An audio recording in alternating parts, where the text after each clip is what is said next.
Chapter 70. The Skiff Lightning. D'Artagnan had judged correctly. Mordaunt felt that he had no time to lose, and he lost none. He knew the rapidity of decision and action that characterized his enemies, and resolved to act with reference to that. This time the Musketeers had an adversary who was worthy of them. After closing the door carefully behind him, Mordaunt glided into the subterranean passage, sheathing on the way his now useless sword, and thus reached the neighboring house, where he paused to examine himself and to take breath. "Good," he said. "Nothing, almost nothing. Scratches, nothing more. 2 in the arm and 1 in the breast. The wounds that I make are better than that. Witness the execution of Bethune, my uncle and King Charles. Now, not a second to lose, for a second loss will perhaps save them. They must die altogether, killed at one stroke by the thunder of men in default of gods. They must disappear, broken, scattered, annihilated. I will run, then, till my legs no longer serve, till my heart bursts in my bosom, but I will arrive before they do." Mordaunt proceeded at a rapid pace to the nearest cavalry barracks, about a quarter of a league distant. He made that quarter of a league in 4 or 5 minutes. Arrived at the barracks, he made himself known, took the best horse in the stables, mounted and gained the high road. A quarter of an hour later, he was at Greenwich. "There's the port," he murmured. "That dark point yonder is the Isle of Dogs. Good. I am half an hour in advance of them. An hour, perhaps. Fool that I was. I have almost killed myself by my needless haste. Now," he added, rising in the stirrups and looking about him, "which, I wonder, is the lightning." At this moment, as if in reply to his words, a man lying on a coil of cables rose and advanced a few steps toward him. Mordaunt drew a handkerchief from his pocket, and tying a knot at each corner, the signal agreed upon, waved it in the air, and the man came up to him. He was wrapped in a large rough cape, which concealed his form and partly his face. "Do you wish to go on the water, sir?" said the sailor. "Yes, just so, along the Isle of Dogs. And perhaps you have a preference for one boat more than another. You would like one that sails as rapidly as—" "Lightning," interrupted Mordaunt. "Then mine is the boat you want." "Sir, I'm your man." "I begin to think so, particularly if you have not forgotten a certain signal." "Here it is, sir," and the sailor took from his coat a handkerchief, tied at each corner. "Good, quite right," cried Mordaunt, springing off his horse. "There's not a moment to lose. Now take my horse to the nearest inn and conduct me to your vessel." "But," asked the sailor, "where are your companions? I thought there were 4 of you." "Listen to me, sir. I'm not the man you take me for. You are in Captain Rogers's post, are you not? Under orders from General Cromwell. Mine, also, are from him." "Indeed, sir, I recognize you. You are Captain Mordaunt." Mordaunt was startled. "Oh, fear nothing," said the skipper, showing his face. "I am a friend." "Captain Groslow," cried Mordaunt. "Himself. The general remembered that I had formerly been a naval officer, and he gave me the command of this expedition. Is there anything new in the wind?" "Nothing. I thought, perhaps, that the king's death has only hastened their flight. In 10 minutes they will perhaps be here." "What have you come for, then?" "To embark with you." Ah, the general doubted my fidelity." "No, but I wish to have a share in my revenge. Haven't you someone who will relieve me of my horse?" Groslow whistled, and a sailor appeared. "Patrick," said Groslow, "take this horse to the stables of the nearest inn. If anyone asks you whose it is, you can say that it belongs to an Irish gentleman." The sailor departed without reply. "Now," said Mordaunt, "are you not afraid that they will recognize you?" "There is no danger, dressed as I am in this pilot coat, on a night as dark as this. Besides, even you didn't recognize me, they will be much less likely to." "That is true," said Mordaunt, "and they will be far from thinking of you. Everything is ready, is it not?" "Yes." "The cargo on board?" "Yes." 5 full casks. "And 50 empty ones?" Good. We are carrying port wine to Anvers. Excellent. Now take me aboard and return to your post, for they will soon be here. I am ready. It is important that none of your crew should see me. I have but one man on board, and I am as sure of him as I am of myself. Besides, he doesn't know you. Like his mates, he is ready to obey our orders, knowing nothing of our plan. Very well, let us go. They then went down to the Thames. A boat was fastened to the shore by a chain fixed to a stake. Groslow jumped in, followed by Mordaunt, and in 5 minutes they were quite away from that world of houses which then crowded the outskirts of London, and Mordaunt could discern the little vessel riding at anchor near the Isle of Dogs. When they reached the side of this felucca, Mordaunt, dexterous in his eagerness for vengeance, seized a rope and climbed up the side of the vessel with a coolness and agility very rare among landsmen. He went with Groslow to the captain's berth, a sort of temporary cabin of planks, for the chief apartment had been given up by Captain Rogers to the passengers, who were to be accommodated at the other end of the boat. They will have nothing to do, then at this end, said Mordaunt. Nothing at all. That's a capital arrangement. Return to Greenwich and bring them here. I shall hide myself in your cabin. You have a longboat, that in which we came. It appeared light and well constructed. Quite a canoe. Fasten it to the poop with a rope. Put the oars into it, so that it may follow in the track, and there will be nothing to do except to cut the cord. Put a good supply of rum and biscuit in it for the seamen. Should the night happen to be stormy, they will not be sorry to find something to console themselves with. Consider all this done. Do you wish to see the powder room? No. When you return, I will set the fuse myself, but be careful to conceal your face, so that you cannot be recognized by them. Never fear. There's 10 o'clock striking at Greenwich. Groslow, then, having given the sailor on duty an order to be on the watch with more than usual vigilance, went down into the longboat and soon reached Greenwich. The wind was chilly and the jetty was deserted as he approached it, but he had no sooner landed than he heard a noise of horses galloping upon the paved road. These horsemen were our friends, or rather, an avant-garde composed of D'Artagnan and Athos. As soon as they arrived at the spot where Groslow stood, they stopped, as if guessing that he was a man they wanted. Athos alighted and calmly opened the handkerchief tied at each corner, whilst D'Artagnan, ever cautious, remained on horseback, one hand upon his pistol, leaning forward watchfully. On seeing the appointed signal, Groslow, who had at first crept behind one of the cannons planted on that spot, walked straight up to the gentleman. He was so well wrapped up in his cloak that it would have been impossible to see his face even if the night had not been so dark as to render precaution superfluous. Nevertheless, the keen glance of Athos perceived at once it was not Rogers who stood before them. "What do you want with us?" he asked of Groslow. "I wish to inform you, my lord," replied Groslow, with an Irish accent, feigned of course, "that if you are looking for Captain Rogers you will not find him. He fell down this morning and broke his leg. But I'm his cousin. He told me everything and desired me to watch instead of him, and in his place to conduct, wherever they wish to go, the gentleman who should bring me a handkerchief tied at each corner, like that one which you hold and one which I have in my pocket." And he drew out the handkerchief. "Was that all he said?" inquired Athos. "No, my lord. He said you had engaged to pay 70 pounds if I landed you safe and sound at Boulogne, or any other port you choose in France." "What do you think of all this?" said Athos, in a low tone to D'Artagnan, after explaining to him in French what the sailor had said in English.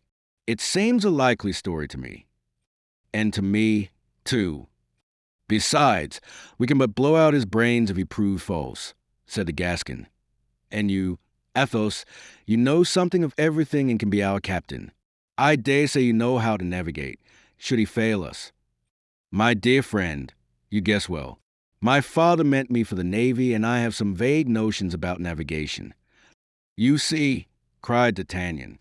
They then summoned their friends, who, with Blaisois, Mouston, and Grimaud, promptly joined them, leaving Parry behind them, who was to take back to London the horses of the gentlemen and of their lackeys, which had been sold to the host in settlement of their account with him.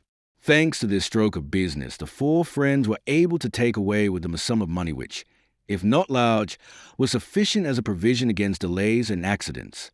Perry parted from his friends regretfully. They had proposed his going with them to France, but he had straightway declined. It is very simple, Mouston had said. He is thinking of Groslow. It was Captain Groslow, the reader will remember, who had broken Perry's head. D'Artagnan resumed immediately the attitude of distrust that was habitual with him. He found the wharf too completely deserted, the night too dark, the captain too accommodating. He had reported to Aramis what had taken place, and Aramis, not less distrustful than he, had increased his suspicions. A slight click of the tongue against his teeth informed Athos of the Gascon's uneasiness. "We have no time now for suspicions," said Athos. "The boat is waiting for us. Come." "Besides," said Aramis, "what prevents our being distrustful and going aboard at the same time? We can watch the skipper. And if he doesn't go straight, I will crush him. That's all." "Well said, Porthos," replied D'Artagnan. "Let us go. Then, you first, Mouston." And he stopped his friends, directing the valets to go first, in order to test the plank leading from the pier to the boat. The three valets passed without accident. Athos followed them, then Porthos, then Aramis. D'Artagnan went last, still shaking his head. "What in the devil is the matter with you, my friend?" said Porthos. "Upon my word, you would make Caesar afraid." "The matter is," replied D'Artagnan, "that I can see upon this pier neither inspector nor sentinel nor exciseman." "And you complain of that," said Porthos. "Everything goes as if in flowery paths." "Everything goes too well, Porthos. But no matter, we must trust in God."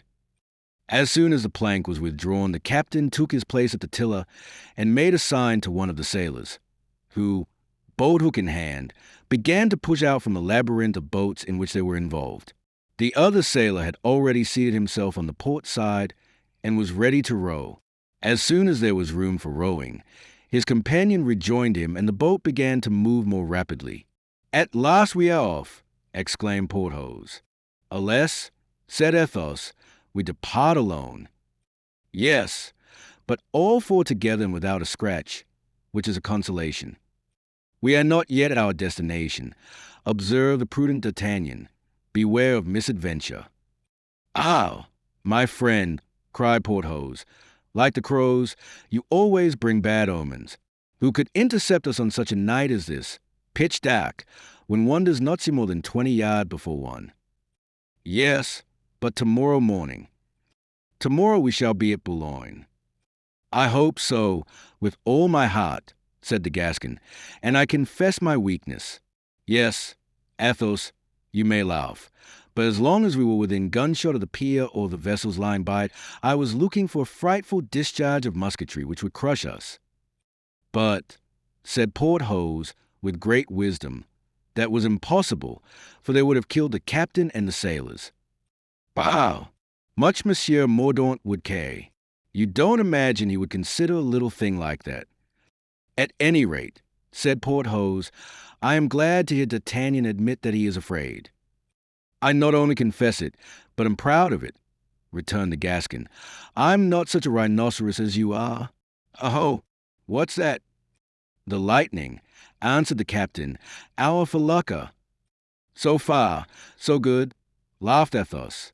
They went on board, and the captain instantly conducted them to the berth prepared for them, a cabin which was to serve for all purposes and for the whole party. He then tried to slip away under pretext of giving orders to someone. "Stop a moment," cried D'Artagnan. "Pray, how many men have you on board, Captain?" "I don't understand," was the reply. "Explain it, Athos." Groslow, on the question being interpreted, answered, "Three, without counting myself." D'Artagnan understood, for while replying the captain had raised 3 fingers. "Oh," he exclaimed, "I begin to be more at my ease. However, whilst you settle yourselves, I shall make the round of the boat." "As for me," said Porthos, "I will see to the supper." "A very good idea, Porthos," said the Gascon.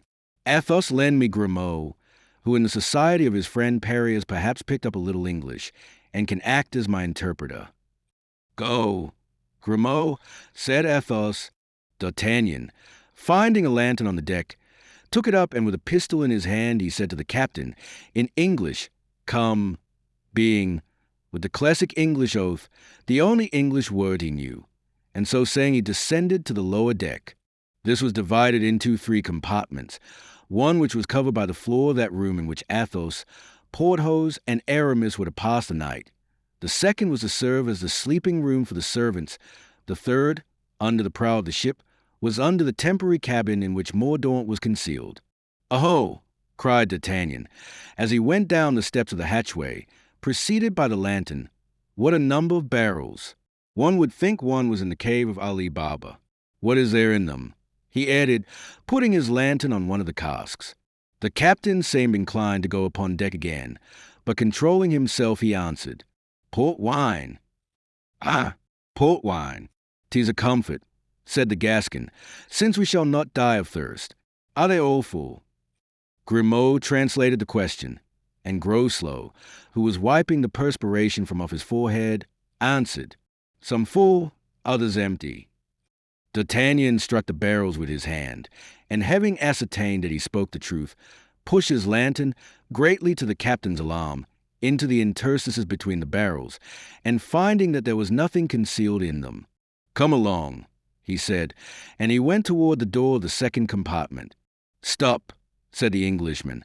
"I have the key of that door," and he opened the door with a trembling hand into the second compartment, where Mouston and Blaisois were preparing supper.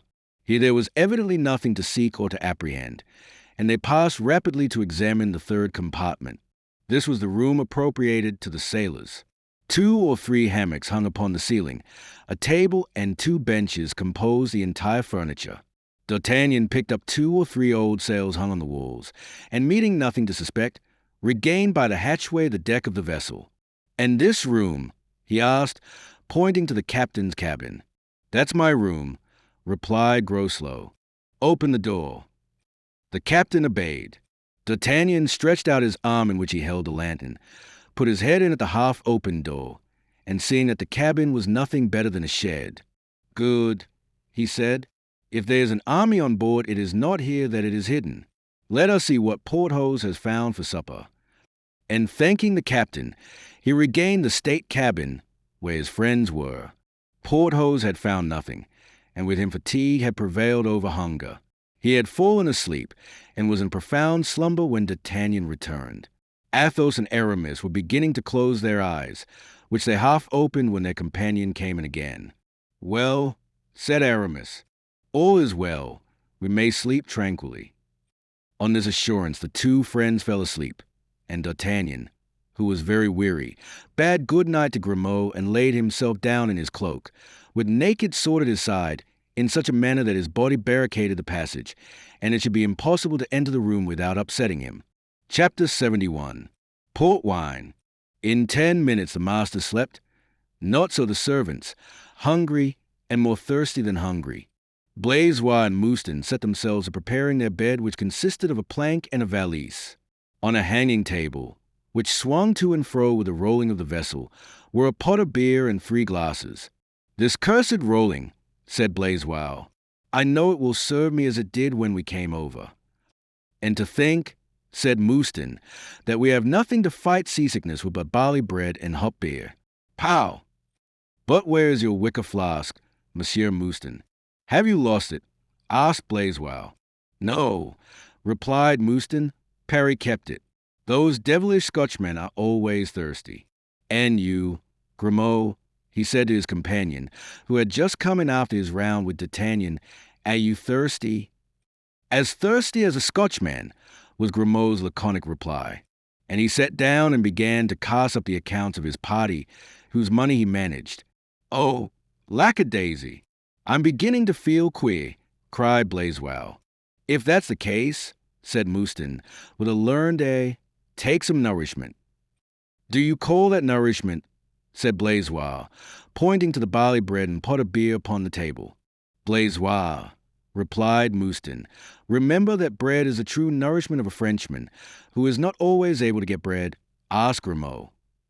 "Yes," But be, asked Blaisois sharply, is that their true drink? As to that, answered Mouston, puzzled how to get out of the difficulty, I must confess that to me beer is as disagreeable as wine is to the English. What? Monsieur Mouston, the English, do they dislike wine?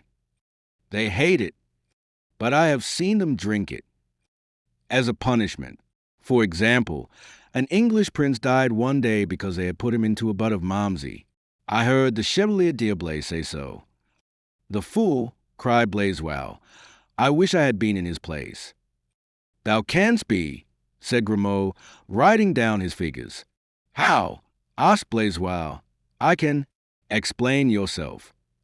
Grimaud went on with his sum and cast up the whole. Port, he said, extending his hand in the direction of the first compartment examined by D'Artagnan and himself. Eh? Ah, those barrels I saw through the door. Port, replied Grimaud, beginning a fresh sum. I have heard, said Blaisois, that port is a very good wine. Excellent, exclaimed Mouston, smacking his lips. Excellent. There is port wine in the cellar of Monsieur le Baron de Braccia. Suppose we ask these Englishmen to sell us a bottle, said the honest Blaisois. Sell, cried Mouston, about whom there was a remnant of his ancient marauding character left. One may well perceive, young man, that you are inexperienced. Why buy what one can take? Take, said Blaisois, covet the goods of your neighbor? That is forbidden, it seems to me. Where forbidden? Asked Mouston. In the commandments of God or the church, I don't know which. I only know it says, Thou shalt not covet thy neighbor's goods, nor yet his wife. That is a child's reason, Monsieur Blaisois, said Mouston in his most patronizing manner. Yes, you talk like a child. I repeat the word. Where have you read in the scriptures, I ask you, that the English are your neighbors? Why, that is true, said Blaisois. At least, I can't now recall it. A child's reason. I repeat it, continued Mouston. If you had been 10 years engaged in war, as Grimaud and I have been, my dear Blaisois, you would know the difference there is between the goods of others and the goods of enemies. Now an Englishman is an enemy. This port wine belongs to the English, therefore it belongs to us. And our masters, asked Blaisois, stupefied by this harangue, delivered with an air of profound sagacity, will they be of your opinion? Mouston smiled disdainfully. I suppose that you think it necessary that I should disturb the repose of these illustrious lords to say, Gentlemen, your servant, Mouston, is thirsty. What does Monsieur Braccia care? Think you, whether I am thirsty or not? 'Tis a very expensive wine, said Blaisois, shaking his head. Were it liquid gold, Monsieur Blaisois, our masters would not deny themselves this wine. Know that Monsieur de Braccia is rich enough to drink a ton of port wine, even if obliged to pay a pistole for every drop. His manner became more and more lofty every instant. Then he arose, and after finishing off the beer at one draught, he advanced majestically to the door of the compartment where the wine was. Ah, locked, he exclaimed. These devils of English, how suspicious they are. Locked, said Blaisois. Ah, the deuce it is. Unlucky, for my stomach is getting more and more upset. Locked, repeated Mouston. But Blaisois ventured to say, I have heard you relate, Monsieur Mouston, that once on a time, at Chantilly, you fed your master and yourself by taking partridges in a snare, carp with a line, and bottles with a slip noose. Perfectly true, but there was an air hole in the cellar and the wine was in bottles. I cannot throw the loop through this partition, nor move with a pack thread a cask of wine, which may perhaps weigh 200 pounds. No, but you can take out 2 or 3 boards of the partition, answered Blaisois, and make a hole in the cask with a gimlet. Mouston opened his great round eyes to the utmost, astonished to find in Blaisois qualities for which he did not give him credit. 'Tis true, he said, but where can I get a chisel to take the planks out, a gimlet to pierce a cask? Trousers, said Grimaud, still squaring his accounts. Ah, yes, said Mouston. Grimaud, in fact, was not only the accountant, but the armor of the party. and as he was a man full of forethought, these trousers, carefully rolled up in his valise, contained every sort of tool for immediate use. Mouston, therefore, was soon provided with tools, and he began his task. In a few minutes he had extracted 3 boards. He tried to pass his body through the aperture, but not being like the frog in the fable, who thought he was larger than he really was, he found he must take out 3 or 4 more before he could get through. He sighed and set to work again. Grimaud had now finished his accounts. He arose and stood near Mouston. He said. What? Said Mouston. I can pass. That is true, said Mouston, glancing at his friend's long and thin body. You will pass easily. And he knows the full casks, said Blaisois, for he has already been in the hold with Monsieur le Chevalier d'Artagnan. Let Monsieur Grimaud go in, Monsieur Mouston. I could go in as well as Grimaud, said Mouston, a little piqued.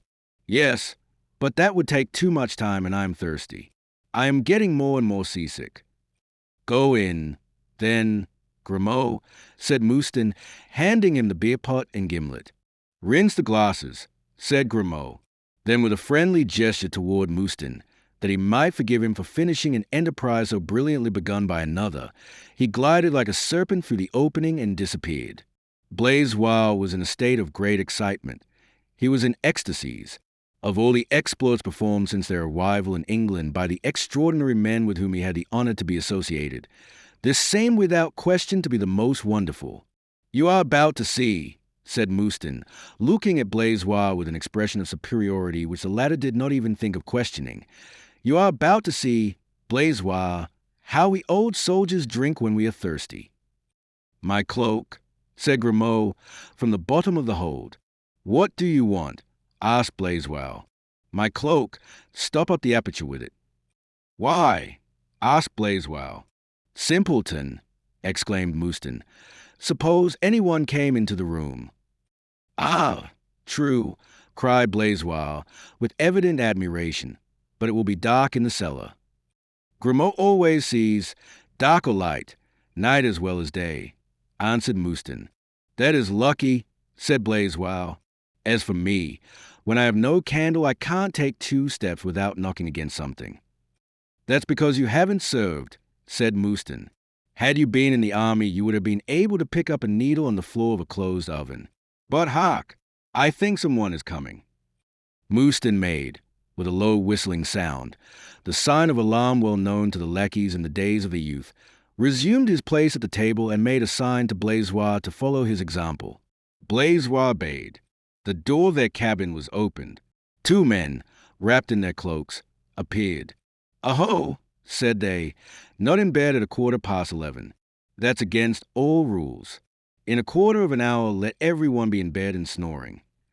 These 2 men then went toward the compartment in which Grimaud was secreted, opened the door, entered and shut it after them.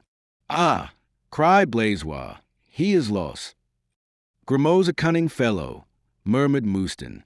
They waited for 10 minutes, during which time no noise was heard that might indicate that Grimaud was discovered, and at the expiration of the anxious interval the 2 men returned, closed the door after them, and repeating their orders that the servants should go to bed and extinguish their lights, disappeared. Shall we obey? Asked Blaisois. All this looks suspicious. They said 1/4 of an hour. We still have 5 minutes, replied Mouston. Suppose we warn the masters. Let's wait for Grimaud. But perhaps they have killed him. Grimaud would have cried out. You know he is almost dumb. We should have heard the blow, then. But if he doesn't return. Here he is. At that very moment, Grimaud drew back the cloak which had the aperture and came in with his face livid, his eyes staring wide open with terror, so that the pupils were contracted almost to nothing, with a large circle of white around them. He held in his hand a tankard full of a dark substance, and approaching the gleam of light shed by the lamp, he uttered this single monosyllable, "Oh!" with such an expression of extreme terror that Mouston started, alarmed, and Blaisois was near fainting from fright. Both, however, cast an inquisitive glance into the tankard. It was full of gunpowder. Convinced that the ship was full of powder instead of having a cargo of wine, Grimaud hastened to awake D'Artagnan, who had no sooner beheld him than he perceived that something extraordinary had taken place. Imposing silence, Grimaud put out the little night lamp, then knelt down and poured into the lieutenant's ear recital melodramatic enough not to require player feature to give it pith. This was the gist of his strange story. The first barrel that Grimaud had found on passing into the compartment he struck, it was empty. He passed on to another. It also was empty, but the third which he tried was, from the dull sound it gave out, evidently full.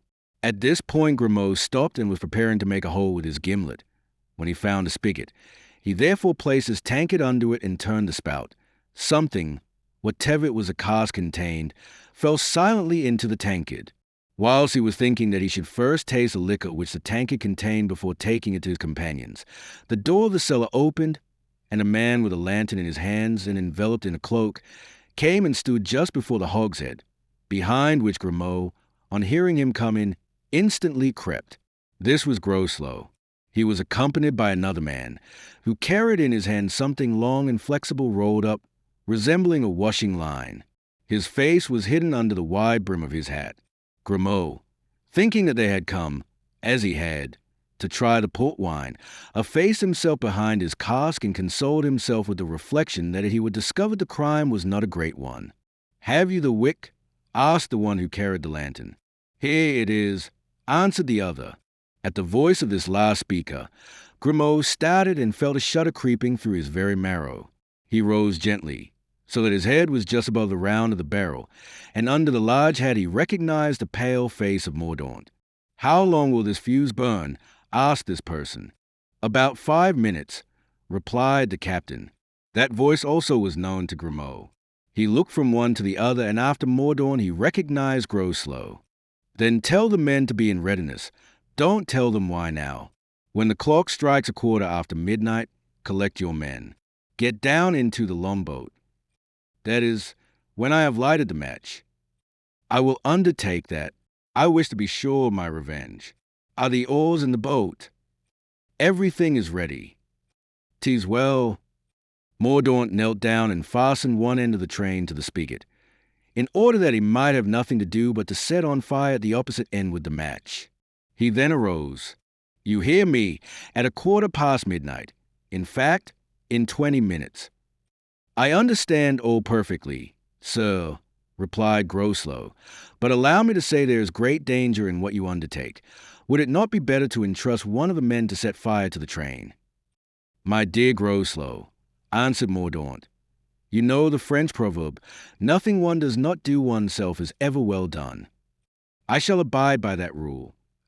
Grimaud had heard all this, if he had not understood it, but what he saw made good what he lacked in perfect comprehension of the language. He had seen the two mortal enemies of the Musketeers, had seen Mordaunt adjust the fuse. He had heard the proverb, which Mordaunt had given in French. Then he felt and felt again the contents of the tankard he held in his hand, and, instead of the lively liquor expected by Blaisois and Mouston, he found beneath his fingers the grains of some coarse powder. Mordaunt went away with the captain. At the door he stopped to listen. "Do you hear how they sleep?" he asked. In fact, Porthos could be heard snoring through the partition. "'Tis God who gives them into our hands," answered Groslow. "This time the devil himself shall not save them," rejoined Mordaunt. And they went out together. Chapter 72.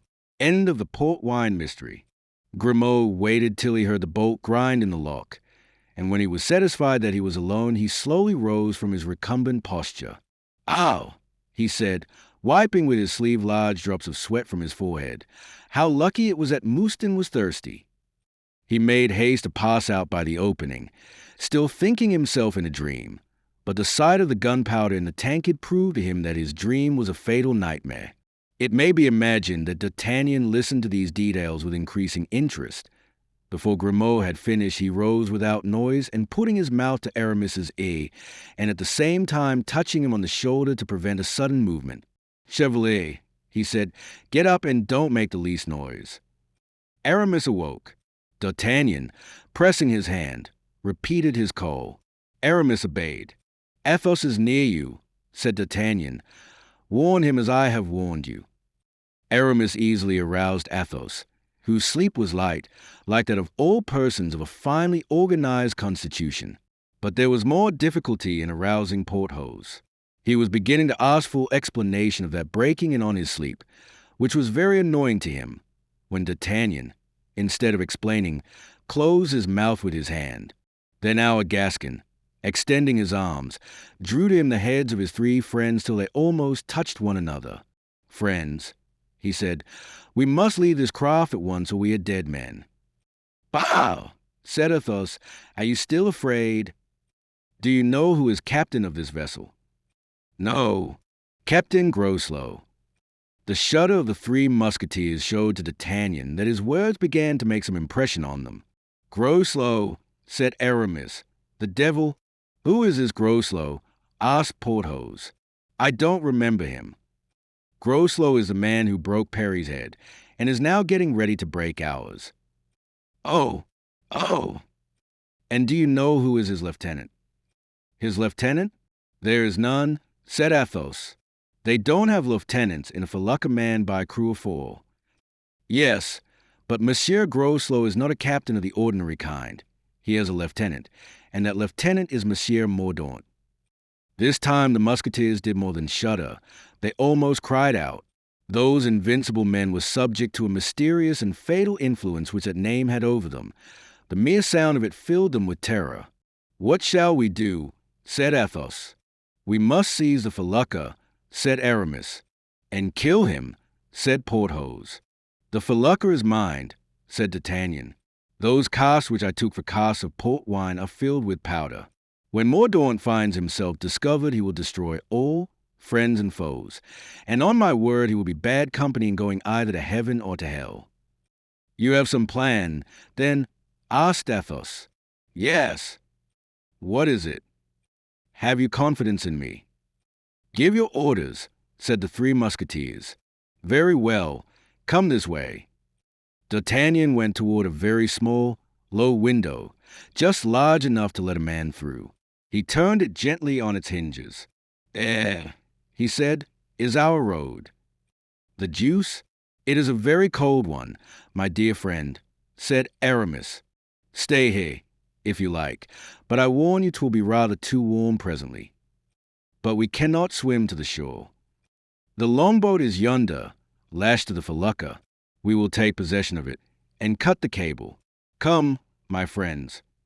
"A moment's delay," said Athos. "Our servants—" "Here we are," they cried. Meantime the three friends were standing motionless before the awful sight which D'Artagnan, in raising the shutters, had disclosed to them through the narrow opening of the window. Those who have once beheld such a spectacle know that there is nothing more solemn, more striking, than the raging sea, rolling, with its deafening roar, its dark billows beneath the pale light of a wintry moon. "Gracious heaven, we are hesitating," cried D'Artagnan. "If we hesitate, what will the servants do?" "I do not hesitate, you know," said Grimaud. "Sir," interposed Blaisois, "I warn you that I can only swim in rivers." "And I not at all," said Mouston. But D'Artagnan had now slipped through the window. "You have decided, friend?" said Athos. "Yes," the Gascon answered. "Athos, you, who are a perfect being, bid spirit triumph over body. Do you, Aramis, order the servants. Porthos, kill every one who stands in your way."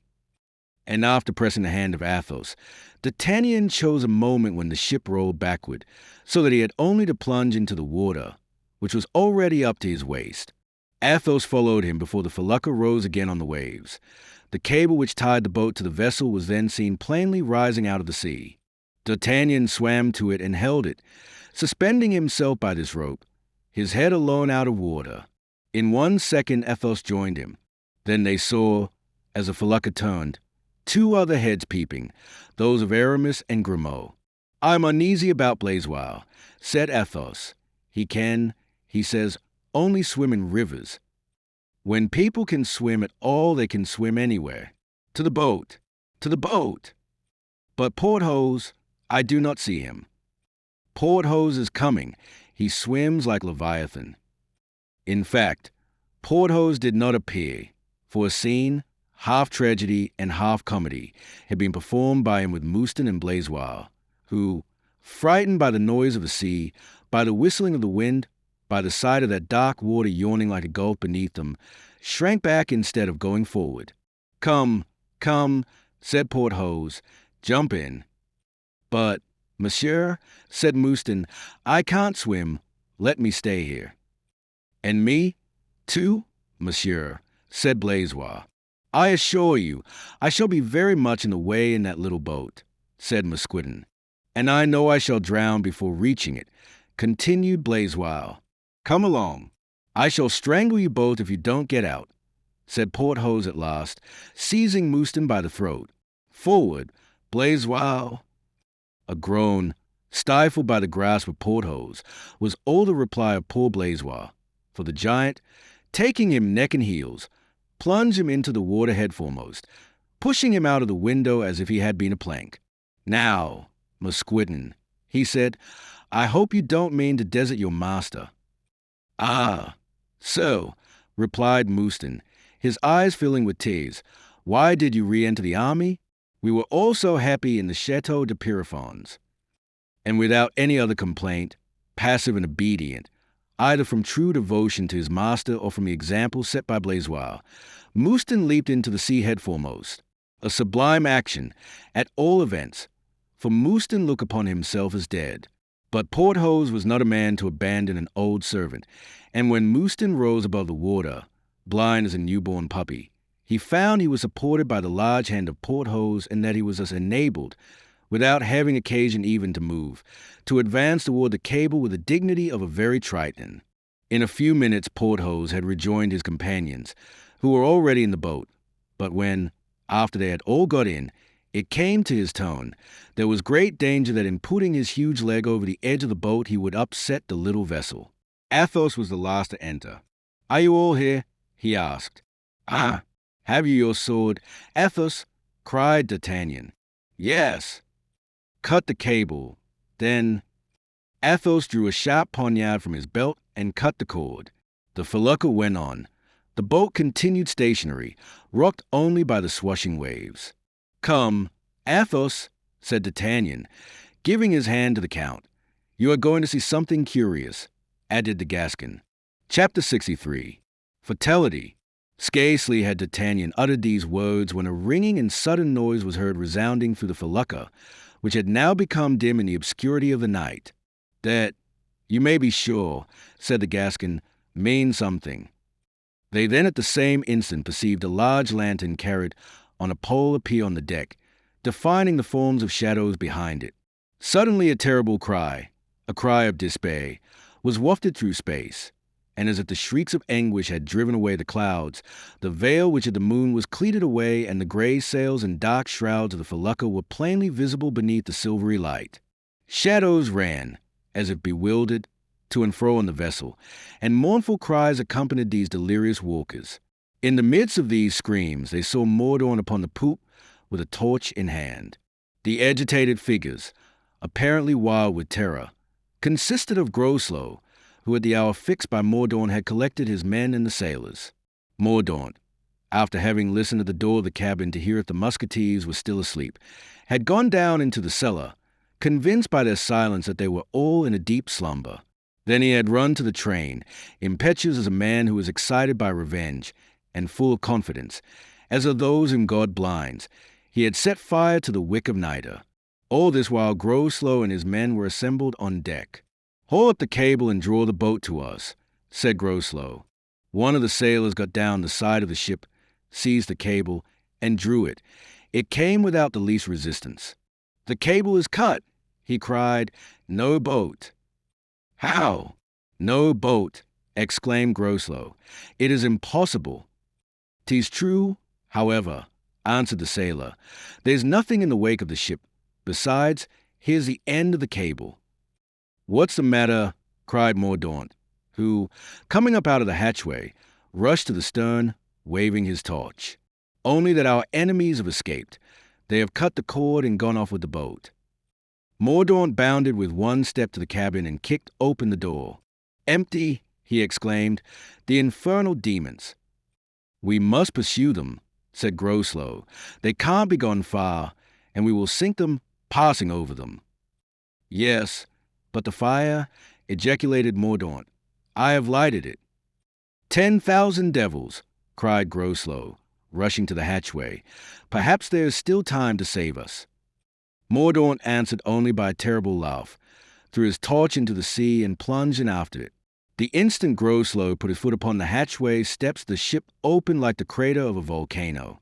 A burst of flame rose toward the skies with an explosion like that of 100 cannon. The air burned, ignited by flaming embers. Then the frightful lightning disappeared. The brands sank, one after another, into the abyss, where they were extinguished, and save for a slight vibration in the air, after a few minutes had elapsed, one would have thought that nothing had happened. Only the felucca had disappeared from the surface of the sea, and Groslow and his 3 sailors were consumed. The 4 friends saw all this. Not a single detail of this fearful scene escaped them. At one moment, bathed as they were in a flood of brilliant light, which illumined the sea for the space of a league, they might each be seen, each by his own peculiar attitude and manner expressing the awe which, even in their hearts of bronze, they could not help experiencing. Soon a torrent of vivid sparks fell around them. Then, at last, the volcano was extinguished. Then all was dark and still, the floating bark and heaving ocean. They sat silent and dejected. "By heaven," at last said Athos, the first to speak, "by this time, I think, all must be over."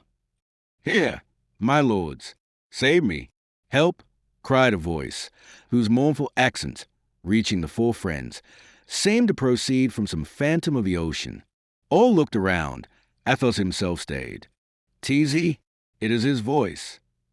All still remained silent. The eyes of all were turned in the direction where the vessel had disappeared, endeavoring in vain to penetrate the darkness. After a minute or two they were able to distinguish a man, who approached them, swimming vigorously. Athos extended his arm toward him, pointing him out to his companions. Yes, I see him well enough," said D'Artagnan. "He, again!" cried Porthos, who was breathing like a blacksmith's bellows. "Why, he is made of iron." "Oh, my God!" muttered Athos. Aramis and D'Artagnan whispered to each other. Mordaunt made several strokes more, and raising his arm in sign of distress above the waves. Pity on me, gentlemen, in heaven's name. My strength is failing me. I am dying." The voice that implored aid was so piteous that it awakened pity in the heart of Athos. "Poor fellow!" he exclaimed. "Indeed," said D'Artagnan, "monsters have only to complain to gain your sympathy. I believe he is swimming toward us. Does he think we are going to take him in? Row, Porthos, row." And setting the example, he plowed his oar into the sea. 2 strokes took the bark on 20 fathoms further. "Oh, you will not abandon me. You will not leave me to perish. You will not be pitiless," cried Mordaunt. "Ah, said Porthos to Mordaunt. "I think we have you now, my hero, and there are no doors by which you can escape this time but those of hell." "Oh, Porthos," murmured the Comte de la Fère.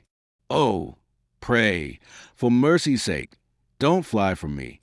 For pity's sake," cried the young man, whose agony-drawn breath at times, when his head went under water, under the wave, exhaled and made the icy waters bubble. D'Artagnan, however, who had consulted with Aramis, spoke to the poor wretch. "Go away," he said. "Your repentance is too recent to inspire confidence. See, the vessel in which you wish to fry us is still smoking, and the situation in which you are is a bed of roses compared to that in which you wish to place us and in which you have placed Monsieur Groslow and his companions." "So," replied Mordaunt, in a tone of deep despair, "my penitence is sincere. Gentlemen, I am young, scarcely 23 years old. I was drawn on by a very natural resentment to avenge my mother. You would have done what I did." Mordaunt wanted now only 2 or 3 fathoms to reach the boat, for the approach of death seemed to give him supernatural strength. "Unless," he said, "I am then to die? You are going to kill the son, as you killed the mother. Surely, if I am culpable and if I ask for pardon, I ought to be forgiven." Then, As if his strength failed him, he seemed unable to sustain himself above the water, and a wave passed over his head, which drowned his voice. "Oh, this is torture to me," cried Athos. Mordaunt reappeared. "For my part," said D'Artagnan, "I say this must come to an end. Murderer, as you were, of your uncle. Executioner, as you were, of King Charles. Incendiary. I recommend you to sink forthwith to the bottom of the sea, and if you come another fathom nearer, I'll stave your wicked head in with this oar." "D'Artagnan, D'Artagnan," cried Athos. "My son, I entreat you. The wretch is dying, and it is horrible to let a man die without extending a hand to save him.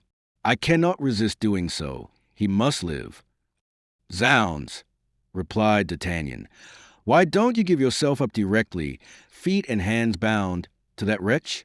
Ah, Comte de la Fère, you wish to perish by his hands. I, your son, as you call me, I will not let you." 'Twas the first time D'Artagnan had ever refused a request from Athos. Aramis calmly drew his sword, which he had carried between his teeth as he swam. "If he lays his hand on the boat's edge, I will cut it off, regicide that he is." "And I," said Porthos. "Wait." "What are you going to do?" asked Aramis. "Throw myself in the water and strangle him." "Oh, gentlemen," cried Athos, "be men, be Christians. See, death is depicted on his face. Ah, do not bring on me the horrors of remorse. Grant me this poor wretch's life. I will bless you. I am dying," cried Mordaunt. "Come to me, come to me." D'Artagnan began to be touched. The boat at this moment turned around, and the dying man was by that turn brought nearer Athos. "Monsieur the Comte de la Fère," he cried, "I supplicate you. Pity me. I call on you. Where are you? I see you no longer. I am dying. Help me. Help me." "Here I am, sir," said Athos, leaning and stretching out his arm to Mordaunt with an air of dignity and nobility of soul habitual to him. "Here I am. Take my hand and jump into our boat."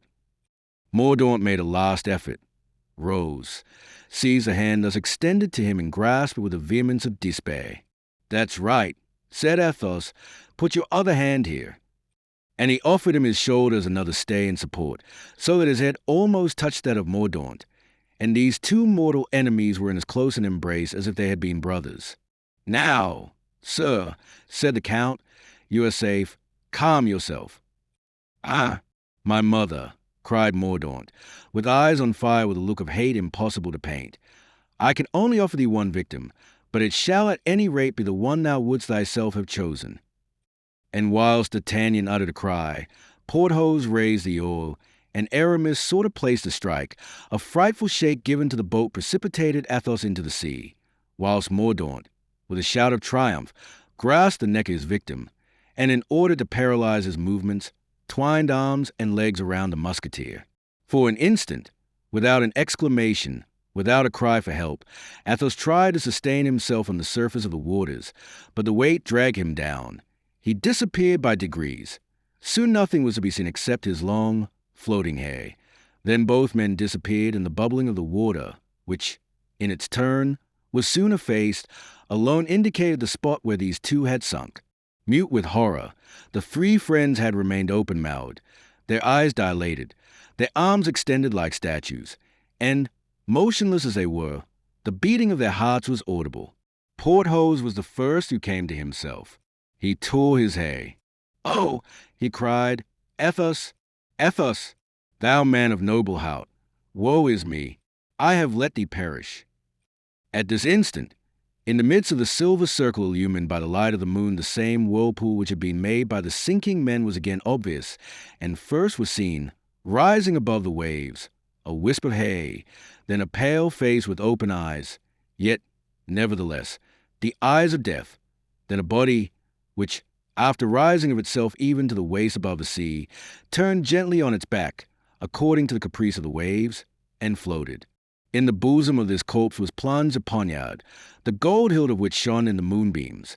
"Mordaunt, Mordaunt," cried the three friends, "'tis Mordaunt." "But Athos!" exclaimed D'Artagnan. Suddenly, the boat leaned on one side beneath a new and unexpected weight, and Grimaud uttered a shout of joy. Everyone turned around and beheld Athos, livid, his eyes dim and his hands trembling, supporting himself on the edge of the boat. 8 vigorous arms lifted him up immediately and laid him in the boat, where directly Athos was warmed and reanimated, reviving with the caresses and cays of his friends, who were intoxicated with joy. "You are not hurt?" asked D'Artagnan. "No," replied Athos. "And he?" "Oh, he? Now we may say at last, thank heaven, he is really dead. Look," and D'Artagnan, obliging Athos to look in the direction he pointed, showed him the body of Mordaunt floating on its back, which, sometimes submerged, sometimes rising, seemed still to pursue the 4 friends with looks of insult and mortal hatred. At last he sank. Athos had followed him with a glance in which the deepest melancholy and pity were expressed. "Bravo, Athos!" cried Aramis, with an emotion very rare in him. "A capital blow you gave," cried Porthos. "I have a son. I wish to live," said Athos. "In short," said D'Artagnan, "this has been the will of God." "It was not I who killed him," said Athos in a soft, low tone. "'Twas destiny." Chapter 64. How Mouston had a narrow escape of being eaten. A deep silence reigned for a long time in the boat after the fearful scene described. The moon, which had shone for a short time, disappeared behind the clouds. Every object was again plunged in the obscurity that is so awful in the deserts, and still more so in that liquid desert, the ocean, and nothing was heard save the whistling of the west wind driving along the tops of the crested billows. Porthos was the first to speak. "I have seen," he said, "many dreadful things, but nothing that ever agitated me so much as what I have just witnessed. Nevertheless, even in my present state of perturbation, I protest that I feel happy. I have 100 pounds weight less upon my chest. I breathe more freely." In fact, Porthos breathed so loud as to do credit to the free play of his powerful lungs. "For my part," observed Aramis, "I cannot say the same as you do, Porthos. I am still terrified to such a degree that I scarcely believe my eyes. I look around the boat, expecting every moment to see that poor wretch holding between his hands the poniard plunged into his heart." "Oh, I feel easy," replied Porthos. "The poniard was pointed at the 6th rib, and buried up to the hilt in his body. I do not reproach you, Athos, for what you have done. On the contrary, when one aims a blow, that is the regulation way to strike. So now, I breathe again, I am happy." "Don't be in haste to celebrate a victory, Porthos," interposed D'Artagnan. "Never have we incurred a greater danger than we are now encountering. Men may subdue men. They cannot overcome the elements. We are now on the sea, at night, without any pilot, in a frail bark. Should a blast of wind upset the boat, we are lost." Mouston heaved a deep sigh. "You are ungrateful, D'Artagnan," said Athos. "Yes, ungrateful to Providence, to whom we owe our safety in the most miraculous manner. Let us sail before the wind, and unless it changes, we shall be drifted either to Calais or Boulogne. Should our bark be upset, we are 5 of us good swimmers, able enough to turn it over again, or if not, to hold on by it. Now we are on the very road which all the vessels between Dover and Calais take. 'Tis impossible but that we should meet with a fisherman who will pick us up. But should we not find any fisherman, and should the wind shift to the north, that," said Athos, "would be quite another thing, and we should never more see land until we were upon the other side of the Atlantic." "Which implies that we may die of hunger," said Aramis. "'Tis more than possible," answered the Comte de la Fère. Mouston sighed again, more deeply than before. "What is the matter? What ails you?" asked Porthos. "I am cold, sir," said Mouston. "Impossible. Your body is covered with a coating of fat, which preserves it from the cold air." "Ah, so 'tis this very coating of fat that makes me shiver." "How is that, Mouston?" "Alas, your honor, in the library of the Chateau of Bracia, there are a lot of books of travels." "What then?" "Amongst them the voyages of Jean Marquet in the time of Henry IV." "Well, in these books, your honor, 'Tis told how hungry voyagers, drifting out to sea, have a bad habit of eating each other and beginning with. The fattest among them, cried D'Artagnan, unable in spite of the gravity of the occasion to help laughing. Yes, sir, answered Mouston, but permit me to say I see nothing laughable in it. However, he added, turning to Porthos, I should not regret dying, sir, were I sure that by doing so I might still be useful to you. Mouston, replied Porthos, much affected, should we ever see my castle of Pierrefonds again, you shall have as your own, and for your descendants the vineyard that surrounds the farm. And you should call it devotion, added Aramis, the vineyard of self-sacrifice, to transmit to latest ages the recollection of your devotion to your master. Chevalier, said D'Artagnan, laughing, you could eat a piece of Mouston, couldn't you, especially after 2 or 3 days of fasting? Oh, no, replied Aramis. I should much prefer Blaisois. We haven't known him so long. One may readily conceive that during these jokes, which were intended chiefly to divert Athos from the scene which had just taken place, the servants, with the exception of Grimaud, were not silent. Suddenly Mouston uttered a cry of delight, taking from beneath one of the benches a bottle of wine, and on looking more closely in the same place, he discovered a dozen similar bottles, bread, and a monster junk of salted beef. Oh, sir, he cried, passing the bottle to Porthos, we are saved. The bark is supplied with provisions. This intelligence restored every one save Athos to gaiety. Zounds, exclaimed Porthos, 'tis astonishing how empty violent agitation makes the stomach. And he drank off half a bottle at a draught and bit great mouthfuls of the bread and meat. Now, said Athos, sleep or try to sleep, my friends, and I will watch. In a few moments, notwithstanding their wet clothes, the icy blast that blew in the previous scene of terror, these hardy adventurers, with their iron frames, inured to every hardship, threw themselves down, intending to profit by the advice of Athos, who sat at the helm, pensively wakeful, guiding the little bark the way it was to go, his eyes fixed on the heavens, as if he sought to verify not only the road to France, but the benign aspect of protecting Providence. After some hours of repose, the sleepers were aroused by Athos. Dawn was shedding its pallid, placid glimmer on the purple ocean, when at the distance of a musket shot from them was seen a dark grey mass, above which gleamed a triangular sail. Then masters and servants joined in a fervent cry to the crew of that vessel to hear them and to save. A bark! All cried together. It was, in fact, a small craft from Dunkirk bound for Boulogne. A quarter of an hour afterward, the rowboat of this craft took them all aboard. Grimaud tendered 20 guineas to the captain, and at 9 o'clock in the morning, having a fair wind, our Frenchmen set foot on their native land. Egad, how strong one feels here, said Porthos, almost burying his large feet in the sands. Zounds, I could defy a nation. Be quiet, Porthos, said D'Artagnan. We are observed. We are admired, I' faith, answered Porthos. These people who are looking at us are only merchants, said Athos, and are looking more at the cargo than at us. I shall not trust to that, said the lieutenant, and I shall make for the dunes as soon as possible.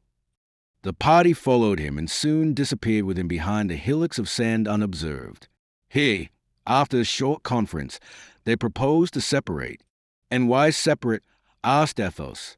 Because, answered the Gascon, we were sent, Porthos and I, by Cardinal Mazarin to fight for Cromwell. Instead of fighting for Cromwell, we have served Charles I. Not the same thing by any means. In returning with the Comte de la Fere and Monsieur d'Herblay, our crime would be confirmed. We have circumvented Cromwell, Mordaunt, and the sea, but we shall find a certain difficulty in circumventing Mazarin. You forget, replied Athos, that we consider ourselves your prisoners and not free from the engagement we entered into. Truly, Athos, interrupted D'Artagnan, I am vexed that such a man as you should talk nonsense which schoolboys would be ashamed of. Chevalier, he continued, addressing Aramis, who, leaning proudly on his sword, seemed to agree with his companion. Chevalier, Porthos and I run no risk. Besides, should any ill luck happen to two of us, will it not be much better that the other two should be spared to assist those who may be apprehended? Besides, who knows whether, divided, we may not obtain a pardon, you from the Queen, we from Mazarin, which, were we all four together, would never be granted. Come, Athos and Aramis, go to the right. Porthos, come with me to the left. These gentlemen should file off into Normandy, whilst we, by the nearest road, reach Paris. He then gave his friends minute directions as to their route. "Ah, my dear friend," exclaimed Athos, "how I should admire the resources of your mind did I not stop to adore those of your heart." And he gave him his hand. "Isn't this fox a genius?" Athos asked the Gascon. "No. He knows how to crunch fowls, to dodge the huntsman, and to find his way home by day or by night. That's all. Well, is all said." "All. Then let's count our money and divide it." "Ah, hurrah! There's the sun. A merry morning to you. Sunshine. 'Tis a long time since I saw thee."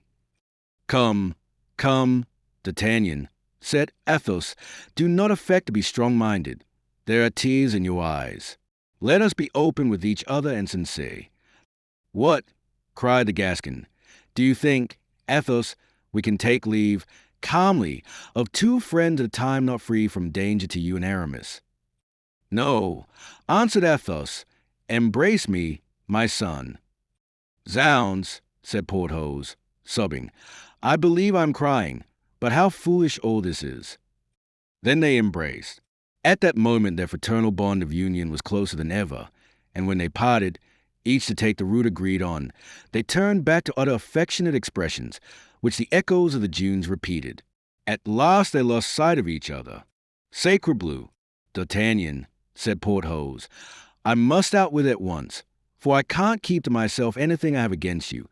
I haven't been able to recognize you in this matter." "Why not?" said D'Artagnan with his wise smile. "Because if, as you say, Athos and Aramis are in real danger, this is not the time to abandon them.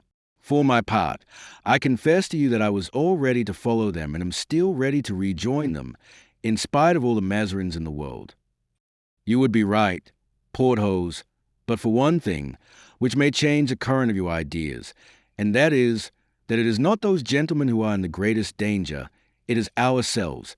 It is not to abandon them that we have separated, but to avoid compromising them." "Really?" said Porthos, opening his eyes in astonishment. "Yes, no doubt. If they are arrested, they will only be put in the Bastille. If we are arrested, it is a matter of the place to grieve." "Oh, oh," said Porthos, "there is quite a gap between that fate and the baronial coronet you promised me, D'Artagnan." "Bah, perhaps not so great as you think. Porthos, you know the proverb, 'All roads lead to Rome.'" "But how is it that we are incurring greater risks than Athos and Aramis?" asked Porthos. "Because they have but fulfilled the mission confided to them by Queen Henrietta, and we have betrayed the confided to us by Mazarin. Because, going hence as emissaries to Cromwell, we became partisans of King Charles. Because, instead of helping cut off the royal head condemned by those fellows called Mazarin, Cromwell, Joyce, Bridge, Fairfax, etc., we very nearly succeeded in saving it." "Upon my word, that is true," said Porthos. "But how can you suppose, my dear friend, that in the midst of his great preoccupations General Cromwell has had time to think?" "Cromwell thinks of everything. Cromwell has time for everything. And believe me, dear friend, we ought not to lose our time. It is precious. We shall not be safe till we have seen Mazarin, and then—" "The devil," said Porthos. "What can we say to Mazarin?" "Leave that to me. I have my plan. He laughs best who laughs last. Cromwell is mighty. Mazarin is tricky. But I would rather have to do with them than with the late Monsieur Mordaunt." "Ah," said Porthos, "it is very pleasant to be able to say the late Monsieur Mordaunt." "My faith, yes," said D'Artagnan, "but we must be going." The two immediately started across country toward the road to Paris, followed by Mouston, who, after being too cold all night, at the end of a quarter of an hour found himself too warm. Chapter 75. The Return. During the 6 weeks that Athos and Aramis had been absent from France, the Parisians, finding themselves one morning without either queen or king, were greatly annoyed at being thus deserted, and the absence of Mazarin, a thing so long desired, did not compensate for that of the two august fugitives. The first feeling that pervaded Paris on hearing of the flight to Saint-Germain was that sort of a fright which seizes children when they awake in the night and find themselves alone. A deputation was therefore sent to the Queen to entreat her to return to Paris. But she not only declined to receive the deputies, but sent an intimation by Chancellor Seguier, implying that if the Parliament did not humble itself before Her Majesty by negativing all the questions that had been the cause of the quarrel, Paris would be besieged the very next day. This threatening answer, unluckily for the court, produced quite a different effect to that which was intended. It wounded the pride of the Parliament, which, supported by the citizens, replied by declaring that Cardinal Mazarin was the cause of all the discontent, denounced him as the enemy both of the king and the state, and ordered him to retire from the court that same day and from France within a week afterward, enjoining, in case of disobedience on his part, all the subjects of the king to pursue and take him. Mazarin being thus placed beyond the pale of the protection of the law, preparations on both sides were commenced, by the Queen to attack Paris, by the citizens to defend it. The latter were occupied in breaking up the pavement and stretching chains across the streets, when, headed by the coadjutor, appeared the Prince de Conde, the brother of the Prince de Condé, and the Duc de Longueville, his brother-in-law.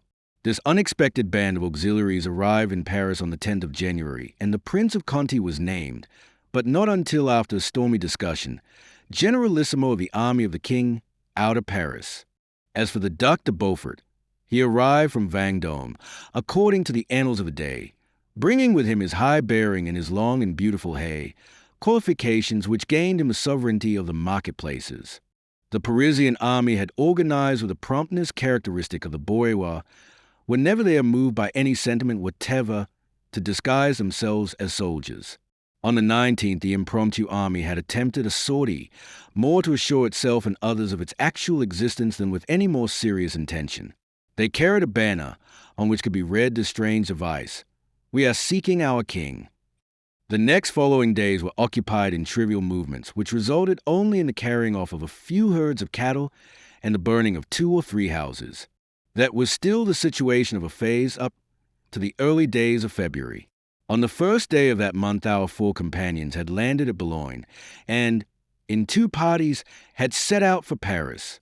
Toward the end of the 4th day of the journey, Athos and Aramis reached Nanterre, which place they cautiously passed by on the outskirts, fearing that they might encounter some troop from a queen's army.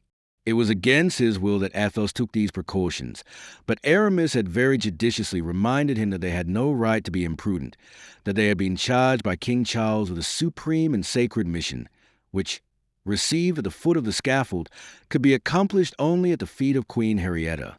Upon that, Athos yielded. On reaching the capital, Athos and Aramis found it in arms. The sentinel at the gate refused even to let them pass, and called his sergeant. The sergeant, with the air of importance which such people assume when they are clad with military dignity, said, "Who are you, gentlemen?" "Two gentlemen." "And where do you come from?" "From London." "And what are you going to do in Paris?" "We are going with a mission to Her Majesty, the Queen of England."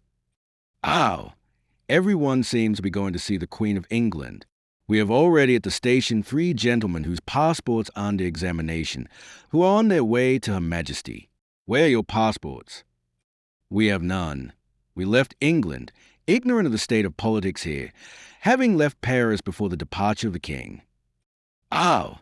said the sergeant, with a cunning smile, "you are Mazarinists who are sent as spies."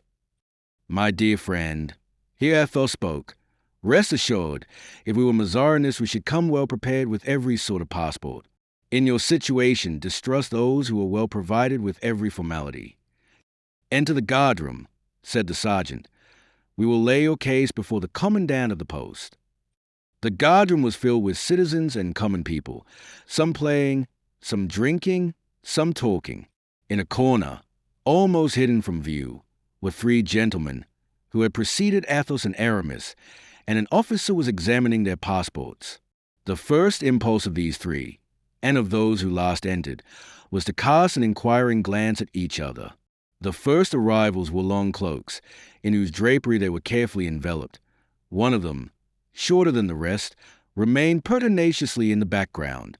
When the sergeant on entering the room announced that in all probability he was bringing in two Mazarinus, it appeared to be the unanimous opinion of the officers on guard that they ought not to pass. "Be it so," said Athos, "yet it is probable, on the contrary, that we shall enter, because we seem to have to do with sensible people. There seems to be only one thing to do, which is to send our names to Her Majesty the Queen of England, and if she engages to answer for us, I presume we shall be allowed to enter." On hearing these words, the shortest of the other three men seemed more attentive than ever to what was going on, wrapping his cloak around him more carefully than before. "Merciful goodness," whispered Aramis to Athos, "did you see?" "What?" asked Athos. "The face of the shortest of those three gentlemen." "No, he looked to me, but 'tis impossible." At this instant the sergeant, who had been for his orders, returned, and pointing to the three gentlemen in cloaks, said, "The passports are in order. Let these three gentlemen pass." The three gentlemen bowed and hastened to take advantage of this permission. Aramis looked after them, and as the last of them passed close to him, he pressed the hand of Athos. "What is the matter with you, my friend?" asked the latter. Doubtless I am dreaming. Tell me, sir," he said to the sergeant, "do you know those three gentlemen who had just gone out?" "Only by their passports. They are three Frondists who are gone to rejoin the Duc de Longueville." "'Tis strange," said Aramis, almost involuntarily. "I fancied that I recognized Mazarin himself." The sergeant burst into a fit of laughter. He cried, "he venture himself amongst us, to be hung. Not so foolish as all that." "Aye," muttered Athos, "I may be mistaken. I haven't the unerring eye of D'Artagnan." "Who is speaking of Monsieur D'Artagnan?" asked an officer who appeared at that moment upon the threshold of the room. "What?" cried Aramis and Athos. "What? Planchet." "Planchet," added Grimaud. "Planchet, with a gorget, indeed." "Aye, gentlemen," cried Planchet, "so you are back again in Paris. Oh, how happy you make us. No doubt you come to join the princes." "As thou sayest, Planchet," said Aramis, whilst Athos smiled on seeing what important rank was held in the city militia by the former comrade of Mouston, Bazin, and Grimaud. "And Monsieur d'Artagnan, of whom you spoke just now, Monsieur d'Herblay, may I ask if you have any news of him?" "We parted from him 4 days ago, and we have reason to believe that he has reached Paris before us." "No, sir, I am sure he hasn't yet arrived. But then he may have stopped at Saint-Germain." "I don't think so. We appointed to meet at La Chevrette. I was there this very day." "And had the pretty Madeleine no news?" asked Aramis, smiling. "No, sir, and it must be admitted that she seemed very anxious." "In fact," said Aramis, "there is no time lost, and we made our journey quickly. Permit me, then, my dear Athos, without inquiring further about our friend, to pay my respects to M. Planchet." "Ah, Monsieur le Chevalier," said Planchet, bowing. "Lieutenant?" asked Aramis. "Lieutenant, with a promise of becoming captain." "'Tis capital. And pray, how did you acquire all these honors?" "In the first place, gentlemen, you know that I was the means of Monsieur de Rochefort's escape. Well, I was very near being hung by Mazarin, and that made me more popular than ever." "So, owing to your popularity?" "No, thanks to something better. You know, gentlemen, that I served the Piedmont regiment and had the honor of being a sergeant." "Yes." "Well, one day when no one could drill a mob of citizens, who began to march, some with the right foot, others with the left, I did, in making them all begin with the same foot, and I was made lieutenant on the spot." "So I presume," said Athos, "that you have a large number of the nobles with you." "Certainly.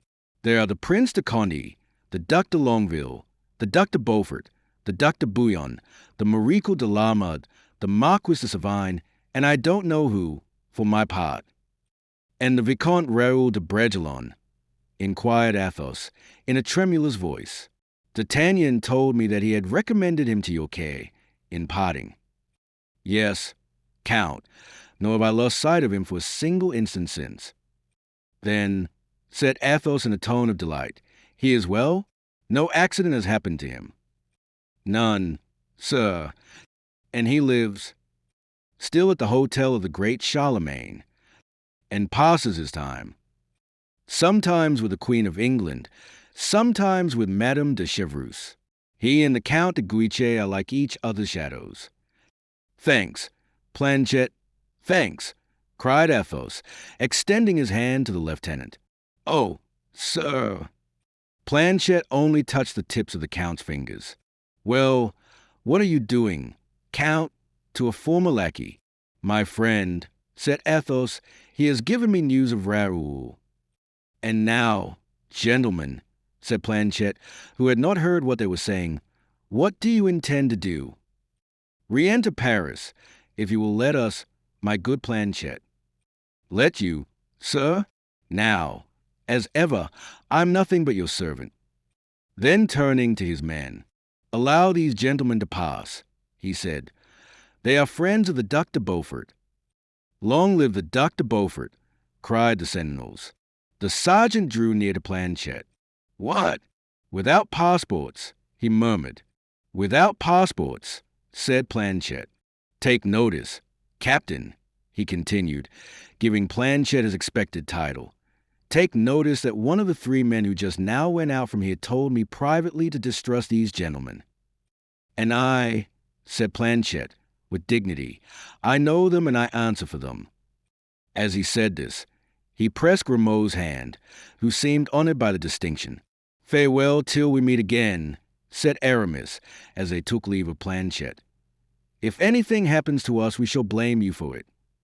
So, said Planchet, I am in all things at your service.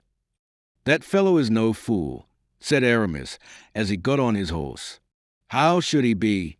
Replied Athos, whilst mounting also, seeing he was used so long to brush your hats. Chapter 76.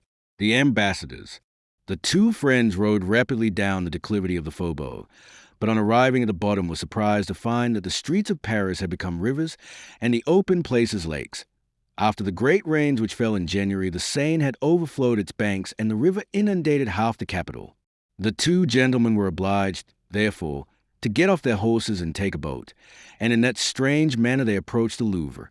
Night had closed in, and Paris, seen thus, by the light of lanterns flickering on the pools of water, crowded with ferry boats of every kind, including those that glittered with the armed patrols, with the watchword, passing from post to post. Paris presented such an aspect as to strongly seize the senses of Aramis, a man most susceptible to warlike impressions. They reached the Queen's apartments, but were compelled to stop in the antechamber, since Her Majesty was at that moment giving audience to gentlemen bringing her news from England. We, too, said Athos, to the footman who had given him that answer, not only bring news from England, but have just come from there. What, then, are your names, gentlemen? The Comte de la Fère and the Chevalier de Herblay, said Aramis. Ah, in that case, gentlemen, said the footman, on hearing the names which the Queen had so often pronounced with hope. In that case it is another thing, and I think Her Majesty will pardon me for not keeping you here a moment. Please follow me. And he went on before, followed by Athos and Aramis. On arriving at the door of the room where the Queen was receiving, he made a sign for them to wait, and opening the door, Madam, he said, I hope your Majesty will forgive me for disobeying your orders when you learn that the gentlemen I have come to announce are the Comte de la Fère and the Chevalier de Herblay. On hearing those two names, the Queen uttered a cry of joy, which the two gentlemen heard. Poor Queen, murmured Athos. Oh, let them come in. Let them come in, cried the young princess, bounding to the door. The poor child was constant in her attendance on her mother, and sought by her filial attentions to make her forget the absence of her two sons and her other daughter. Come in, gentlemen, repeated the princess, opening the door herself. The Queen was seated on a fauteuil, and before her were standing 2 or 3 gentlemen, and among them the Duc de Chatillon, the brother of a nobleman killed 8 or 9 years previously in a duel on account of Madame de Longueville, on the Place Royale. All these gentlemen had been noticed by Athos and Aramis in the guardhouse, and when the two friends were announced, they started and exchanged some words in a low tone. "Well, sirs," cried the queen, on perceiving the two friends, "you have come, faithful friends, but the royal couriers have been more expeditious than you, and here are Monsieur de Flamarens and Monsieur de Chatillon, who bring me from Her Majesty the Queen and of Austria the very latest intelligence." Aramis and Athos were astounded by the calmness, even the gaiety of the queen's manner. "Go on with your recital, sirs," said the queen, turning to the Duc de Chatillon. "You said that His Majesty, King Charles, my august consort, had been condemned to death by a majority of his subjects." "Yes, madam," Chatillon stammered out. Athos and Aramis were more and more astonished. "And that being conducted to the scaffold," resumed the queen, "oh, my lord, oh, my king, and that being led to the scaffold he had been saved by an indignant people." "Just so, madam," replied Chatillon, in so low a voice that though the two friends were listening eagerly, they could hardly hear this affirmation. The queen clasped her hands in enthusiastic gratitude, whilst her daughter threw her arms around her mother's neck and kissed her, her own eyes streaming with tears. "Now, madam, nothing remains to me except to proffer my respectful homage," said Chatillon, who felt confused and ashamed beneath the stern gaze of Athos. "One moment." "Yes," answered the queen. "One moment, I beg, for here are the Chevalier d'Herblay and the Comte de la Fère, just arrived from London, and they can give you, as eyewitnesses, such details as you can convey to the queen, my royal sister.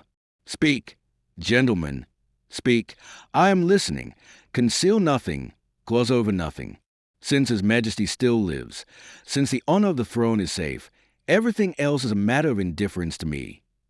Athos turned pale and laid his hand on his heart.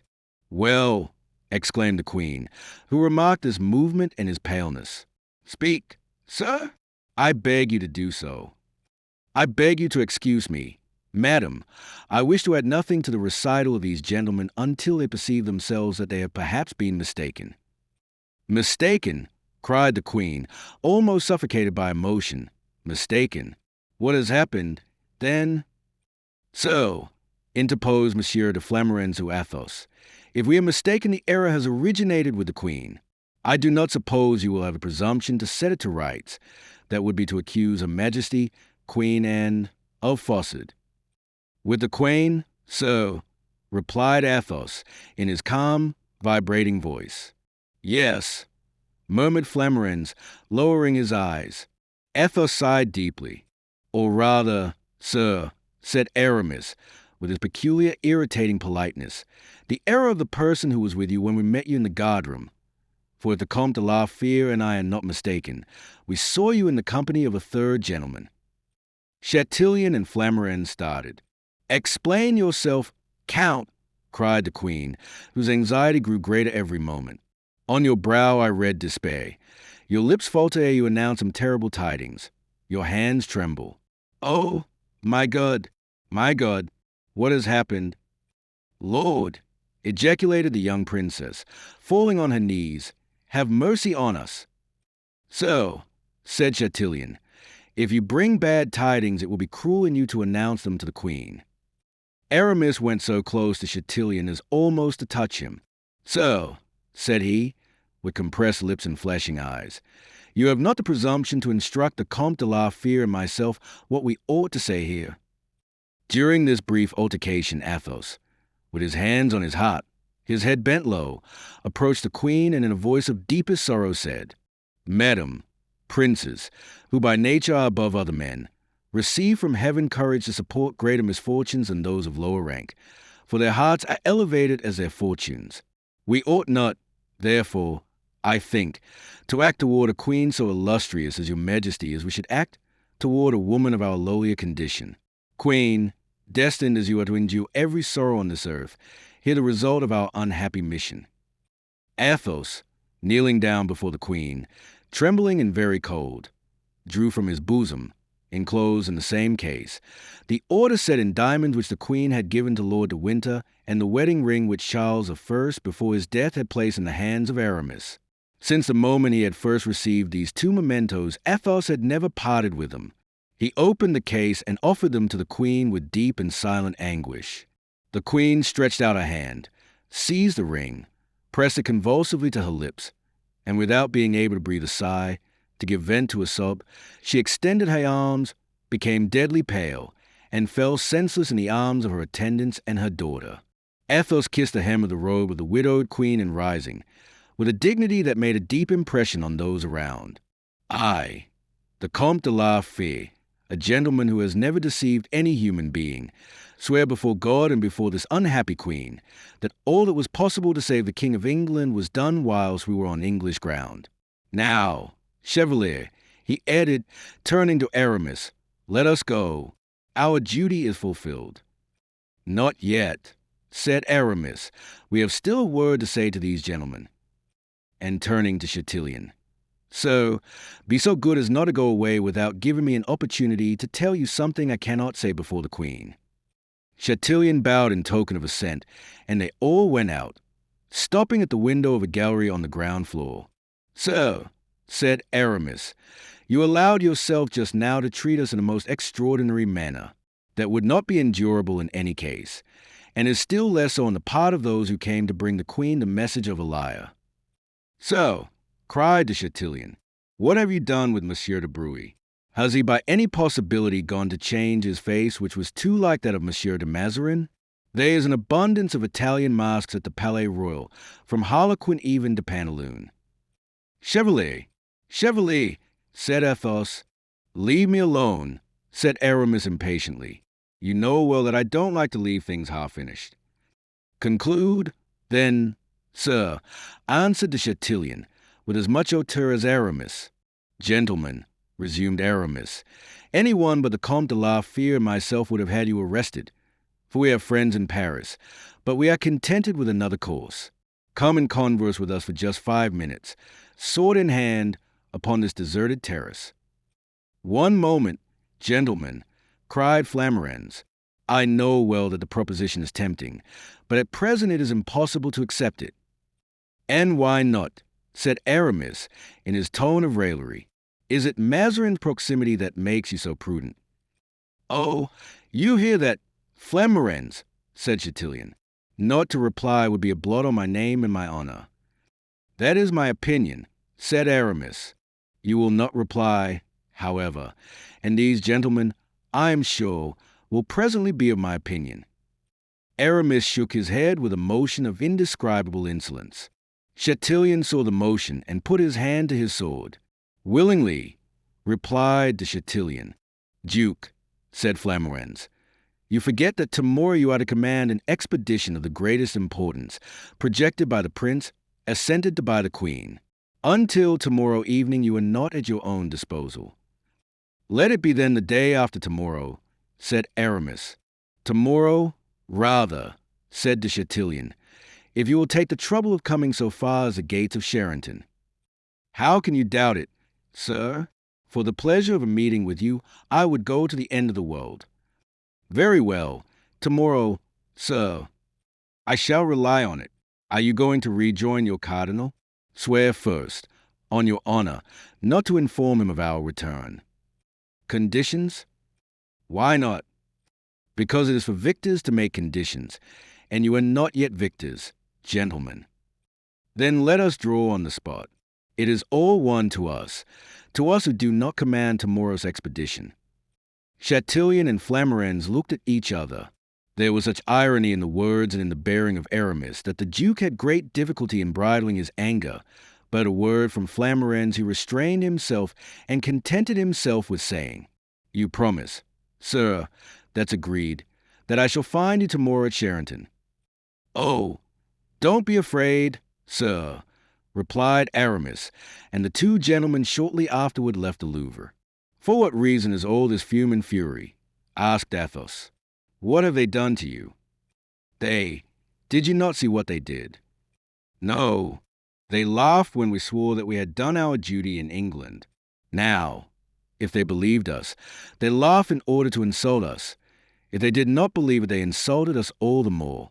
However, I'm glad not to fight them until tomorrow. I hope we shall have something better to do tonight than to draw the sword. What have we to do? Egad, to take Mazarin. Athos curled his lip with disdain. These undertakings do not suit me, as you know. Aramis. Why? Because it is taking people unawares. Really, Athos, you would make a singular general. You would fight only by broad daylight, warn your foe before an attack, and never attempt anything by night lest you should be accused of taking advantage of the darkness. Athos smiled. You know one cannot change his nature, he said. Besides, do you know what is our situation, and whether Mazarin's arrest wouldn't be rather an encumbrance than an advantage? Say at once you disapprove of my proposal. I think you ought to do nothing, since you exacted a promise from these gentlemen not to let Mazarin know that we were in France. I have entered into no engagement, and consider myself quite free. Come. Way.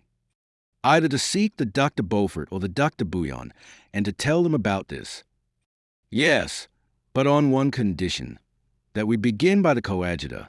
He is a priest, learned in cases of conscience, and we will tell him ours.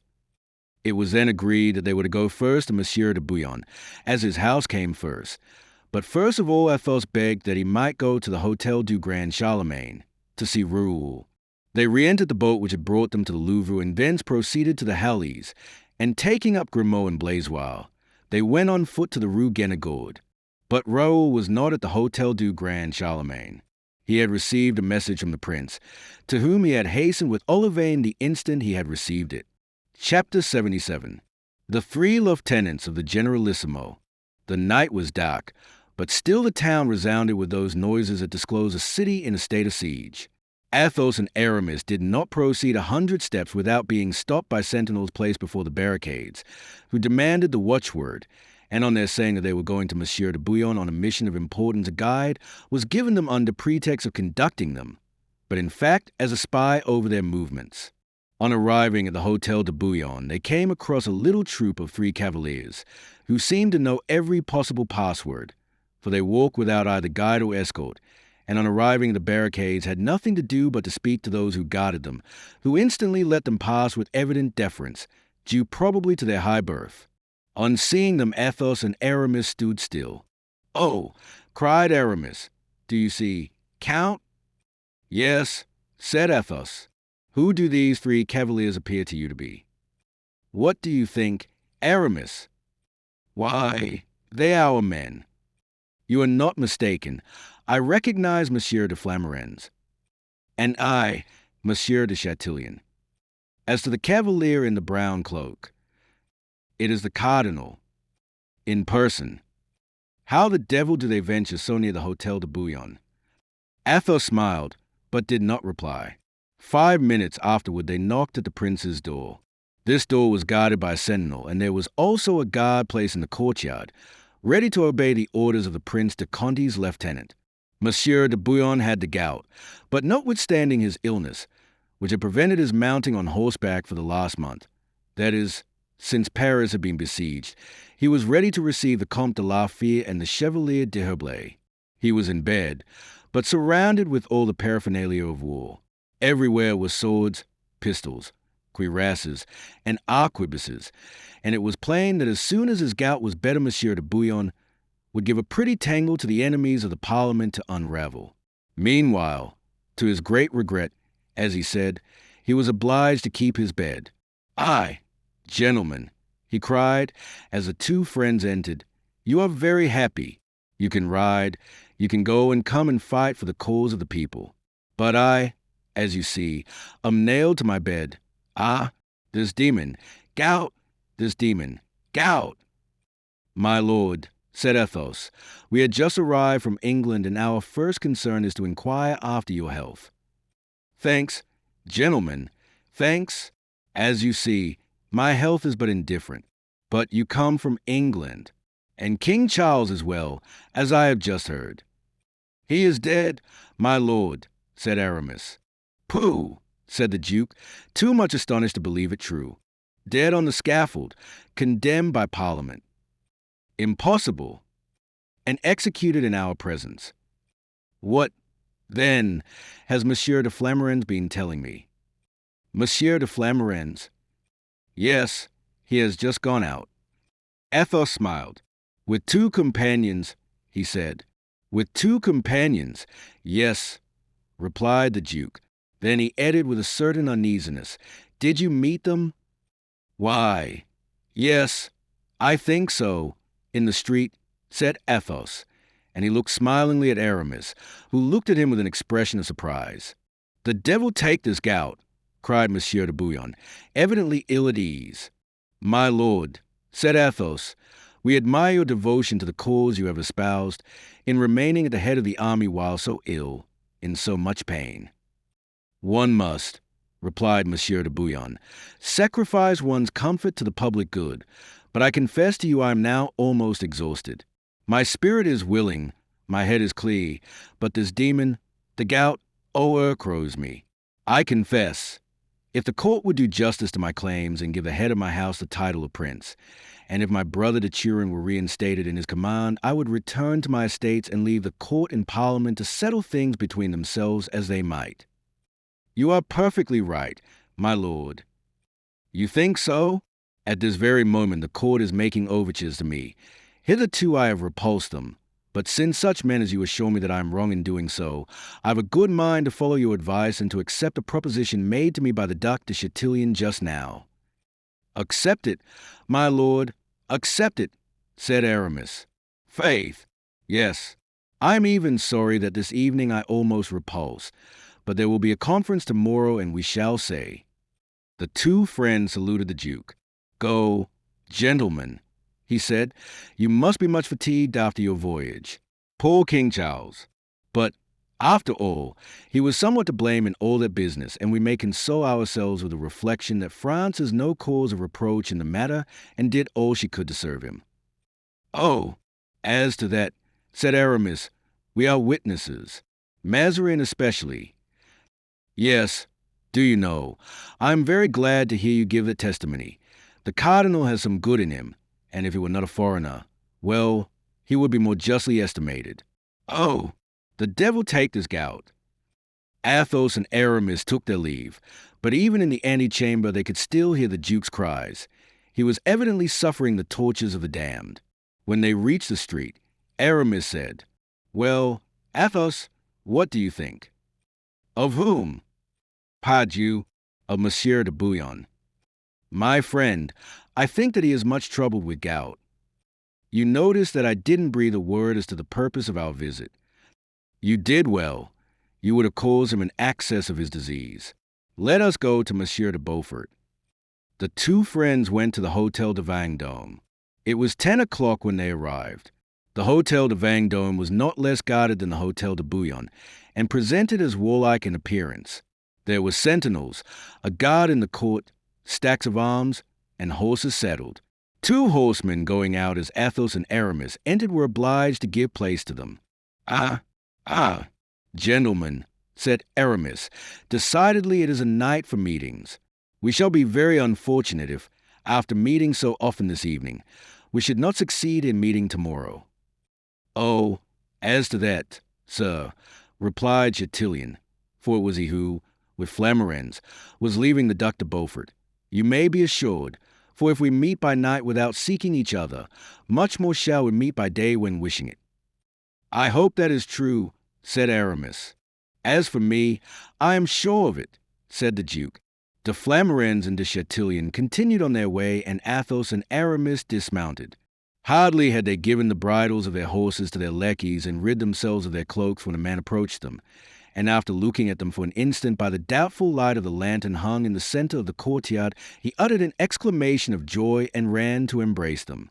Comte de la Fère, the man cried out, Chevalier de Herblay, how does it happen that you are in Paris? Rochefort, cried the 2 friends.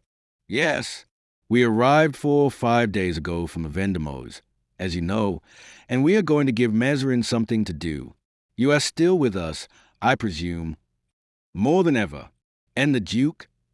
Furious against the cardinal. You know his success. Our dear Duke, he is really king of Paris. He can't go out without being mobbed by his admirers. Ah, so much the better. Can we have the honor of seeing His Highness? I shall be proud to present you. And Rochefort walked on. Every door was open to him. Monsieur de Beaufort was at supper, but he rose quickly on hearing the two friends announced. Ah, he cried, by Jove, you're welcome, sirs. You are coming to sup with me, are you not? Boy Scully, tell Noirmont that I have two guests. You know Noirmont, do you not? The successor of Father Marteau who makes the excellent pies you know of. Boy Scully, let him send one of his best, but not such a one as he made for La Ramee. Thank God, we don't want either rope ladders or gag pays now. My lord, said Athos, do not let us disturb you. We came merely to inquire after your health and to take your orders. As to my health, since it has stood 5 years of prison, with Monsieur de Chavigny to boot, 'tis excellent. As to my orders, since every one gives his own commands in our party, I shall end, if this goes on, by giving none at all. In short, my lord, said Athos, glancing at Aramis, your highness is discontented with your party. Discontented, sir? Say my highness is furious. To such a degree, I assure you, though I would not say so to others, that if the queen, acknowledging the injuries she has done me, would recall my mother and give me the reversion of the admiralty, which belonged to my father and was promised me at his death, well, it would not be long before I should be training dogs to say that there were greater traitors in France than the Cardinal Mazarin. At this Athos and Aramis could not help exchanging not only a look but a smile, and had they not known it for a fact, this would have told them that de Chatillon and de Flamarens had been there. My lord, said Athos, we are satisfied. We came here only to express our loyalty and to say that we are at your lordship's service and his most faithful servants. My most faithful friends, gentlemen, my most faithful friends, you have proved it. And if ever I am reconciled with the court I shall prove to you, I hope that I remain your friend, as well as that of, what the devil are their names, D'Artagnan and Porthos. D'Artagnan and Porthos. Ah, yes, you understand. Then, Comte de la Fere, you understand, Chevalier de Herblay, that I am altogether and always at your service. Athos and Aramis bowed and went out. My dear Athos, cried Aramis, I think you consented to accompany me only to give me a lesson. God forgive me. Wait a little. Aramis, it will be time for you to perceive my motive when we have paid our visit to the coadjutor. Let us then go to the archiepiscopal palace, said Aramis. They directed their horses to the city. On arriving at the cradle from which Paris sprang, they found it inundated with water, and it was again necessary to take a boat. The palace rose from the bosom of the water, and to see the number of boats around it, one would have fancied oneself not in Paris, but in Venice. Some of these boats were dark and mysterious, others noisy and lighted up with torches. The friends slid in through this congestion of embarkation and landed in their turn. The palace was surrounded with water, but a kind of staircase had been fixed to the lower walls, and the only difference was that instead of venturing by the doors, people entered by the windows. Thus did Athos and Aramis make their appearance in the antechamber, where about a dozen noblemen were collected in waiting. Good heavens, said Aramis to Athos, does the coadjutor intend to indulge himself in the pleasure of making us cool our hearts off in his antechamber? My dear friend, we must take people as we find them. The coadjutor is at this moment one of the 7 kings of Paris, and has a court. Let us send in our names, and if he does not send us a suitable message, we will leave him to his own affairs or those of France. Let us call one of these lackeys, with a demi-pistole in the left hand. Exactly so, cried Aramis. Ah, if I'm not mistaken, he is Bazin. Come here, fellow. Bazin, who was crossing the antechamber majestically in his clerical dress, turned around to see who the impertinent gentleman was who thus addressed him. But seeing his friends, he went up to them quickly and expressed delight at seeing them. A truce to compliments, said Aramis. We want to see the coadjutor, and instantly, as we are in haste. Certainly. So, It is not such lords as you are who are allowed to wait in the antechamber. Only just now he has a secret conference with Monsieur de Bruy. De Bruy, cried the friends. "'Tis then useless our see Monsieur the coadjutor this evening," said Aramis, "so we give it up." And they hastened to quit the palace, followed by Bazin, who was lavish of bows and compliments. "Well," said Athos, when Aramis and he were in the boat again, "are you beginning to be convinced that we should have done a bad turn to all these people in arresting Mazarin?" "You are wisdom incarnate, Athos," Aramis replied. What had especially been observed by the two friends was the little interest taken by the court of France in the terrible events which had occurred in England, which they thought should have arrested the attention of all Europe. In fact, aside from a poor widow and a royal orphan who wept in the corner of the Louvre, no one appeared to be aware that Charles I had ever lived and that he had perished on the scaffold. The two friends made an appointment for 10 o'clock on the following day. For though the night was well advanced when they reached the door of the hotel, Aramis said that he had certain important visits to make and left Athos to enter alone. At 10 o'clock the next day they met again. Athos had been out since 6 o'clock. "Well, have you any news?" Athos asked. "Nothing. No one has seen D'Artagnan and Porthos has not appeared. Have you anything?" "Nothing." "The devil," said Aramis. "In fact," said Athos, "this delay is not natural. They took the shortest route and should have arrived before we did. Add to that D'Artagnan has rapidity in action and that he is not the man to lose an hour, knowing that we were expecting him. He expected, you will remember, to be here on the 5th. And here we are at the 9th. This evening the margin of possible delay expires. What do you think should be done," asked Athos, "if we have no news of them tonight?" "Pardieu, we must go and look for them." "All right," said Athos. "But Raoul," said Aramis. A light cloud passed over the Count's face. "Raoul gives me much uneasiness," he said. "He received yesterday a message from a Prince de Condé. He went to meet him at St. Cloud and has not returned. Have you seen Madame de Chevreuse?" "She was not at home. And you, Aramis, you were going, I think, to visit Madame de Longueville." "I did go there." "Well, she was no longer there, but she had left her new address." "Where was she?" "Guess. I give you 1,000 chances." "How should I know where the most beautiful and active of the Frondists was at midnight? For I presume it was when you left me that you went to visit her." "At the Hotel de Ville, my dear fellow." "What? At the Hotel de Ville? Has she, then, been appointed Provost of Merchants?" "No, but she has become Queen of Paris ad interim, and since she could not venture at once to establish herself in the Palais Royal or the Tuileries, she is installed at the Hotel de Ville, where she is on the point of giving an heir and heiress to that dear Duke." "You didn't tell me of that, Aramis." "Really? It was my forgetfulness then. Pardon me." "Now," asked Athos, "what are we to do with ourselves till evening? Here we are without occupation, it seems to me."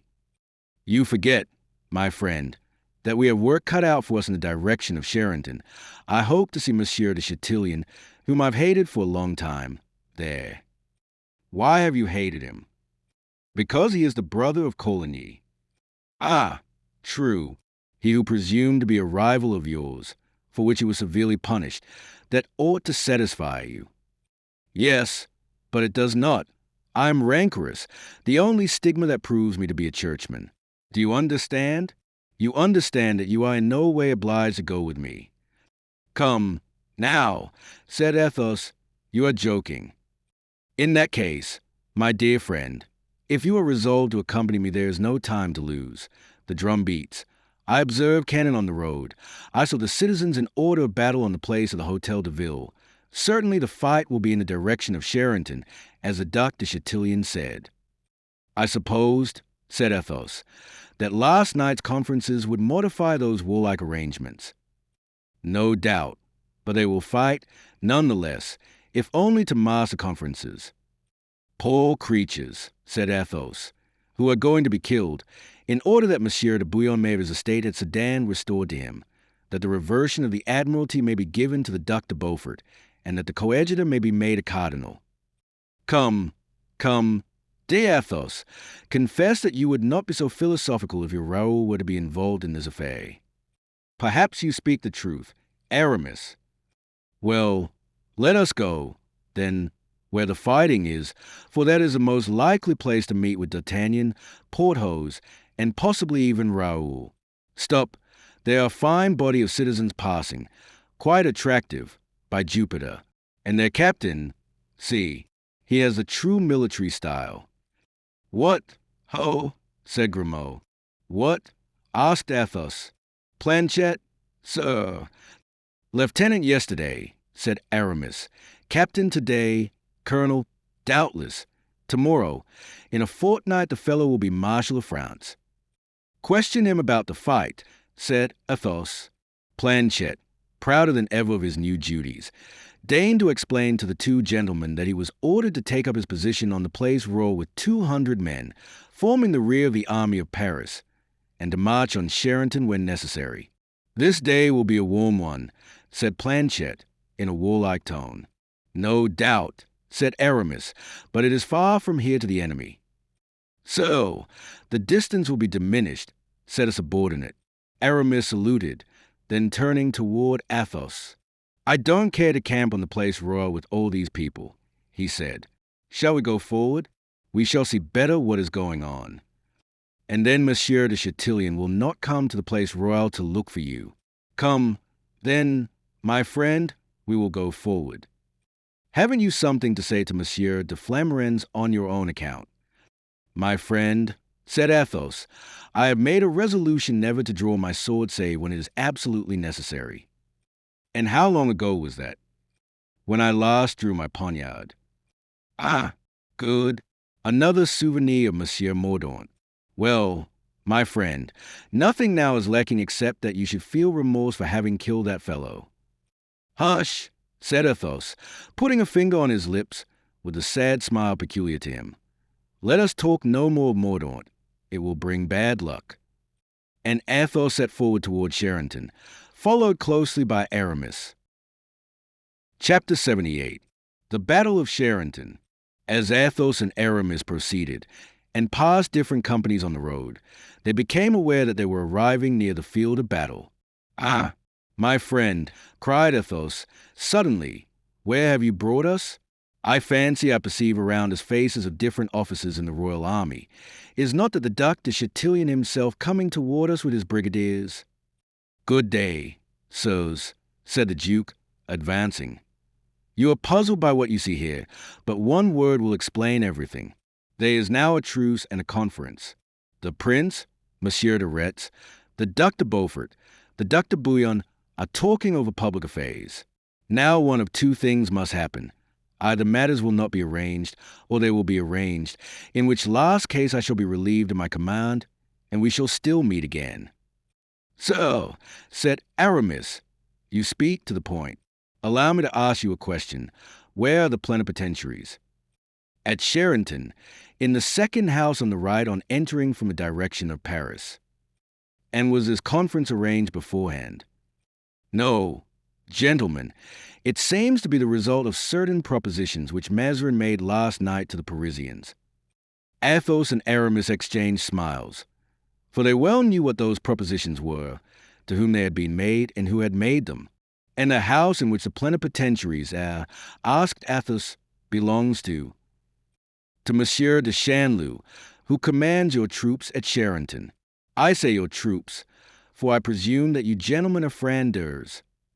Yes, almost, said Aramis. We are for the king and the princes.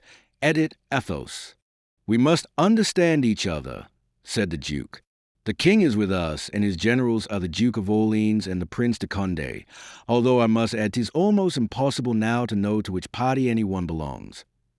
Yes, answered Athos, but his right place is in our ranks, with the Prince de Conti, de Beaufort, d'Elbeuf, and de Bouillon. But, so, supposing that the conference is broken off, are you going to try to take Charenton? Such are my orders. So, since you command the cavalry. Pardon me, I am commander-in-chief. So much the better. You must know all your officers. I mean those more distinguished. Why? Yes, very nearly. Will you then kindly tell me if you have in your command the Chevalier d'Artagnan, lieutenant in the Musketeers? No, sir, he is not with us. He left Paris more than 6 weeks ago and is believed to have gone on a mission to England. I knew that, but I suppose he had returned. No, sir, no one has seen him. I can answer positively on that point. For the Musketeers belong to our forces, and Monsieur de Cambon, the substitute for Monsieur d'Artagnan, still holds his place. The two friends looked at each other. You see, said Athos. It is strange, said Aramis. It is absolutely certain that some misfortune has happened to them on the way. If we have no news of them this evening, tomorrow we must start. Athos nodded affirmatively, then turning, and Monsieur de Bragelonne, a young man 15 years of age, attached to the Prince de Condé, has he the honor of being known to you, diffident in allowing the sarcastic Aramis to perceive how strong were his paternal feelings. Yes, surely, he came with the prince, a charming young man. He is one of your friends, then, Monsieur le Comte? Yes, sir, answered Athos, agitated, so much so that I wish to see him if possible. Quite possible. Sir, do me the favor to accompany me, and I will conduct you to headquarters. Halloo! There! Cried Aramis, turning around. What a noise behind us! A body of cavaliers is coming toward us, said Chatillon. I recognize the coadjutor by his Frondist hat, and I the Duc de Beaufort by his white plume of ostrich feathers. They are coming, full gallop. The prince is with them. Ah, he is leaving them. They are beating the rappel, cried Chatillon. We must discover what is going on. In fact, they saw the soldiers running to their arms. The trumpets sounded. The drums beat. The Duc de Beaufort drew his sword. On his side, the prince sounded a rappel, and all the officers of the royalist army, mingling momentarily with the Parisian troops, ran to him. Gentlemen, cried Chatillon, the truce is broken. That is evident. They are going to fight. Go, then, into Charenton, for I shall begin in a short time. There's a signal from the prince. The cornet of a troop had in fact just raised the standard of the prince. Farewell, till the next time we meet, cried Chatillon, and he set off, full gallop. Athos and Aramis turned also and went to salute the coadjutor and the Duc de Beaufort. As to the Duc de Bouillon, he had such a fit of gout as obliged him to return to Paris in a litter, but his place was well filled by the Duc d'Elbeuf and his 4 sons, ranged around him like a staff. Meantime, between Charenton and the royal army was left a space which looked ready to serve as a last resting place for the dead.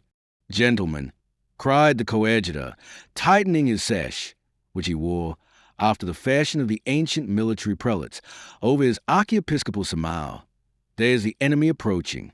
Let us save them half of their journey. And without caring whether he were followed or not, he set off.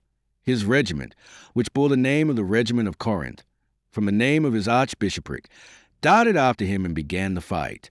Monsieur de Beaufort sent his cavalry toward Étampes, and Monsieur de Chanleu, who defended the place, was ready to resist an assault, or if the enemy were repulsed, to attempt a sortie. The battle soon became general, and the coadjutor performed miracles of valor. His proper vocation had always been the sword, and he was delighted whenever he could draw it from the scabbard, no matter for whom or against whom. Chanleu, whose fire at one time repulsed the royal regiment, thought that the moment was come to pursue it, but it was reformed and led again to the charge by the Duc de Chatillon in person. This charge was so fierce, so skillfully conducted, that Chanleu was almost surrounded. He commanded a retreat, which began step by step, foot by foot. Unhappily, in an instant he fell, mortally wounded. De Chatillon saw him fall and announced it in a loud voice to his men, which raised their spirits and completely disheartened their enemies, so that every man thought only of his own safety and tried to gain the trenches, where the coadjutor was trying to reform his disorganized regiment. Suddenly a squadron of cavalry galloped up to encounter the royal troops, who were entering Palamille, the entrenchments with the fugitives. Athos and Aramis charged at the head of their squadrons, Aramis with sword and pistol in his hands, Athos with his sword in his scabbard, his pistol in his saddlebags, calm and cool as if on the parade, except that his noble and beautiful countenance became sad as he saw slaughtered so many men who were sacrificed on the one side to the obstinacy of royalty and on the other to the personal rancour of the princes. Aramis, on the contrary, struck right and left and was almost delirious with excitement. His bright eyes kindled, and his mouth, so finely formed, assumed a wicked smile. Every blow he aimed was sure, and his pistol finished the deed, annihilated the wounded wretch who tried to rise again. On the opposite side, 2 cavaliers, one covered with a gilt cuirass, the other wearing simply a buff doublet, from which fell the sleeves of a vest of blue velvet, charged in front. The cavalier in the gilt cuirass fell upon Aramis, and struck a blow that Aramis parried with his wonted skill. "Ah, 'tis you, Monsieur de Chatillon," cried the chevalier. "Welcome to you. I expected you." "I hope I have not made you wait too long, sir," said the Duke. "At all events, here I am." "Monsieur de Chatillon," cried Aramis, taking from his saddlebags a second pistol. "I think if your pistols are being discharged, you are a dead man." "Thank God, sir, they are not." And the Duke, pointing his pistol at Aramis, fired. But Aramis bent his head the instant he saw the Duke's finger press the trigger and the ball pass without touching him. "Oh, you've missed me," cried Aramis, "but I swear to heaven, I will not miss you." "If I give you time," cried the Duke, spurring on his horse and rushing upon him with his drawn sword. Aramis awaited him with that terrible smile which was peculiar to him on such occasions, and Athos, who saw the Duke advancing toward Aramis with the rapidity of lightning, was just going to cry out, "Fire! Fire!" Then, when the shot was fired, de Chatillon opened his arms and fell back on the crupper of his horse. The ball had entered his breast through a notch in the cuirass. "I am a dead man," he said, and fell from his horse to the ground. "I told you this. I am now grieved I have kept my word. Can I be of any use to you?" Chatillon made a sign with his hand, and Aramis was about to dismount when he received a violent shock. 'Twas a thrust from a sword, but his cuirass turned aside the blow. He turned around and seized his new antagonist by the wrist, when he started back, exclaiming, "Raoul!" "Raoul!" cried Athos. The young man recognized at the same instant the voices of his father and the Chevalier d'Herblay.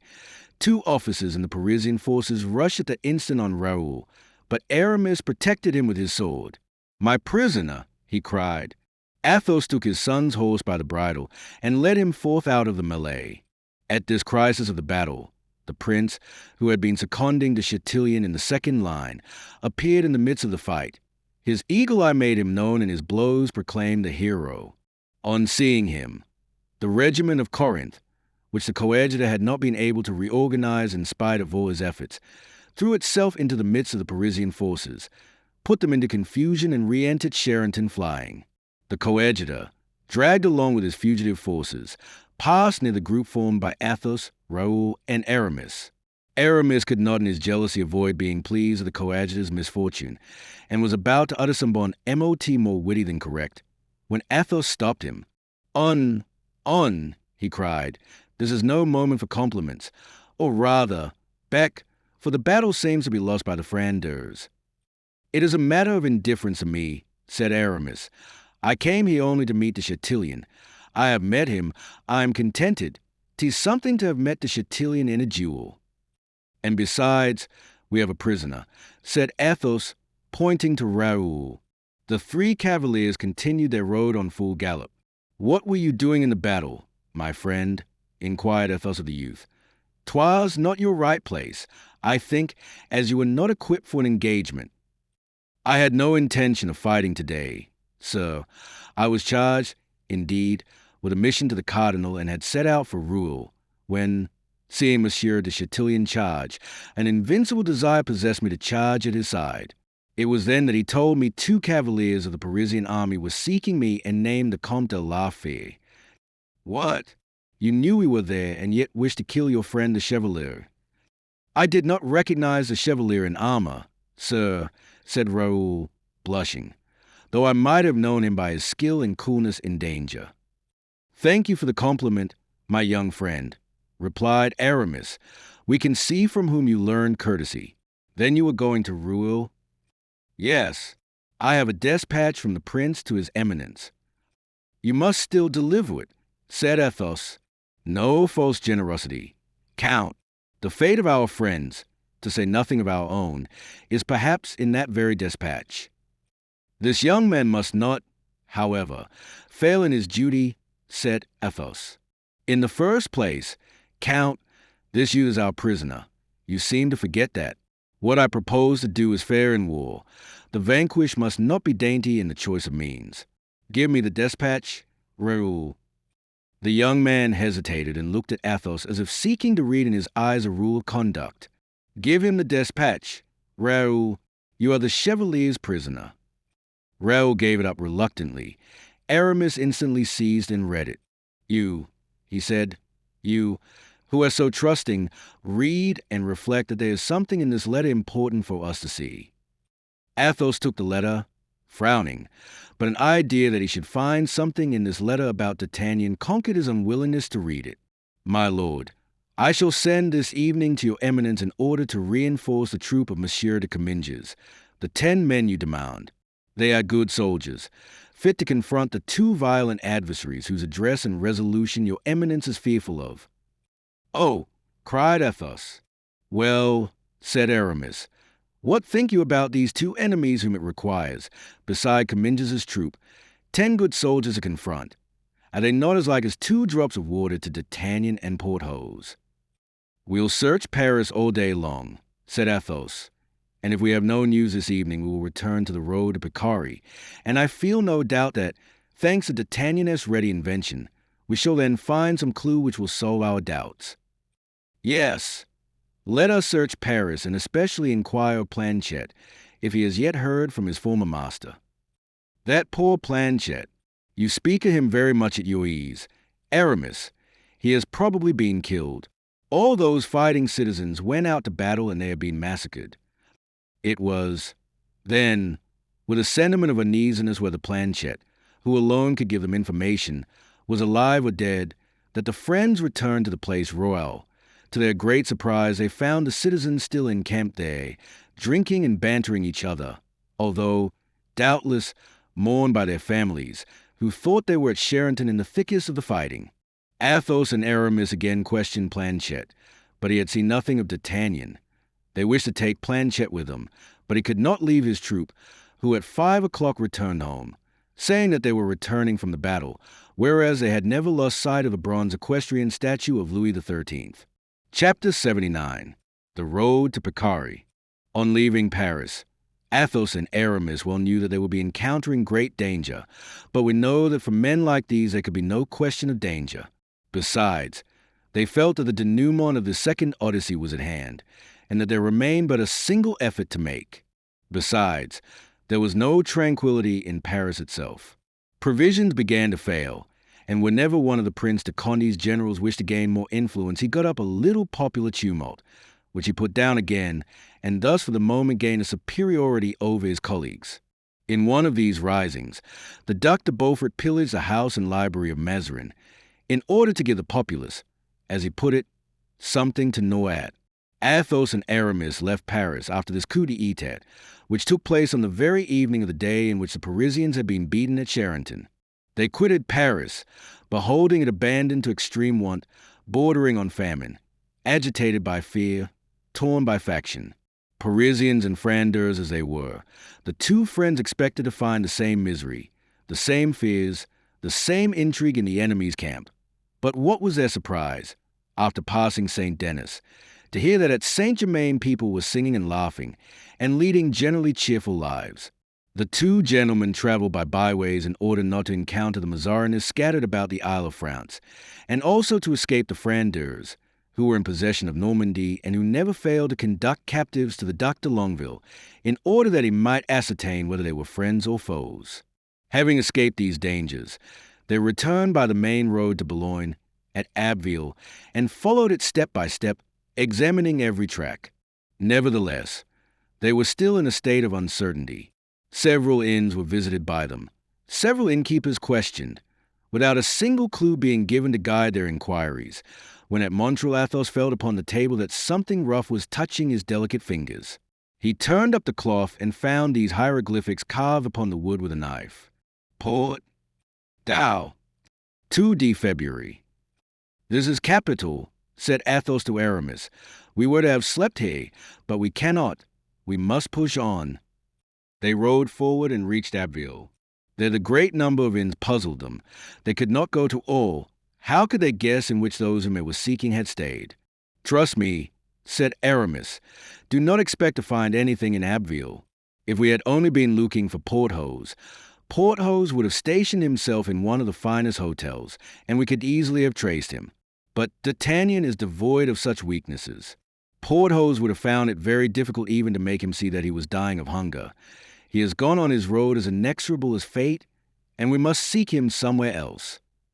They continued their route.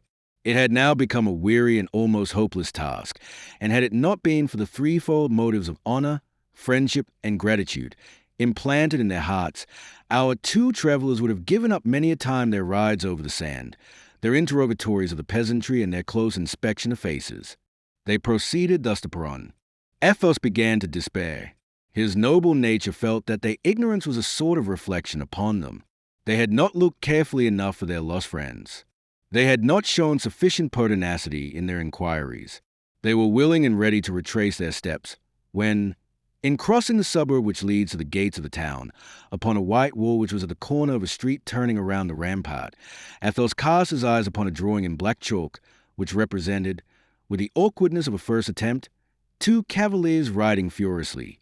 One of them carried a roll of paper on which were written these words: "They are following us." "Oh!" exclaimed Athos. "Here it is, as clear as day." Pursued as he was, D'Artagnan would not have tarried here 5 minutes had he been pressed very closely, which gives us hopes that he may have succeeded in escaping. Aramis shook his head. Had he escaped, we should either have seen him or have heard him spoken of. "You are right. Aramis, let us travel on." To describe the impatience and anxiety of these two friends will be impossible. Uneasiness took possession of the tender, constant heart of Athos, and fearful forecasts were the torment of the impulsive Aramis. They galloped on for 2 or 3 hours as furiously as the cavaliers on the wall. All at once, in a narrow pass, they perceived that the road was partially barricaded by an enormous stone. It had evidently been rolled across the pass by some arm of giant strength. Aramis stopped. "Oh," he said, looking at the stone, "this is the work of either Hercules or Porthos. Let us get down, count, and examine this rock." They both alighted. The stone had been brought with the evident intention of barricading the road, but someone having perceived the obstacle had partially turned aside. With the assistance of Blaisois and Grimaud, the friends succeeded in turning the stone over. Upon the side next the ground was scratched the following words: "8 of the light dragoons are pursuing us. If we reach Compiègne, we shall stop at the Peacock. It is kept by a friend of ours." "At last we have something definite," said Athos. "Let us go to the Peacock." "Yes," answered Aramis, "but if we are to get there we must rest our horses, for they are almost broken-winded." Aramis was right. They stopped at the first tavern and made each horse swallow a double quantity of corn steeped in wine. They gave them 3 hours' rest and then set off again. The men themselves were almost dead with fatigue, but hope supported them. In 6 hours they reached Compiègne and alighted at the Peacock. The host proved to be a worthy man, as bold as a Chinaman. They asked him if some time ago he had not received in his house 2 gentlemen who were pursued by dragoons. Without answering, he went out and brought in the blade of a rapier. "Do you know that?" he asked. Athos merely glanced at it. "'Tis D'Artagnan's sword," he said. "Does it belong to the smaller or to the larger of the two?" asked the host. "To the smaller." "I see that you are the friends of these gentlemen. Well, what has happened to them?" "They were pursued by 8 of the light dragoons, who rode into the courtyard before they had time to close the gate." "8?" said Aramis. "It surprises me that 2 such heroes as Porthos and D'Artagnan should have allowed themselves to be arrested by 8 men. The 8 men would doubtless have failed had they not been assisted by 20 soldiers of the regiment of Italians in the king's service, who are in garrison in this town, so that your friends were overpowered by numbers." "Arrested, were they?" inquired Athos. "Is it known why?"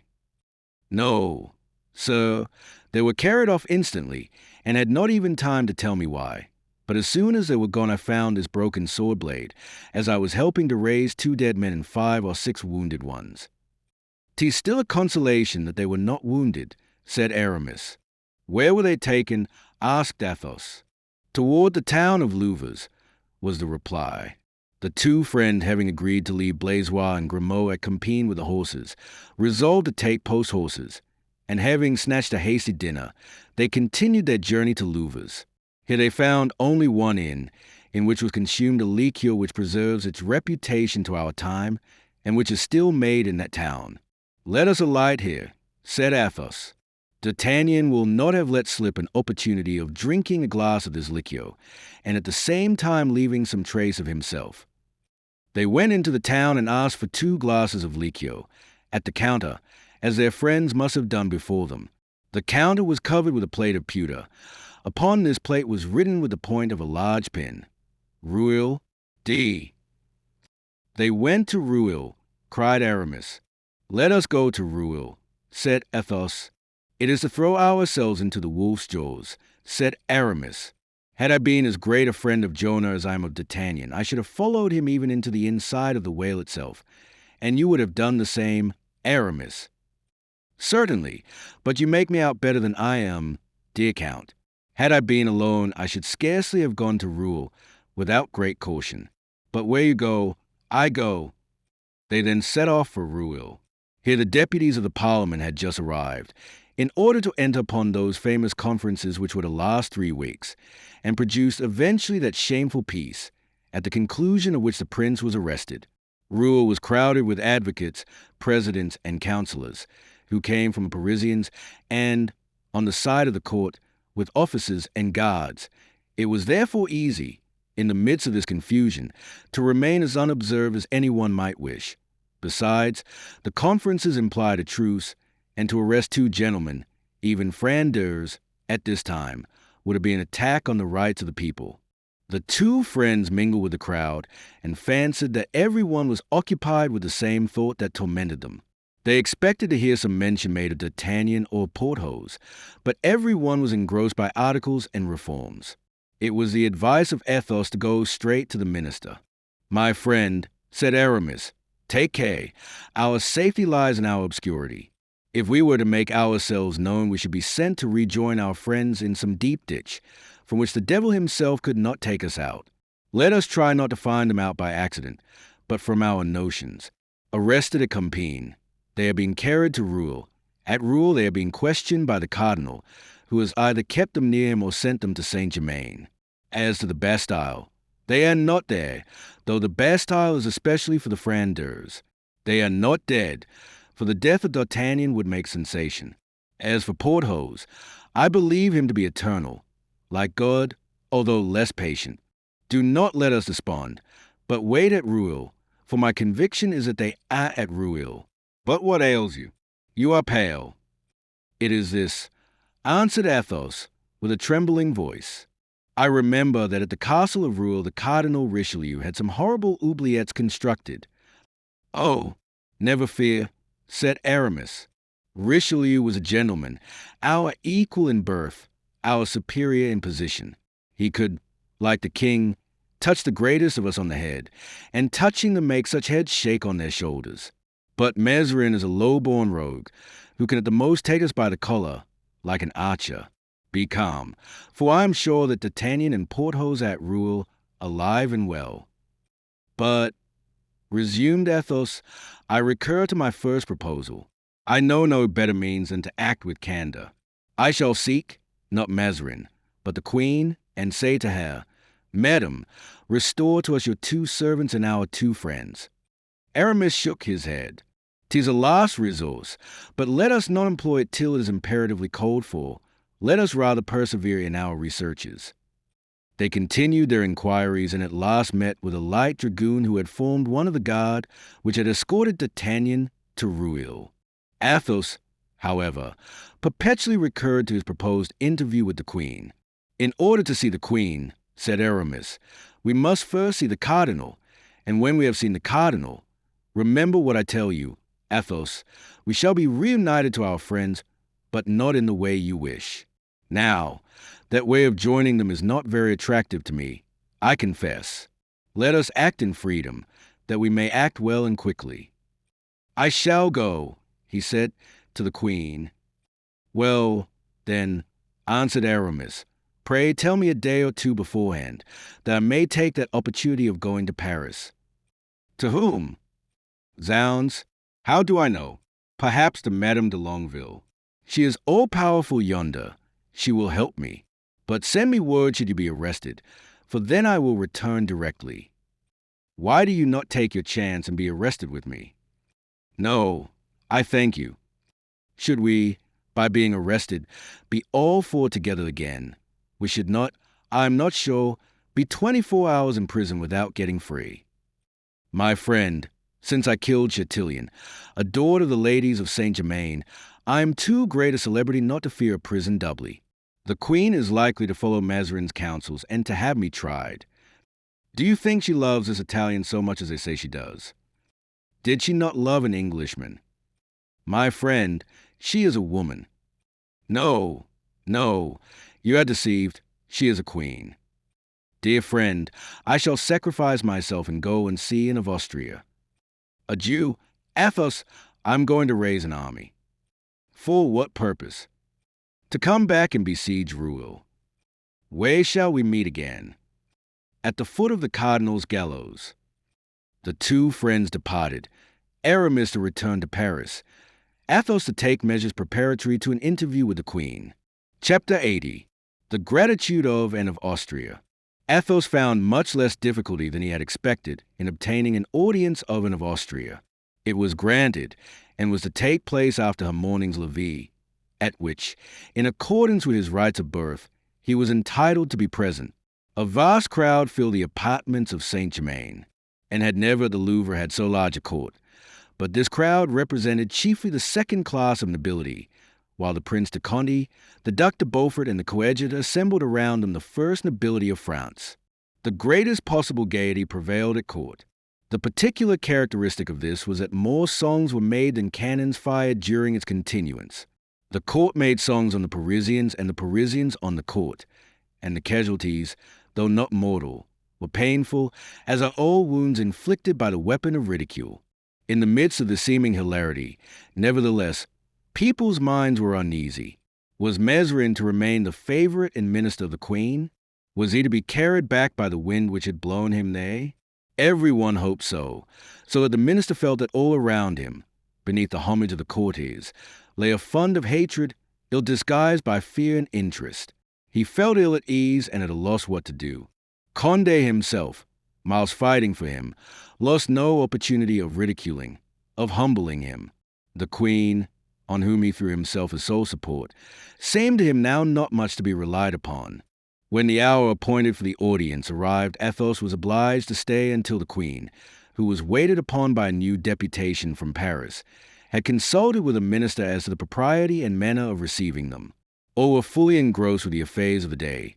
Athos could not therefore have chosen a more inauspicious moment to speak of his friends, poor Adams, lost in that raging whirlwind.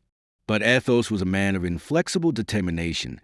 He firmly adhered to a purpose once formed, when it seemed to him to spring from conscience and to be prompted by a sense of duty.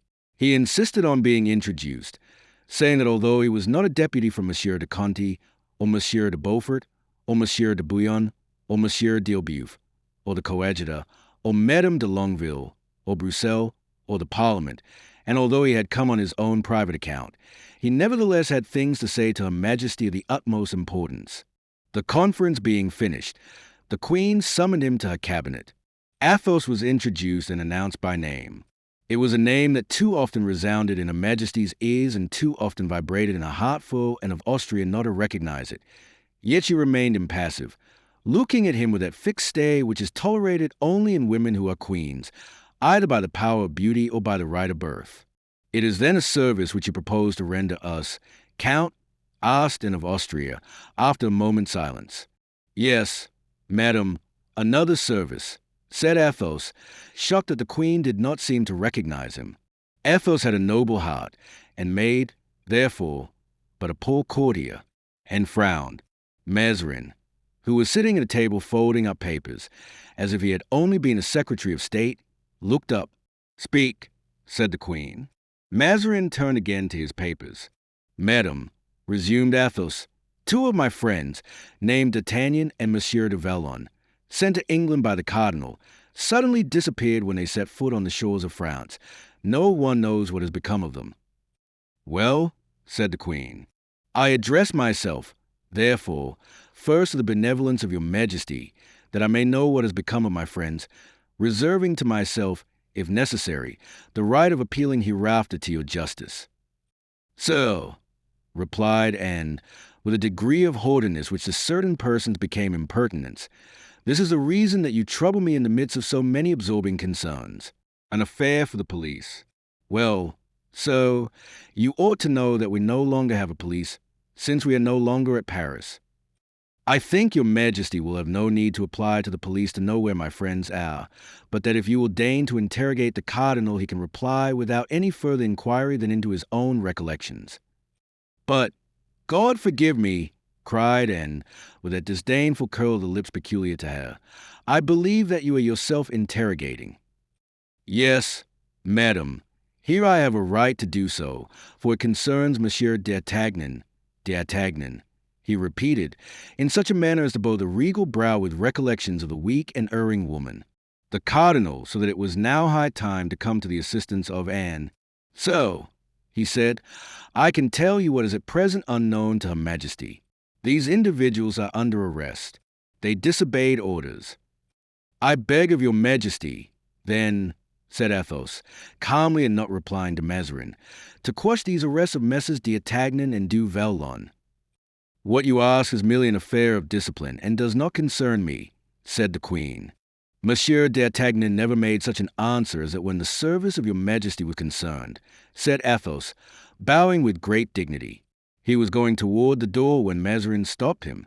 "You, too, have been in England, sir," he said, making a sign to the Queen, who was evidently going to issue a severe order. "I was a witness of the last hours of Charles I, poor king. Culpable, at the most, of weakness, how cruelly punished by his subjects. Thrones at this time shaken, and it is to little purpose for devoted hearts to serve the interest of princes. This is the second time that Monsieur d'Artagnan has been in England.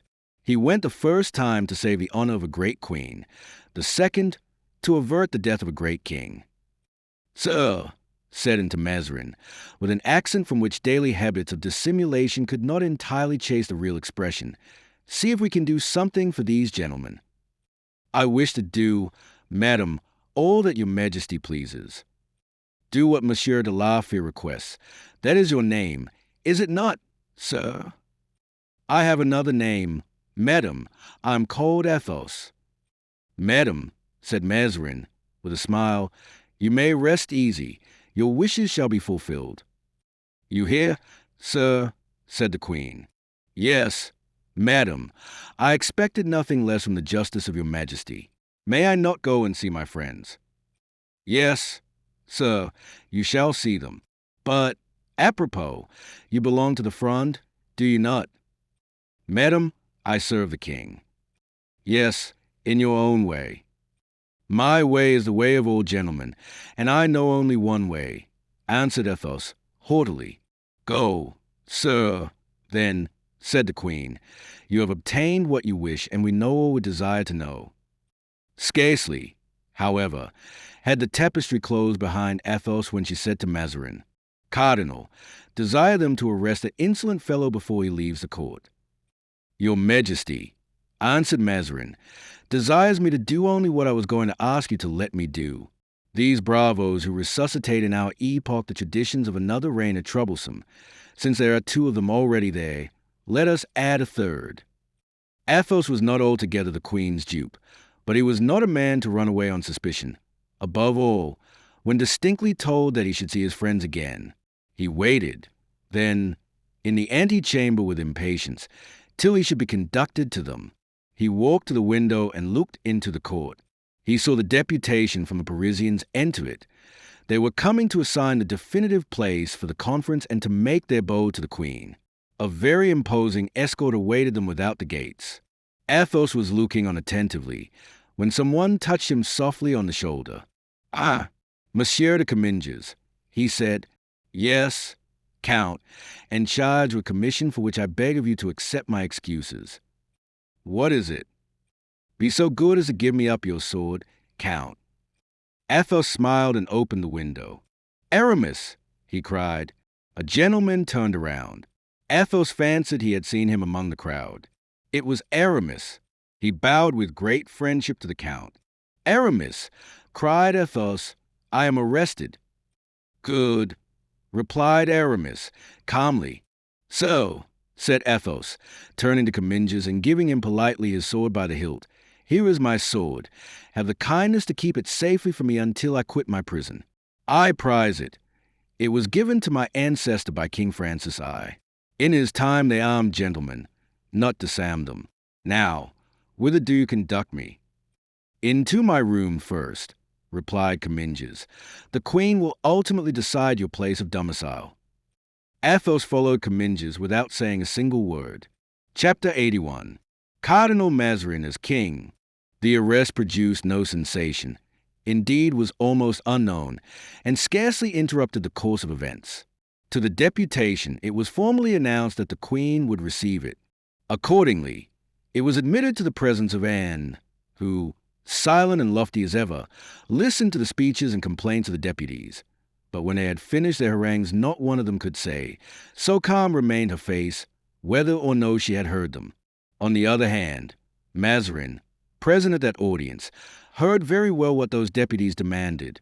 It was purely and simply his removal, in terms clear and precise. The discourse being finished, the Queen remained silent. "Gentlemen," said Mazarin, "I join with you in supplicating the Queen to put an end to the miseries of her subjects.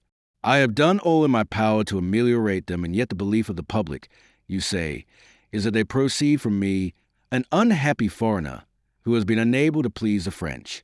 Alas, I have never been understood, and no wonder.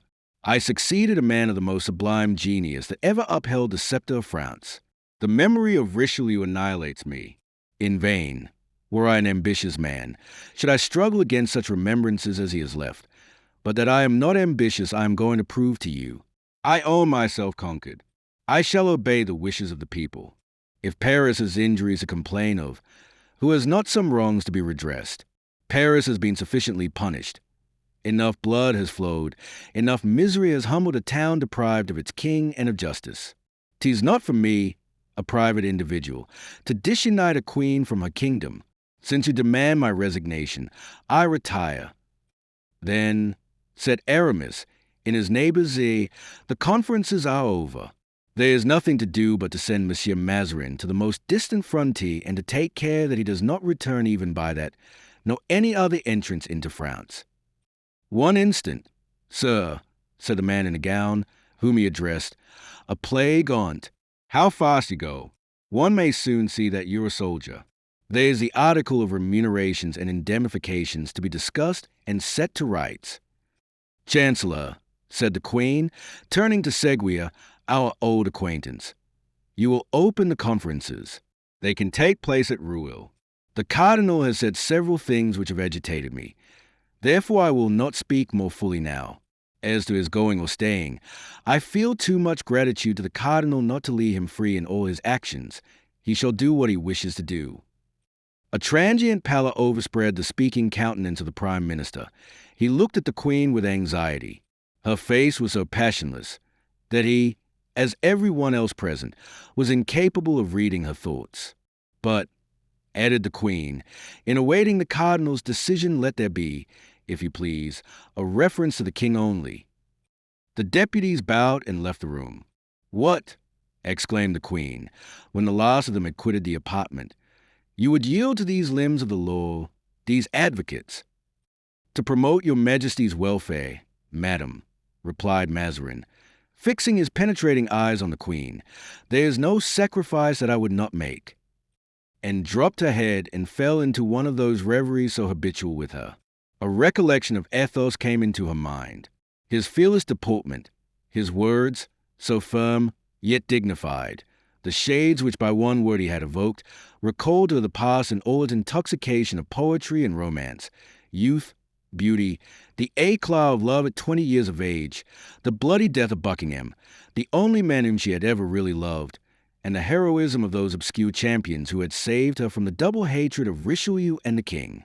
Mazarin looked at her, and while she deemed herself alone and free from the world of enemies who sought to spy into her secret thoughts, he read her thoughts in her countenance, as one sees in a transparent lake clouds pass, reflections, like thoughts, of the heavens. Must we, then, Austin of Austria, yield to the storm, by peace, and patiently and piously await better times?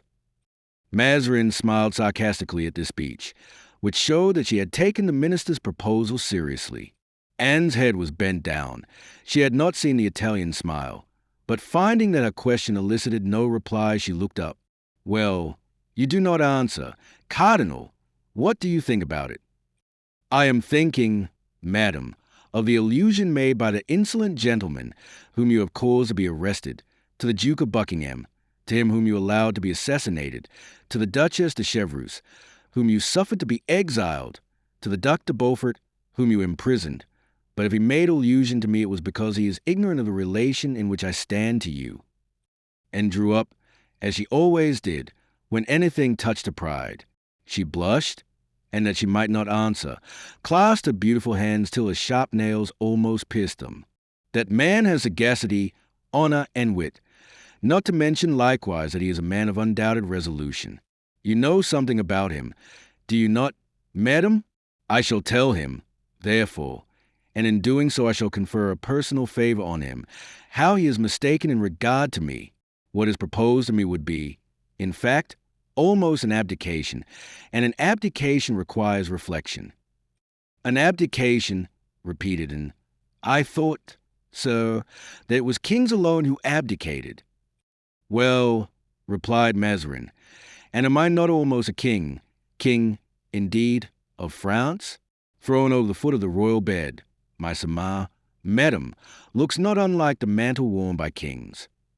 This was one of the humiliations which Mazarin made and undergo more frequently than any other, and one that bowed her head with shame. Queen Elizabeth and Catherine, too, of Russia are the only two monarchs of their set on record who were at once sovereigns and lovers.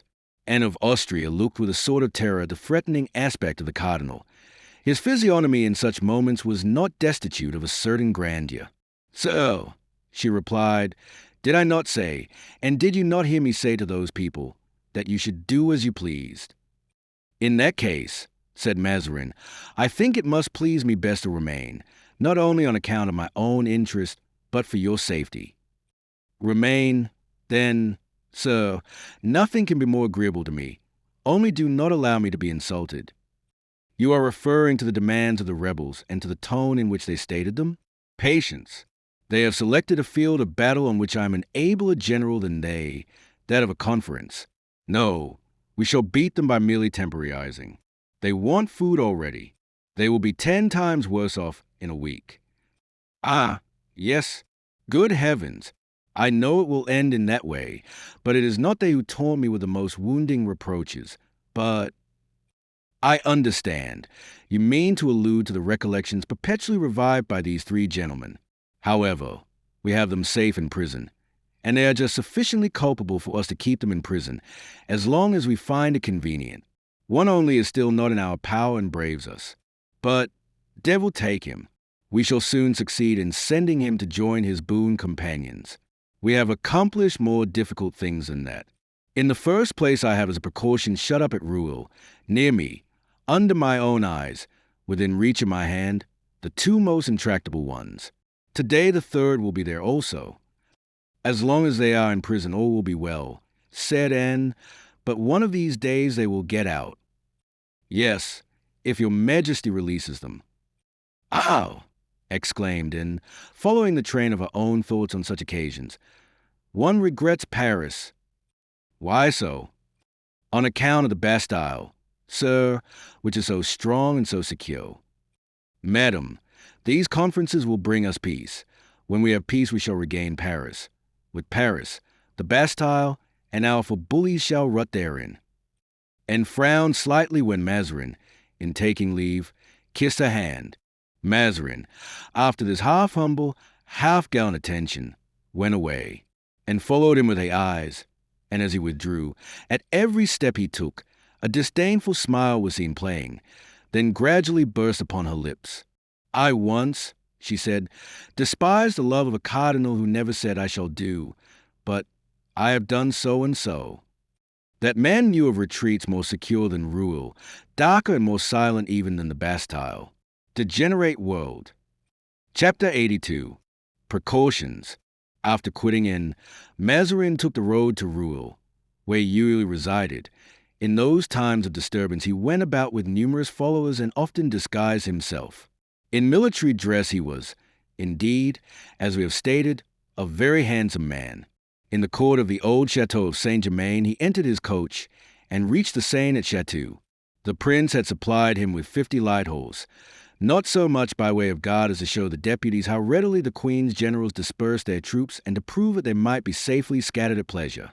Athos, on horseback, without his sword and kept in sight by Comminges, followed the cardinal in silence. Grimaud, finding that his master had been arrested, fell back into the ranks near Aramis, without saying a word and as if nothing had happened. Grimaud had, indeed, during 22 years of service, seen his master extricate himself from so many difficulties that nothing less than Athos's imminent death was likely to make him uneasy.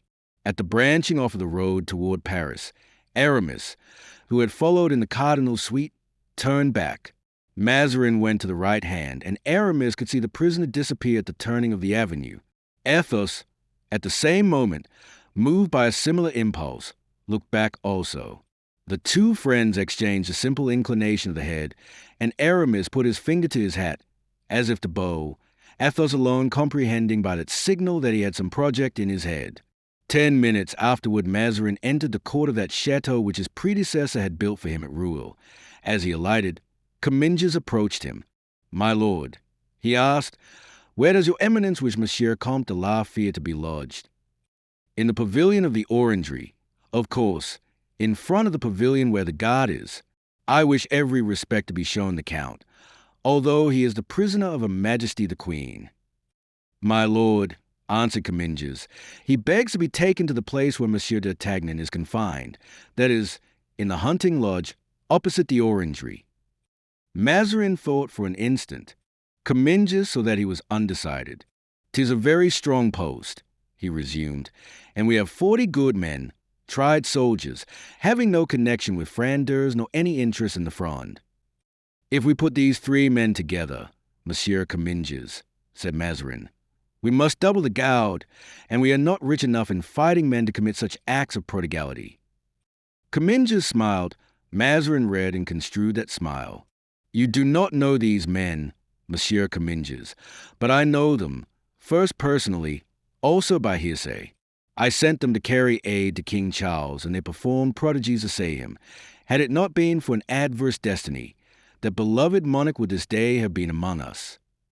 But since they serve your eminence so well, why are they, my lord cardinal, in prison?" "In prison?" said Mazarin. "And when has Rouen been a prison?" "Ever since there were prisoners in it," answered Comminges. "These gentlemen, Comminges, are not prisoners," returned Mazarin, with his ironical smile, "only guests, but guests so precious that I have put a grating before each of their windows and bolts to their doors, that they may not refuse to continue my visitors.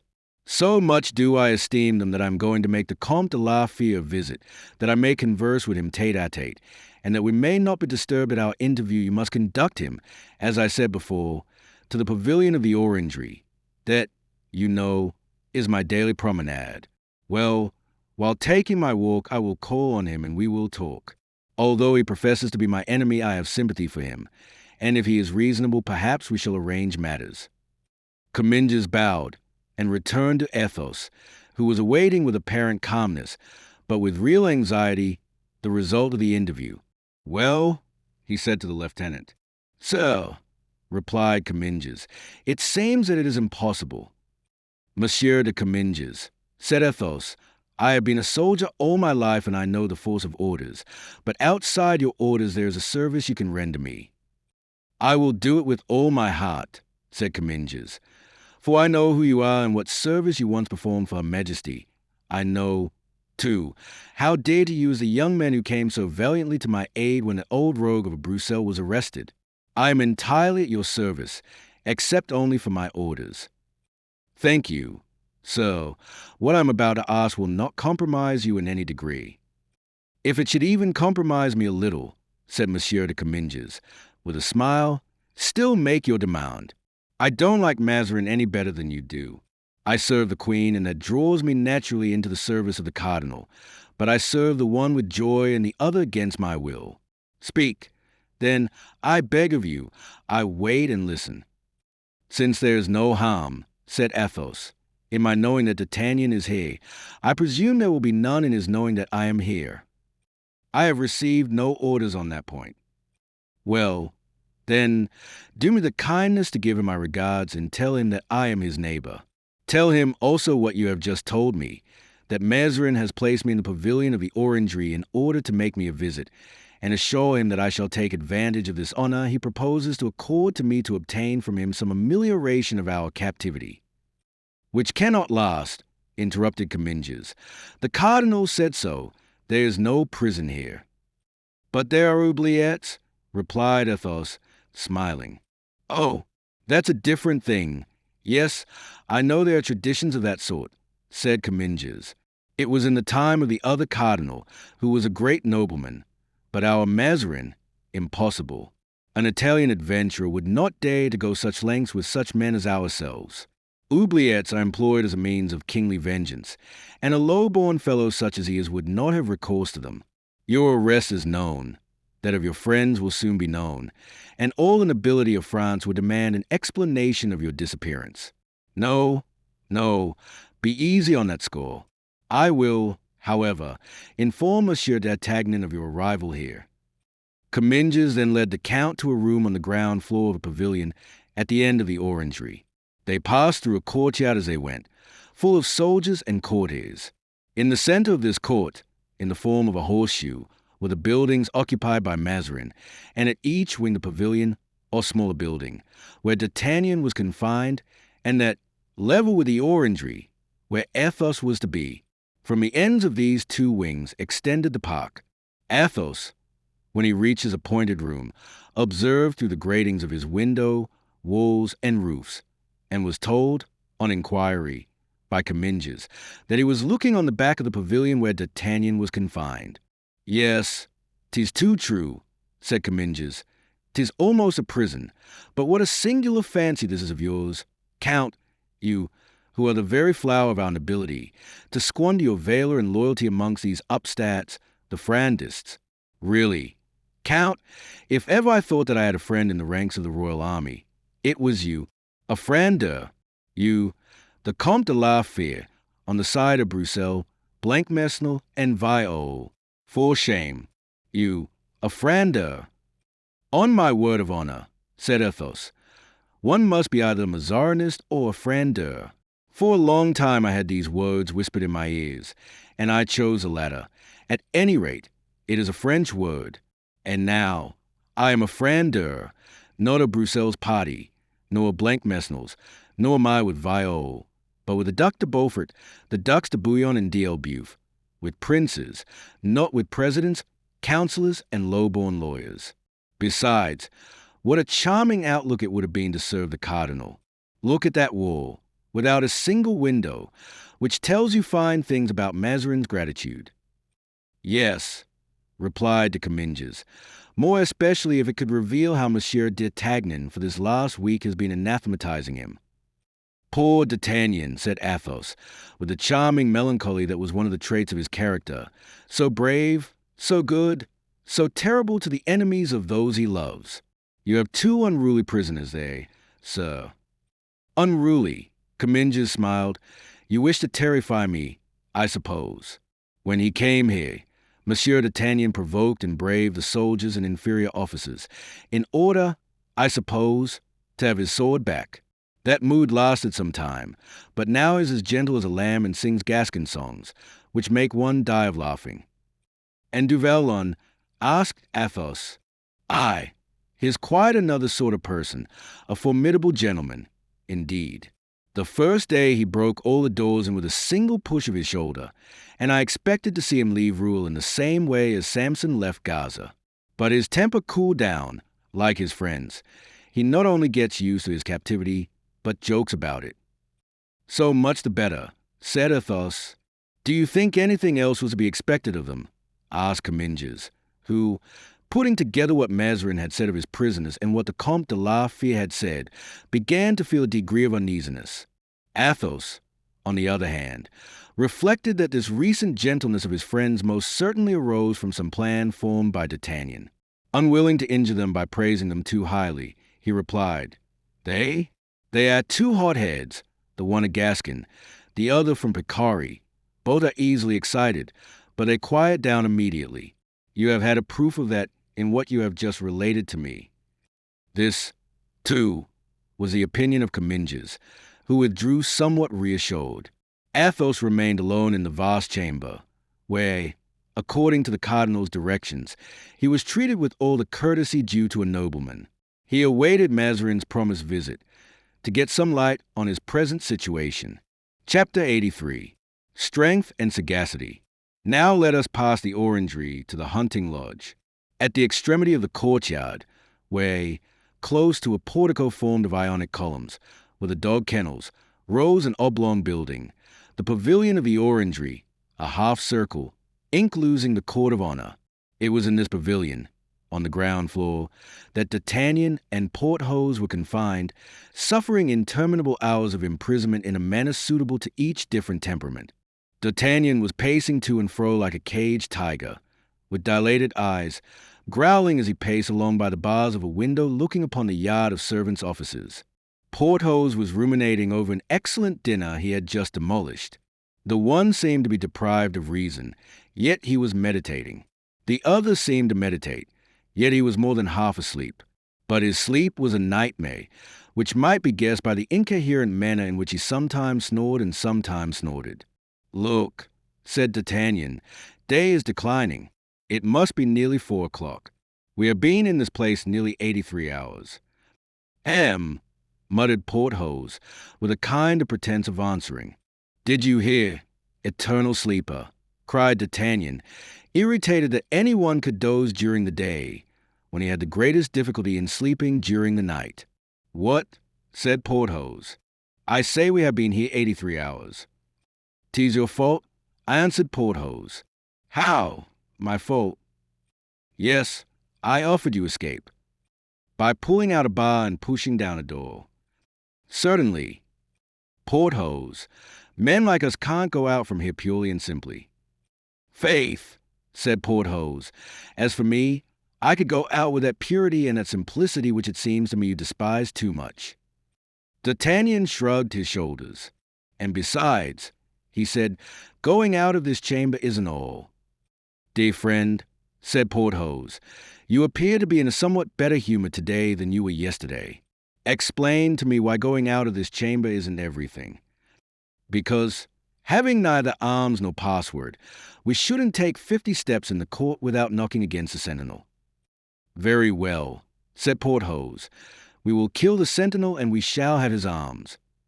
Yes, but before we can kill him, and he will be hard to kill, that Swiss, he will shriek out and the whole picket will come, and we shall be taken like foxes, we, who are lions, and thrown into some dungeon, where we shall not even have the consolation of seeing this frightful grey sky of Rouen, which no more resembles the sky of Tarbes than the moon is like the sun. Lackaday! If we only had someone to instruct us about the physical and moral topography of this castle. When one thinks that for 20 years, during which time I did not know what to do with myself, it never occurred to me to come to study Rouen. What difference does it make? Said Porthos. We shall go out all the same. Do you know, my dear fellow, why master pastry cooks never work with their hands? No, said Porthos, but I should be glad to be informed. It is because in the presence of their pupils they fear that some of their tarts or creams may turn out badly cooked. What then? Why, then they would be laughed at, and a master pastry cook must never be laughed at. And what have master pastry cooks to do with us? We ought, in our adventures, never to be defeated or give anyone a chance to laugh at us. In England, lately, we failed, we were beaten, and that is a blemish on our reputation. By whom, then, were we beaten? Asked Porthos. By Mordaunt. Yes, but we have drowned Monsieur Mordaunt. That is true, and that will redeem us a little in the eyes of posterity, if posterity ever looks at us. But listen, Porthos, though Monsieur Mordaunt was a man not to be despised, Mazarin is not less strong than he, and we shall not easily succeed in drowning him. We must, therefore, watch him play a close game, for, he added with a sigh, we too are equal, perhaps, to 8 others, but we are not equal to the 4 that you know of. That is true, said Porthos, echoing D'Artagnan's sigh. Well, Porthos, follow my examples. Walk back and forth till some news of our friends reaches us, or till we are visited by good idea. But don't sleep as you do all the time. Nothing dulls the intellect like sleep. As to what may lie before us, it is perhaps less serious than we at first thought. I don't believe that Monsieur de Mazarin thinks of cutting off our heads, for heads are not taken off without previous trial. A trial would make a noise, and a noise would get the attention of our friends, who would check the operations of Monsieur de Mazarin. How well you reason, said Porthos, admiringly. Well, yes, pretty well, replied D'Artagnan. And besides, you see, if they put us on trial, if they cut off our heads, they must meanwhile either keep us here or transfer us elsewhere. Yes, that is inevitable, said Porthos. Well, it is impossible but that Master Aramis, that keen-scented bloodhound, and Athos, that wise and prudent nobleman, will discover our retreat. Then, believe me, it will be time to act. Yes, we will wait. We can wait the more contentedly that it is not absolutely bad here, but for one thing, at least. What is that? Did you observe, D'Artagnan, that 3 days running they have brought us braised mutton? No, but if it occurs a 4th time I shall complain of it, so never mind. And then I feel the loss of my house.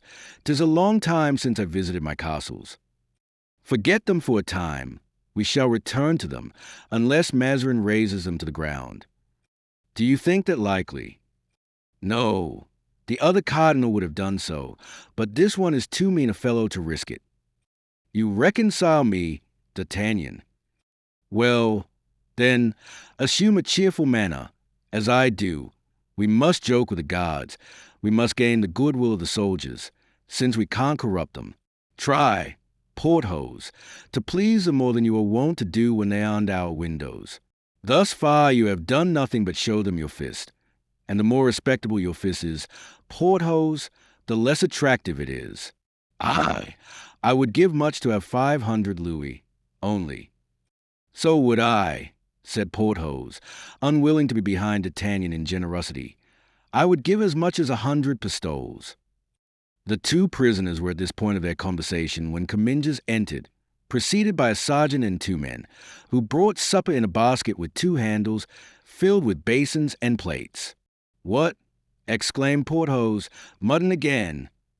My dear Monsieur de Comminges, said D'Artagnan, you will find that my friend, Monsieur de Vallon, will go to the most fatal lengths if Cardinal Mazarin continues to provide us with this sort of meat, mutton every day. I declare, said Porthos, I shall eat nothing if they do not take it away. Remove the mutton, cried Comminges. I wish Monsieur de Vallon to sup well, more especially as I have news to give him that will improve his appetite. Is Mazarin dead? Asked Porthos. No, I am sorry to tell you he is perfectly well. So much the worse, said Porthos. What is that news? Asked D'Artagnan. News in prison is a fruit so rare that I trust, Monsieur de Comminges, you will excuse my impatience, the more eager since you have given us to understand that the news is good.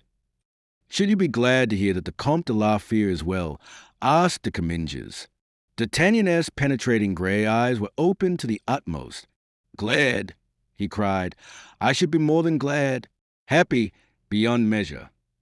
Well, I am desired by him to give you his compliments and to say that he is in good health." D'Artagnan almost leaped with joy. A quick glance conveyed his thought to Porthos. If Athos knows where we are, if he opens communication with us, before long Athos will act. Porthos was not very quick to understand the language of glances, but now since the name of Athos had suggested to him the same idea, he understood. "Do you say," asked the Gascon, timidly, "that the Comte de la Fère has commissioned you to give his compliments to Monsieur du Vallon and myself?" "Yes, sir." "Then you have seen him?" "Certainly I have." "Where, if I may ask without indiscretion?" "Near here," replied de Comminges, smiling, "so near that if the windows which look on the orangery were not stopped up you could see him from where you are." "He is wandering about the environs of the castle," thought D'Artagnan. Then he said aloud, "You met him, I dare say, in the park, hunting, perhaps." "No, nearer still. Look, behind this wall," said the Comminges, knocking against the wall. "Behind this wall? What is there, then, behind this wall? I was brought here by night, so devil take me if I know where I am." "Well," said Comminges, "suppose one thing." "I will suppose anything you please." "Suppose there were a window in this wall." "Well, from that window you would see Monsieur de la Fère at his." "The Count, then, is in the chateau?" "Yes." "For what reason?" "The same as yourself." "Athos, a prisoner." "You know well," replied the Comminges, "that there are no prisoners at Rueil, because there is no prison." "Don't let us play upon words, sir. Athos has been arrested. Yesterday, at Saint-Germain, as he came out from the presence of the Queen." The arms of D'Artagnan fell powerless by his side. One might have supposed him thunderstruck. A paleness ran like a cloud over his dark skin, but disappeared immediately. "A prisoner," he reiterated. "A prisoner," repeated Porthos, quite dejected. Suddenly D'Artagnan looked up, and in his eyes there was a gleam which scarcely even Porthos observed. But it died away, and he appeared more sorrowful than before. Come," said Comminges, who, since D'Artagnan, on the day of Broussel's arrest, had saved him from the hands of the Parisians, had entertained a real affection for him. "Don't be unhappy. I never thought of bringing you bad news. Laugh at the chance which has brought your friend near to you and Monsieur du Vallon, instead of being in the depths of despair about it." But D'Artagnan was still in a desponding mood. "And how did he look?" asked Porthos, who, perceiving that D'Artagnan had allowed the conversation to drop, profited by it to put in a word or two. "Very well, indeed, sir," replied Comminges. "At first, like you, he seemed distressed, but when he heard that the cardinal was going to pay him a visit this very evening—" "Ah!" cried D'Artagnan, "the cardinal is about to visit the Comte de la Fère." "Yes, and the Count desired me to tell you that he should take advantage of this visit to plead for you and for himself." "Ah, our dear Count," said D'Artagnan. "A fine thing, indeed," grunted Porthos. "A great favor. Zounds! Monsieur the Comte de la Fère, whose family is allied to the Montmorency and the Rohan, is easily the equal of Monsieur de Mazarin." "No matter," said D'Artagnan, in his most wheedling tone. "On reflection, my dear du Vallon, it is a great honor for the Comte de la Fère, and gives good reason to hope.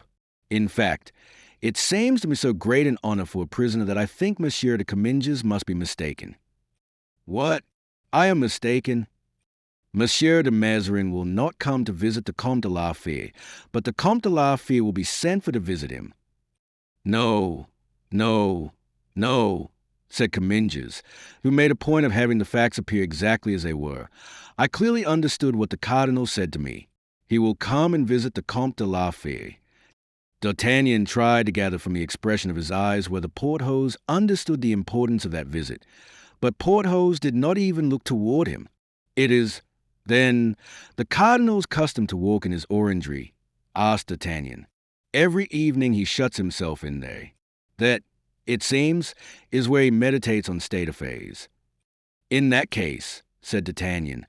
"I begin to believe that Monsieur de la Fère will receive the visit of His Eminence. He will, of course, have an escort." "Yes, 2 soldiers." "And will he talk thus of affairs in presence of 2 strangers?" "The soldiers are Swiss, who understand only German. Besides, according to all probability, they will wait at the door." D'Artagnan made a violent effort over himself to keep his face from being too expressive. "Let the cardinal take care of going alone to visit the Comte de la Fère," said D'Artagnan, "for the count must be furious." Comminges began to laugh. Oh, why, really, one would say that you 4 were anthropophagi. The count is an affable man. Besides, he is unarmed. At the first word from His Eminence, the 2 soldiers about him would run to his assistance. "2 soldiers," said D'Artagnan, seeming to remember something. "2 soldiers. Yes, that, then, is why I hear 2 men called every evening and see them walking sometimes for half an hour under my window. That is it. They are waiting for the cardinal, or rather for Bernouin, who comes to call them when the cardinal goes out." "Fine-looking men, upon my word," said D'Artagnan. "They belong to the regiment that was at Lens, which the prince assigned to the cardinal." "Ah, monsieur," said D'Artagnan, as if to sum up in a word all their conversation, "if only His Eminence would relent and grant to Monsieur de la Fère our liberty." "I wish it with all my heart," said Comminges. "Then, if he should forget that visit, you would find no inconvenience in reminding him of it." "Not at all." "Ah, that gives me more confidence." This skillful turn of the conversation would have seemed a sublime maneuver to anyone who could have read the Gascon soul.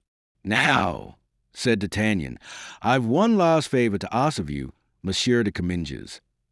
"At your service, sir." "You will see the Count again tomorrow morning. Will you remember us to him and ask him to solicit for me the same favor that he will have obtained? You want the cardinal to come here." "No, I know my place and am not so presumptuous. Let His Eminence do me the honor to give me a hearing. That is all I want." "Oh," muttered Porthos, shaking his head, "never should I have thought this of him. How misfortune humbles a man." "I promise you it shall be done," answered de Comminges. "Tell the Count that I am well, that you found me sad but resigned." "I am pleased, sir, to hear that." "And the same, also, for Monsieur de Vallon." "Not for me," cried Porthos. "I am not by any means resigned."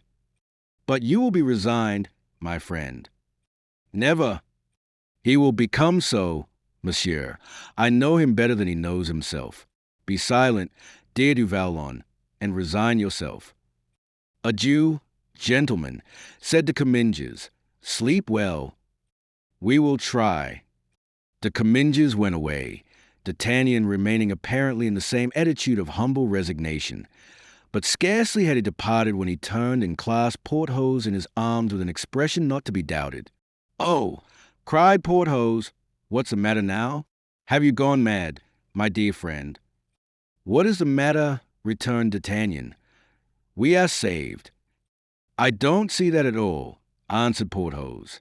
"I think we are all taken prisoners, except Aramis, and that our chances of getting out are lessened since one more of us is caught in Mazarin's mousetrap, which is far too strong for 2 of us, but not strong enough for 3 of us," returned D'Artagnan.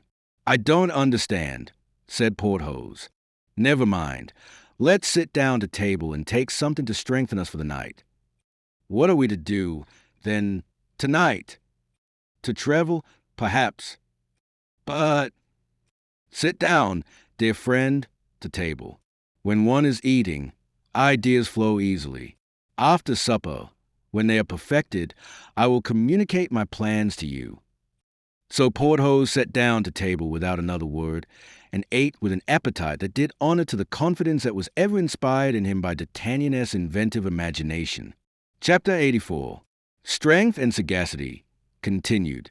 Supper was eaten in silence, but not in sadness, for from time to time one of those sweet smiles which were habitual to him in moments of good humor illumined the face of D'Artagnan. Not a scintilla of these was lost on Porthos, and at every one he uttered an exclamation which betrayed to his friend that he had not lost sight of the idea which possessed his brain.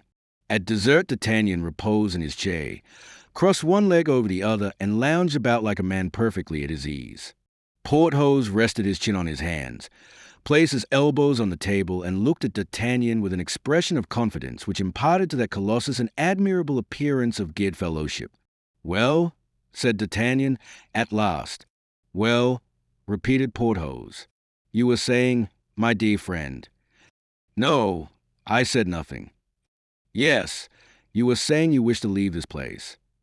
"Ah, indeed, the will was never wanting." "To get away you would not mind," you added, knocking down a door or wall. "'Tis true, I said so, and I say it again. And I answered you, Porthos, that it was not a good plan, that we couldn't go 100 steps without being recaptured, because we were without clothes to disguise ourselves and arms to defend ourselves." "That is true, we should need clothes and arms." "Well," said D'Artagnan, rising, "we have them, friend Porthos, and even something better." "Bah!" said Porthos, looking around. "Useless to look. Everything will come to us when wanted. At about what time did we see the 2 Swiss guards walking yesterday?" "An hour after sunset."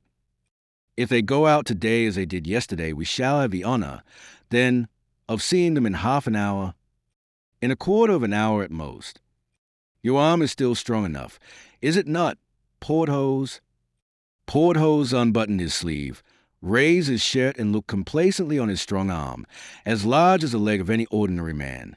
"Yes, indeed," said he, "I believe so. So that you could without trouble convert these tongs into a hoop and yonder shovel into a corkscrew." "Certainly." And the giant took up these 2 articles, and without any apparent effort produced in them the metamorphoses suggested by his companion. "There!" he cried. "Capital!" exclaimed the Gascon. "Really, Porthos, you are a gifted individual." "I have heard speak," said Porthos, "of a certain Milo Crotona, who performed wonderful feats, such as binding his forehead with a cord and bursting it, of killing an ox with a blow of his fist and carrying it home on his shoulders, etc. I used to learn all these feats by heart yonder, down at Pierrefonds, and I have done all that he did except breaking a cord by the corrugation of my temples." "Because your strength is not in your head, Porthos," said his friend. "No, it is in my arms and shoulders," answered Porthos with gratified naivete. "Well, my dear friend, let us approach the window, and there you can match your strength against that of an iron bar." Porthos went to the window, took a bar in his hands, clung to it and bent it like a bow, so that the 2 ends came out of the sockets of stone in which for 30 years they had been fixed. "Well, friend, the cardinal, although such a genius, could never have done that." "Shall I take out any more of them?" asked Porthos. "No, that is sufficient. A man can pass through that." Porthos tried, and passed the upper portion of his body through. "Yes," he said, "now pass your arm through this opening." "Why?" "You will know presently. Pass it." Porthos obeyed with military promptness, and passed his arm through the opening. "Admirable," said D'Artagnan.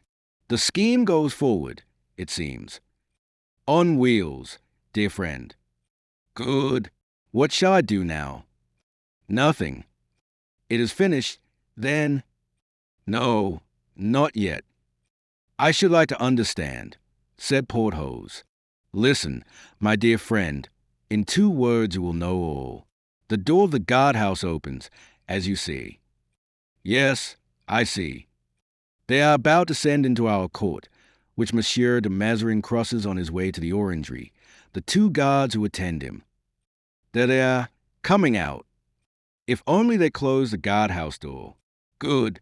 They close it." "What then?" "Silence. They may hear us." "I don't understand it at all." "As you execute, you will understand. And yet I should have preferred. You will have the pleasure of the surprise." "Ah, that is true." "Hush!" Porthos remained silent and motionless. In fact, the 2 soldiers advanced on the side where the window was, rubbing their hands, for it was cold, it being the month of February. At this moment the door of the guardhouse was opened, and one of the soldiers was summoned away.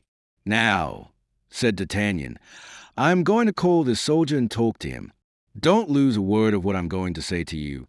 Porthos, everything lies in the execution." "Good. The execution of plots is my forte." "I know it well. I depend on you. Look, I shall turn to the left, so that the soldier will be at your right, as soon as he mounts on the bench to talk to us.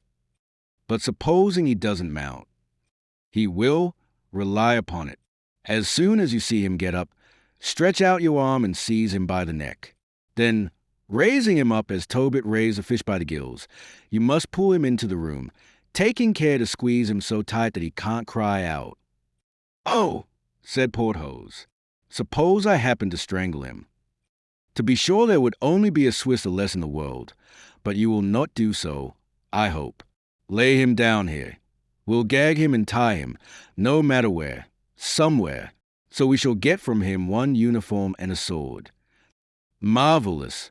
exclaimed Porthos, looking at the Gascon with the most profound admiration. "Pooh!" replied D'Artagnan. "Yes," said Porthos, recollecting himself, "but one uniform and one sword will not suffice for two." "Well, but there's his comrade." "True," said Porthos. "Therefore, when I cough, stretch out your arm." "Good." The two friends then placed themselves as they had agreed, Porthos being completely hidden in an angle of the window. "Good evening, comrade," said D'Artagnan in his most fascinating voice and manner. "Good evening, sir," answered the soldier in a strong provincial accent. "'Tis not too warm to walk," resumed D'Artagnan. "No, sir. And I think a glass of wine will not be disagreeable to you." "A glass of wine will be extremely welcome." "The fish bites! The fish bites!" whispered the Gascon to Porthos. "I understand," said Porthos. "A bottle, perhaps?" "A whole bottle? Yes, sir. A whole bottle, if you will drink my health." "Willingly," answered the soldier. "Come, then, and take it, friend," said the Gascon. "With all my heart. How convenient that there's a bench here. Egad, one would think it had been placed here on purpose. Get on it. That's it, friend." And D'Artagnan coughed. That instant the arm of Porthos fell. His hand of iron grasped, quick as lightning, firm as a pair of blacksmith's pincers, the soldier's throat. He raised him, almost stifling him as he drew him through the aperture, at the risk of flaying him in the passage. He then laid him down on the floor, where D'Artagnan, after giving him just time enough to draw his breath, gagged him with his long scarf, and the moment he had done so began to undress him with the promptitude and dexterity of a man who had learned his business on the field of battle. Then the soldier, gagged and bound, was placed upon the hearth, the fire of which had been previously extinguished by the two friends. "Here's a sword and a dress," said Porthos. "I take them," said D'Artagnan, "for myself. If you want another uniform and sword, you must play the same trick over again. Stop! I see the other soldier issue from the guardroom and come toward us." "I think," replied Porthos, "it would be imprudent to attempt the same maneuver again. It is said that no man can succeed twice in the same way, and a failure would be ruinous. No, I will go down, seize a man unawares, and bring him to you ready gagged." "That is better," said the Gascon. "Be ready," said Porthos, as he slipped through the opening. He did as he said. Porthos seized his opportunity, caught the next soldier by his neck, gagged him and pushed him like a mummy through the bars into the room, and entered after him. Then they undressed him as they had done the first, laid him on their bed and bound him with the straps which composed the bedstead being of oak. This operation proved as great a success as the first. "There," said D'Artagnan, "this is capital. Now let me try on the dress of yonder chap to Porthos. I doubt if you can wear it. But should it be too tight, never mind, you can wear the breastplate and the hat with the red feathers." It happened, however, that the second soldier was a Swiss of gigantic proportions, so, save that some few of the seams split, His uniform fitted Porthos perfectly. They then dressed themselves. "'Tis done!" they both exclaimed at once. "As to you, comrades," they said to the men, "nothing will happen to you if you are discreet, but if you stir, you are dead men." The soldiers were complacent. They had found the grasp of Porthos pretty powerful, and that it was no joke to fight against it. "Now," said D'Artagnan, "you wouldn't be sorry to understand the plot, would you, Porthos?" "Well, no, not very." "Well, then, we shall go down into the court." "Yes." "We shall take the place of those two fellows." "Well, we will walk back and forth." "That's a good idea, for it isn't warm. In a moment the valet de chambre will call the guard, as he did yesterday and the day before." "And we shall answer." "No, on the contrary, we shall not answer." "As you please. I don't insist on answering." "We will not answer. Then we will simply settle our hats on our heads, and we will escort His Eminence." "Where shall we escort him?" "Where he is going, to visit Athos. Do you think Athos will be sorry to see us?" "Oh!" cried Porthos. "Oh, I understand." "Wait a little, Porthos, before crying out, for, on my word, you haven't reached the end," said the Gascon in a jesting tone. "What is to happen?" said Porthos. "Follow me," replied D'Artagnan. "The man who lives to see shall see." And slipping through the aperture, he alighted in the court. Porthos followed him by the same road, but with more difficulty and less diligence. They could hear the two soldiers shivering with fear as they lay bound in the chamber. Scarcely had the two Frenchmen touched the ground when a door opened, and the voice of the valet de chambre called out, "Make ready!" At the same moment the guardhouse was opened, and a voice called out, "La Bruyere and du Bathois, march!"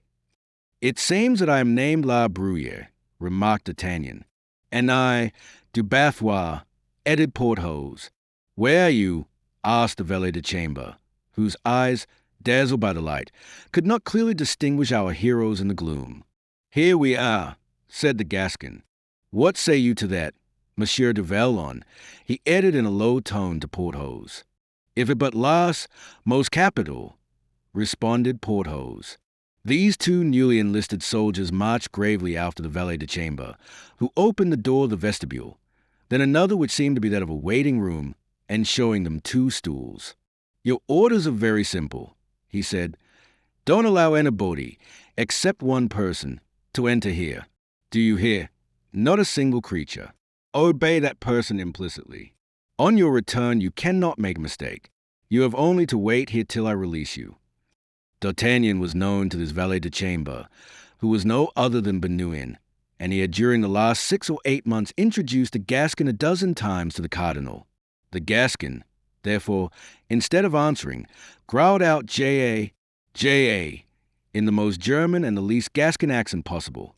As for Porthos, on whom D'Artagnan had impressed the necessity of absolute silence, and who did not even now begin to comprehend the scheme of his friend, which was to follow Mazarin in his visit to Athos, he was simply mute. All that he was allowed to say, in case of emergencies, was a proverbial der Teufel. Bernouin shut the door and went away. When Porthos heard the key turn in the lock, he began to be alarmed, lest they should only have exchanged one prison for another. "Porthos, my friend," said D'Artagnan, "don't distrust Providence. Let me meditate and consider." "Meditate and consider as much as you like," replied Porthos, who was now quite out of humor at seeing things take this turn. "We have walked 8 paces," whispered D'Artagnan, "and gone up 6 steps, so hereabouts is a pavilion called the Pavilion of the Orangery. The Comte de la Fere cannot be far off, only the doors are locked." "That is a slight difficulty," said Porthos, "and a good push with the shoulders. For God's sake, Porthos, my friend, reserve your feats of strength, or they will not have, when needed, the honor they deserve. Have you not heard that someone is coming here?" "Yes." "Well, that someone will open the doors." "But, my dear fellow, if that someone recognizes us, if that someone cries out, we are lost, For you don't propose, I imagine, that I shall kill that man of the church. That might do if we were dealing with Englishmen or Germans. Oh, may God keep me from it. And you, too, said D'Artagnan. The young king would, perhaps, show us some gratitude, but the queen would never forgive us, and it is she whom we have to consider. And then, besides, the useless blood. Never. No, never. I have my plan. Let me carry it out, and we shall laugh. So much the better, said Porthos. I feel some need of it. Hush, said D'Artagnan. The someone is coming. The sound of a light step was heard in the vestibule. The hinges of the door creaked, and a man appeared in the dress of a cavalier, wrapped in a brown cloak, with a lantern in one hand and a large beaver hat pulled down over his eyes. Porthos effaced himself against the wall, but he could not render himself invisible. And the man in the cloak said to him, giving him his lantern, "Light the lamp which hangs from the ceiling." Then addressing D'Artagnan, "You know the watchword," he said. "J.A.," replied the Gascon, determined to confine himself to this specimen of the German tongue. "Tedesco," answered the cavalier, "vie bene," and advancing toward the door opposite to that by which he came in, he opened it and disappeared behind it, shutting it as he went. "Now," asked Porthos, "what are we to do?" "Now we shall make use of your shoulder, friend Porthos, if this door proves to be locked. Everything in its proper time, and all comes right to those who know how to wait patiently. But first barricade the first door well, then we will follow yonder cavalier." The two friends set to work and crowded the space before the door with all the furniture in the room, as not only to make the passage impossible, but so to block the door that by no means could it open inward. "There," said D'Artagnan, "we can't be overtaken. Come, forward." Chapter 85. The oubliettes of Cardinal Mazarin. At first, on arriving at the door through which Mazarin had passed, D'Artagnan tried in vain to open it, but on the powerful shoulder of Porthos being applied to one of the panels, which gave way, D'Artagnan introduced the point of his sword between the bolt and the staple of the lock. The bolt gave way and the door opened. As I told you, everything can be attained, Porthos, women and doors, by proceeding with gentleness. "You're a great moralist, and that's a fact," said Porthos. They entered, behind a glass window, by the light of the cardinal's lantern, which had been placed on the floor in the midst of the gallery. They saw the orange and pomegranate trees of the castle of Rouen in long lines, forming one great alley and two smaller side alleys. "No cardinal," said D'Artagnan, "but only his lantern. Where the devil, then, is he?" Exploring, however, one of the side wings of the gallery, after making a sign to Porthos to explore the other, he saw, all at once, at his left, a tub containing an orange tree, which had been pushed out of its place, and in its place an open aperture. 10 men would have found difficulty in moving that tub, but by some mechanical contrivance it had turned with the flagstone on which it rested. D'Artagnan, as we have said, perceived a hole in that place, and in this hole the steps of a winding staircase. He called Porthos to look at it. "Were our object money only," he said, "we should be rich directly." "How's that?" "Don't you understand? Porthos, at the bottom of that staircase lies, probably, the cardinal's treasury of which folk tell such wonders, and we should only have to descend, empty a chest, shut the cardinal up in it, double lock it, go away, carrying off as much gold as we could, put back this orange tree over the place, and no one in the world would ever ask us where our fortune came from, not even the cardinal. It would be a happy hit for clowns to make, but as it seems to be unworthy of two gentlemen," said Porthos. "So I think, and therefore I said, were our object money only, but we want something else," replied the Gascon. At the same moment, Miles D'Artagnan was leaning over the aperture to listen. A metallic sound, as if someone was moving a bag of gold, struck on his ear. He started. Instantly afterward a door opened and a light played upon the staircase. Mazarin had left his lamp in the gallery to make people believe that he was walking about, but he had with him a waxlight to help him to explore his mysterious strong box. "Faith," he said, in Italian, as he was reascending the steps and looking at a bag of reals. "Faith, There's enough to pay 5 councillors of Parliament and 2 generals in Paris. I am a great captain, that I am, but I make war in my own way." The 2 friends were crouching down, meantime, behind a tub in the side alley. Mazarin came within 3 steps of D'Artagnan and pushed a spring in the wall. The slab turned and the orange tree resumed its place.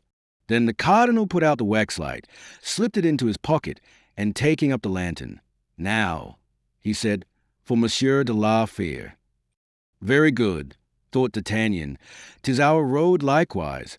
We will go together." All 3 set off on their walk, Mazarin taking the middle alley and the friends the side ones. The cardinal reached the second door without perceiving he was being followed. The sand with which the alleys were covered deadened the sound of footsteps. He then turned to the left, down a corridor which had escaped the attention of the 2 friends. But as he opened the door he paused, as if in thought. "Ah, diavolo," he exclaimed. "I forgot the recommendation of the Comminges, who advised me to take a guard and place it at this door, in order not to put myself at the mercy of that 4-headed combination of devils."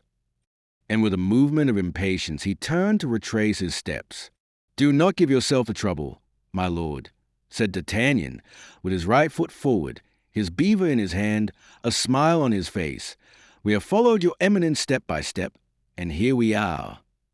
"Yes, here we are," said Porthos, and he made the same friendly salute as D'Artagnan. Mazarin gazed at each of them with an affrighted stare, recognized them, and let drop his lantern, uttering a cry of terror. D'Artagnan picked it up. By good luck it had not been extinguished. "Oh, what imprudence, my lord," said D'Artagnan. "'Tis not good to be about just here without a light. Your eminence might knock against something, or fall into a hole." "Monsieur d'Artagnan," muttered Mazarin, unable to recover from his astonishment. "Yes, my lord, it is I. I have the honor to present to you Monsieur du Vallon, that excellent friend of mine, in whom your eminence had the kindness to interest yourself formerly." And D'Artagnan held a lamp before the merry face of Porthos, who now began to comprehend the affair and be very proud of the whole undertaking. "You were going to visit Monsieur de la Fère," said D'Artagnan. "Don't let us disarrange your eminence. Be so good as to show us the way, and we will follow you." Mazarin was by degrees recovering his senses. "Have you been long in the orangery?" he asked in a trembling voice, remembering the visits he had been paying to his treasury. Porthos opened his mouth to reply. D'Artagnan made him a sign, and his mouth, remaining silent, gradually closed. "This moment come, my lord," said D'Artagnan. Mazarin breathed again. His fears were now no longer for his hoard, but for himself. A sort of smile played on his lips. "Come," he said, "you have me in a snare. Gentlemen, I confess myself conquered. You wish to ask for liberty, and I give it you." "Oh, my lord," answered D'Artagnan, "you are too good. As to our liberty, we have that. We want to ask something else of you." "You have your liberty?" repeated Mazarin, in terror. "Certainly. And on the other hand, my lord, you have lost it. And now, in accordance with the law of war, sir, you must buy it back again." Mazarin felt a shiver run through him, a chill even to his heart's core. His piercing look was fixed in vain on the satirical face of the Gascon and the unchanging countenance of Porthos. Both were in shadow, and the Sibyl of Cumae herself could not have read them. "To purchase back my liberty," said the cardinal. "Yes, my lord. And how much will that cost me, Monsieur d'Artagnan?" "Zounds, my lord, I don't know yet. We must ask the Comte de la Fère the question. Will your eminence deign to open the door which leads to the count's room, and in 10 minutes all will be settled." Mazarin started. "My lord," said D'Artagnan, "your eminence sees that we wish to act with all formality and due respect. But I must warn you that we have no time to lose. Open the door then, my lord, and be so good as to remember, once for all, that on the slightest attempt to escape or the faintest cry for help, our position being very critical indeed, you must not be angry with us if we go to extremities." "Be assured," answered Mazarin, "that I shall attempt nothing. I give you my word of honor." D'Artagnan made a sign to Porthos to redouble his watchfulness. Then turning to Mazarin, "Now, My lord, let us enter, if you please. Chapter 86. Conferences. Mazarin turned the lock of a double door, on the threshold of which they found Athos ready to receive his illustrious guest according to the notice Comminges had given him. On perceiving Mazarin, he bowed. "Your Eminence," he said, "might have dispensed with your attendance. The honor bestowed on me is too great for me to be unmindful of it." "And so, my dear Count," said D'Artagnan, "His Eminence didn't actually insist on our attending him. It is Du Vallon and I who have insisted, and even in a manner somewhat impolite, perhaps, so great was our longing to see you." At that voice, that mocking tone, and the familiar gesture, accenting voice and tone, Athos made a bound of surprise. "D'Artagnan, Porthos," he exclaimed, "my very self, dear friend." "Me also," repeated Porthos. "What means this?" asked the Count. "It means," replied Mazarin, trying to smile and biting his lips in the attempt, "that our parts are changed, and that instead of these gentlemen being my prisoners, I am theirs. But, gentlemen, I warn you, unless you kill me, your victory will be of very short duration. People will come to the rescue." "Ah, my lord," cried the Gascon, "don't threaten. 'Tis a bad example. We are so good and gentle to your Eminence. Come, let us put aside all rancour and talk pleasantly."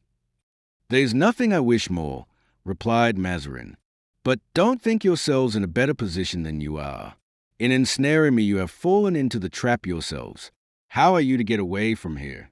Remember the soldiers and sentinels who guard these doors. Now, I'm going to show you how sincere I am." "Good," thought D'Artagnan. "We must look about us. He's going to play us a trick." "I offered you your liberty," continued the minister. "Will you take it? Before an hour has passed, you will be discovered, arrested, obliged to kill me, which will be a crime unworthy of loyal gentlemen like you." "He is right," thought Athos, and, like every other reflection passing in a mind that entertained none but noble thoughts, this feeling was expressed in his eyes. "And therefore," said D'Artagnan, to clip the hope which Athos's tacit adhesion had imparted to Mazarin, "we shall not proceed to that violence save in the last extremity." "If, on the contrary," resumed Mazarin, "you accept your liberty, why you, my lord, might take it away from us in less than 5 minutes afterward, and from my knowledge of you I believe you will so take it away from us." "No, on the faith of a cardinal. You do not believe me." "My lord, I never believe cardinals who are not priests." "Well, on the faith of a minister." "You are no longer a minister, my lord. You are a prisoner." "Then, on the honor of a Mazarin, as I am and ever shall be, I hope," said the cardinal. "Hem," replied D'Artagnan. "I have heard speak of a Mazarin who had not much religion when his oaths were in question. I fear he may have been an ancestor of your Eminence. Monsieur D'Artagnan, you are a great wit, and I am really sorry to be on bad terms with you." "My lord, let us come to terms. I ask nothing better." "Very well," said Mazarin, "if I place you in security, in a manner evident, palpable." "Ah, that is another thing," said Porthos. "Let us see," said Athos. "Let us see," said D'Artagnan. "In the first place, do you accept?" asked the cardinal. "Unfold your plan, my lord, and we will see." "Take notice that you are shut up, captured. You well know, my lord, that there always remains to us a last resource." "What?" "That of dying together." Mazarin shuddered. "Listen," he said. "At the end of yonder corridor is a door, of which I have a key. It leads into the park. Go, and take this key with you. You are active, vigorous, and you have arms. At 100 steps, on turning to the left, you will find the wall of the park. Get over it, and in 3 leaps you will be on the road and free." "Ah, by Jove, my lord," said D'Artagnan, "you have well said, but these are only words. Where is the key you speak of?" "Here it is." "Ah, my lord, you will conduct us yourself, then, to that door." "Very willingly, if it be necessary to reassure you," answered the minister, and Mazarin, who was delighted to get off so cheaply, led the way, in high spirits, to the corridor and opened the door.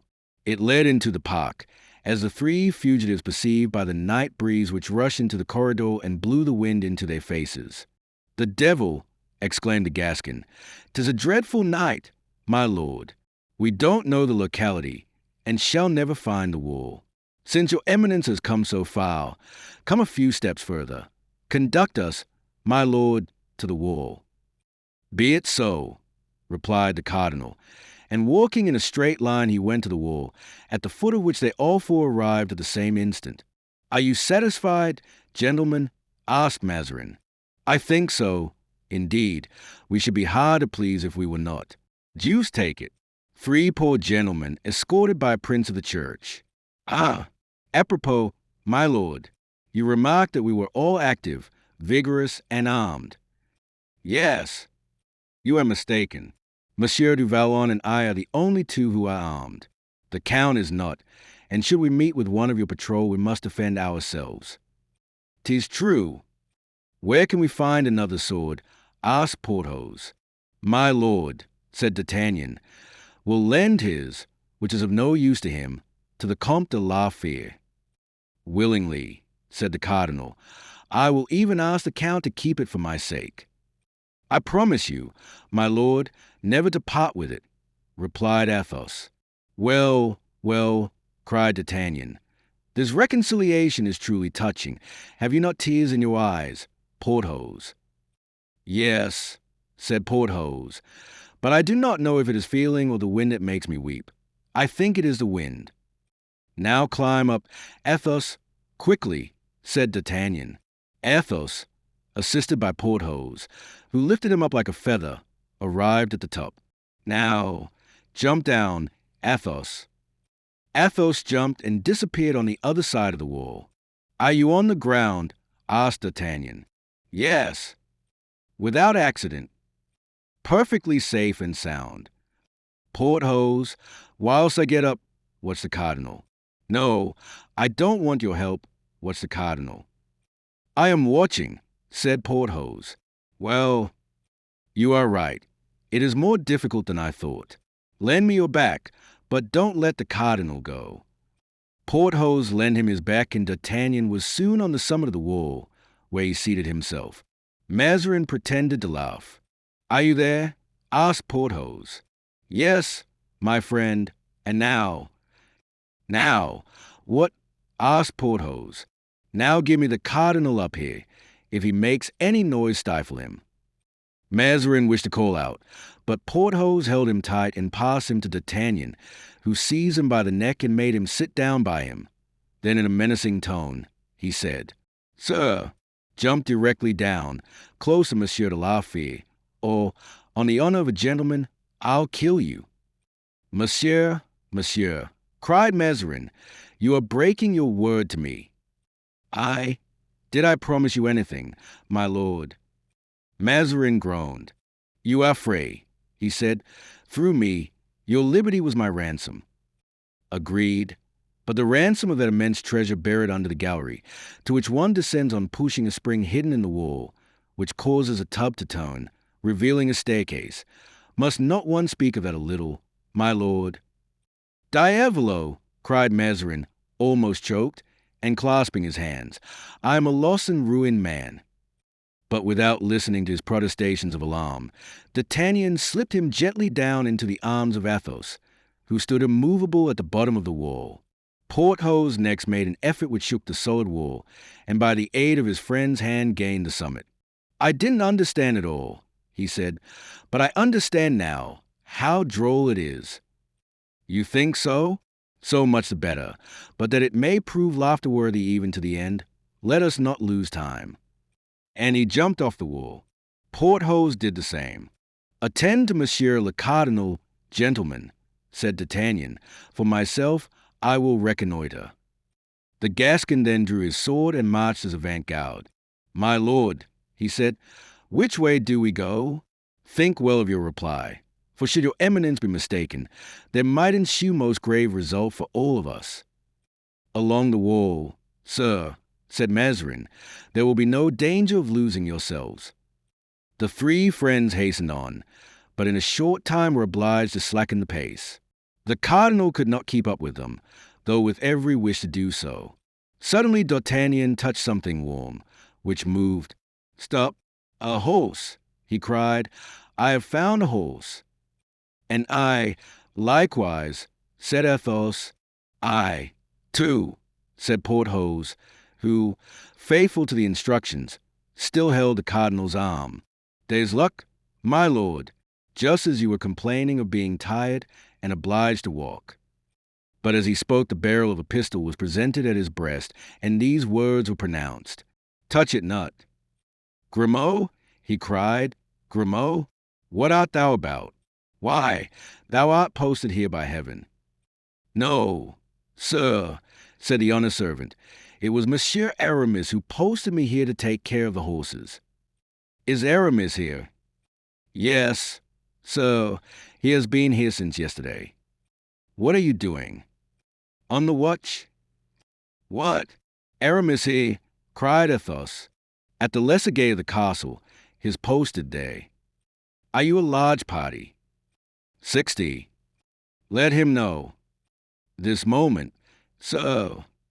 And believing that no one could execute a commission better than himself, Grimaud set off at full speed, whilst, enchanted at being all together again, the friends awaited his return.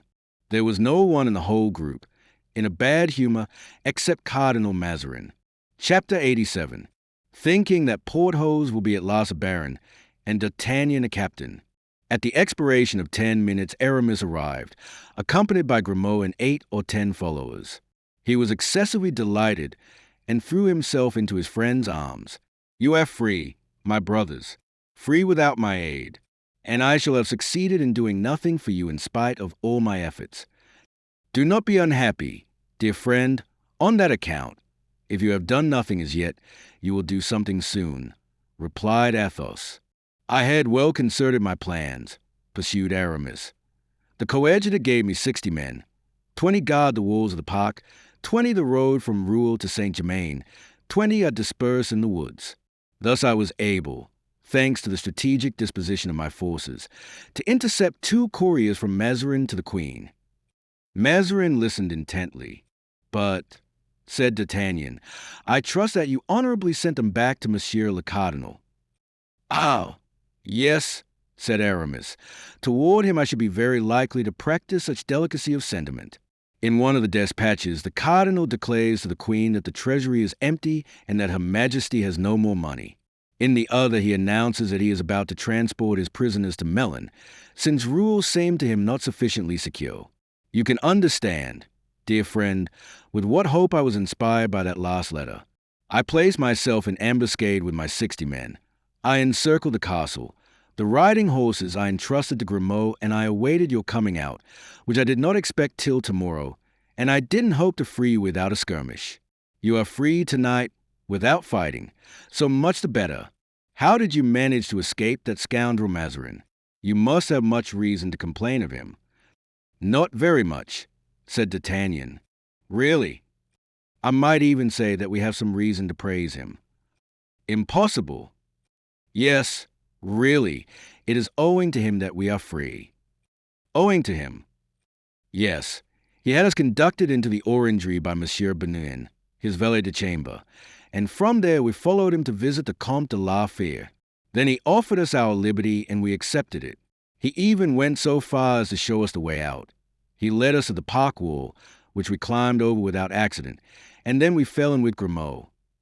"Well," exclaimed Aramis, "this will reconcile me to him, but I wish you were here that I might tell him that I did not believe him capable of so noble an act." "My lord," said D'Artagnan, no longer able to contain himself, "allow me to introduce to you the Chevalier d'Herblay, who wishes, as you may have heard, to offer his congratulations to your eminence." And he retired, discovering Mazarin, who was in great confusion, to the astonished gaze of Aramis. "Ho! Ho!" exclaimed the latter. "The cardinal! A glorious prize! Halloo! Halloo! Friends! To horse! To horse!" Several horsemen ran quickly to him. Zounds, cried Aramis, I may have done some good. So, my lord, deign to receive my most respectful homage. I will lay a wager that 'twas that Saint Christopher, Porthos, who performed this feat. Apropos, I forgot, and he gave some orders in a low voice to one of the horsemen. I think it will be wise to set off, said D'Artagnan. Yes, but I am expecting someone, a friend of Athos. A friend, exclaimed the Count, and he comes, by Jupiter, galloping through the bushes. The Count, cried a young voice that made Athos start. Raoul, Raoul, he ejaculated. For one moment the young man forgot his habitual respect. He threw himself on his father's neck. Look, my Lord Cardinal, said Aramis, would it not have been a pity to have separated men who love each other as we love? Gentlemen, he continued, addressing the cavaliers, who became more and more numerous every instant. Gentlemen, encircle his eminence, that you may show him the greater honor.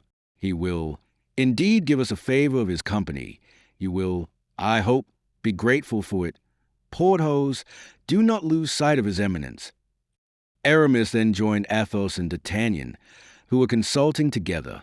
Come, said D'Artagnan, after a conference of 5 minutes' duration, let us begin our journey. Where are we to go? Asked Porthos. To your house, dear Porthos, at Pierrefonds. Your fine chateau is worthy of affording its princely hospitality to his eminence. It is, likewise, well situated, neither too near Paris nor too far from it.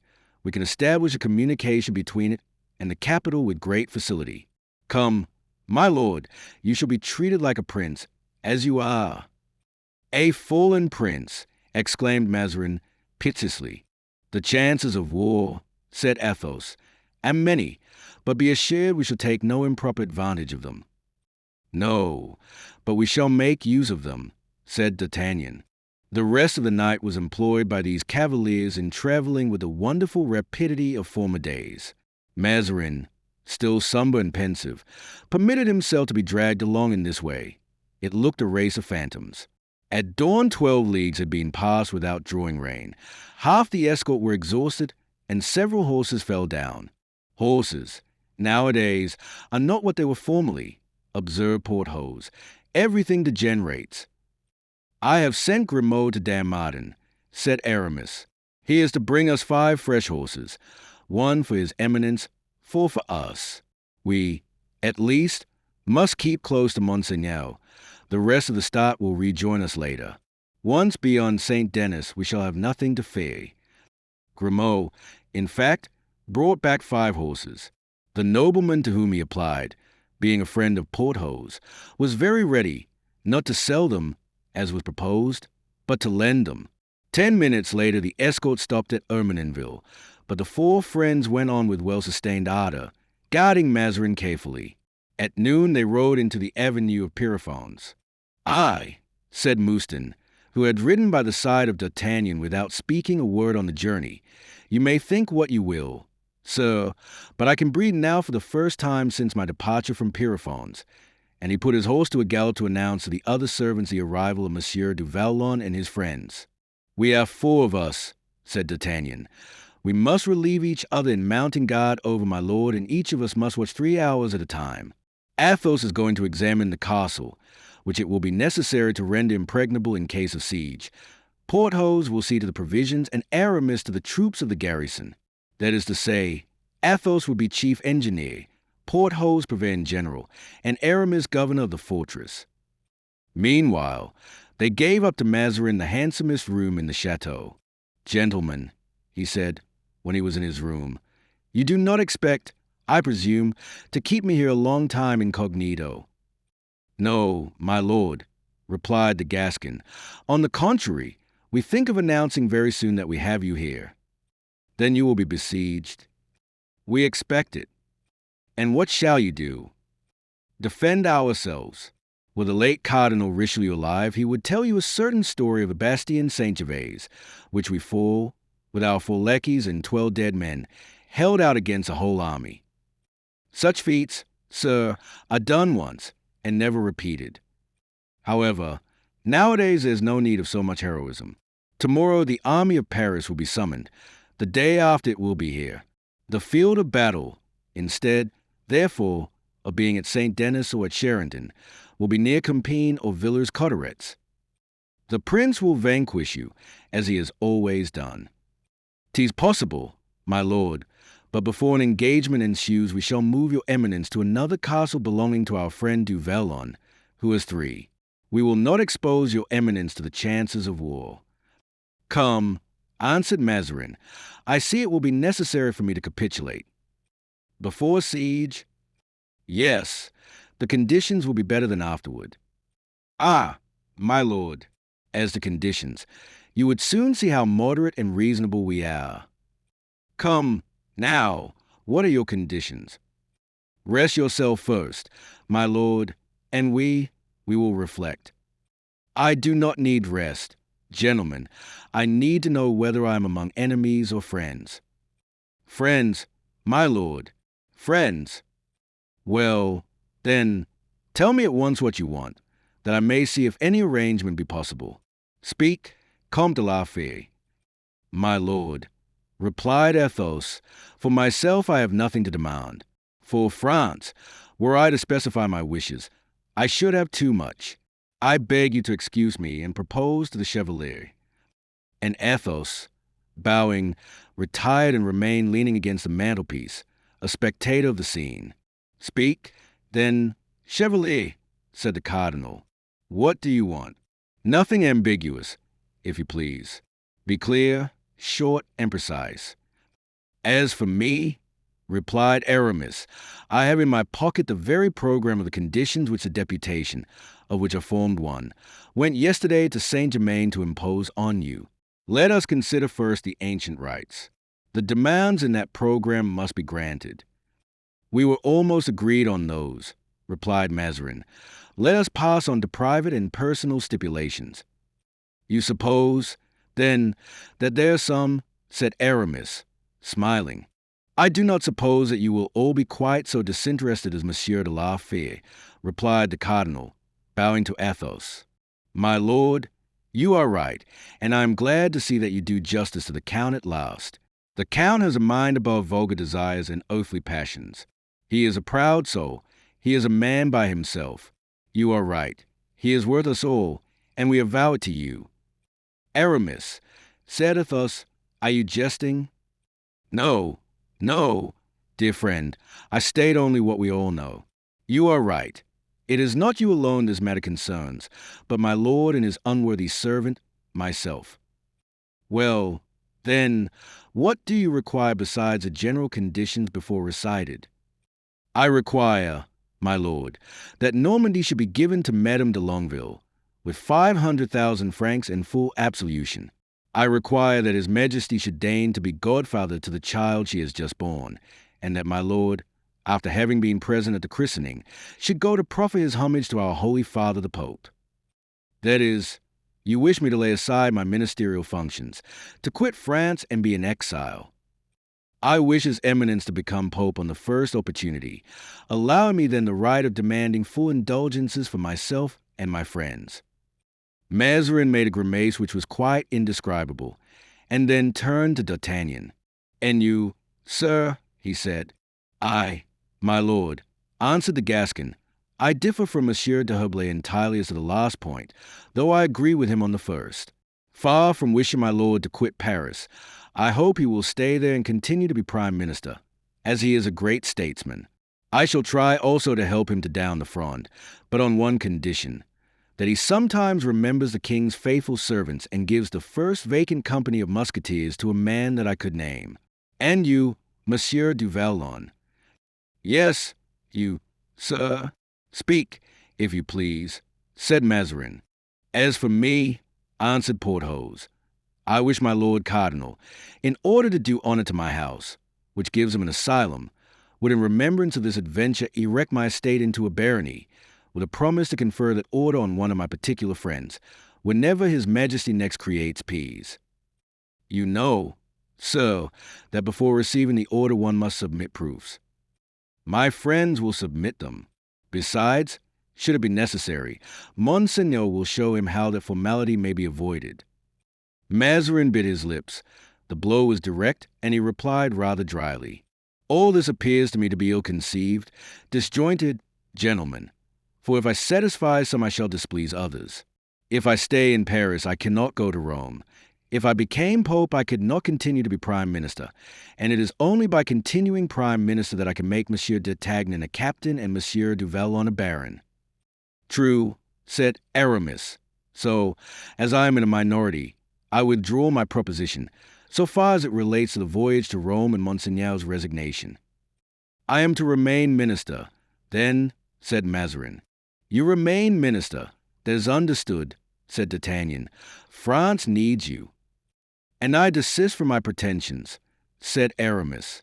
His Eminence will continue to be Prime Minister and Her Majesty's favorite, if he will grant to me and my friends what we demand for France and for ourselves.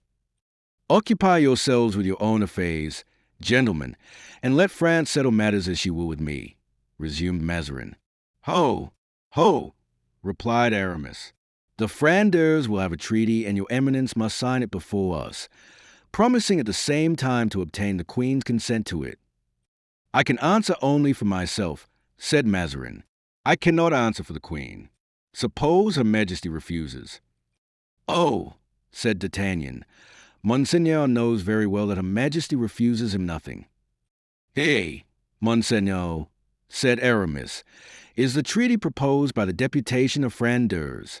Will your Eminence please read and examine? I am acquainted with it. Sign it, then. Reflect, gentlemen, that a signature given under circumstances like the present might be regarded as extorted by violence. Monseigneur will be at hand to testify that it was freely given. Suppose I refuse, then, said D'Artagnan, your Eminence must expect the consequences of a refusal. Would you dare to touch a cardinal? You have dared, my lord, to imprison Her Majesty's Musketeers. The Queen will revenge me, gentlemen. I do not think so, although inclination might lead her to do so, but we shall take your Eminence to Paris, and the Parisians will defend us. How uneasy they must be at this moment at Rouen and Saint-Germain, said Aramis. How they must be asking, where is the cardinal? What has become of the minister? Where has the favorite gone? How they must be looking for Monseigneur in all corners.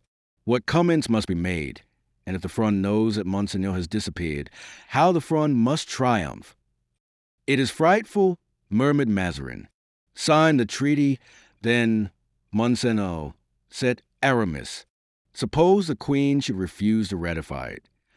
Ah, nonsense, cried D'Artagnan. I can manage so that Her Majesty will receive me well. I know an excellent method. What? I shall take Her Majesty the letter in which you tell her that the finances are exhausted. And then, asked Mazarin, turning pale, when I see Her Majesty embarrassed, I shall conduct her to Rouen, make her enter the orangery, and show her a certain spring which turns a box. Enough, sir, muttered the cardinal.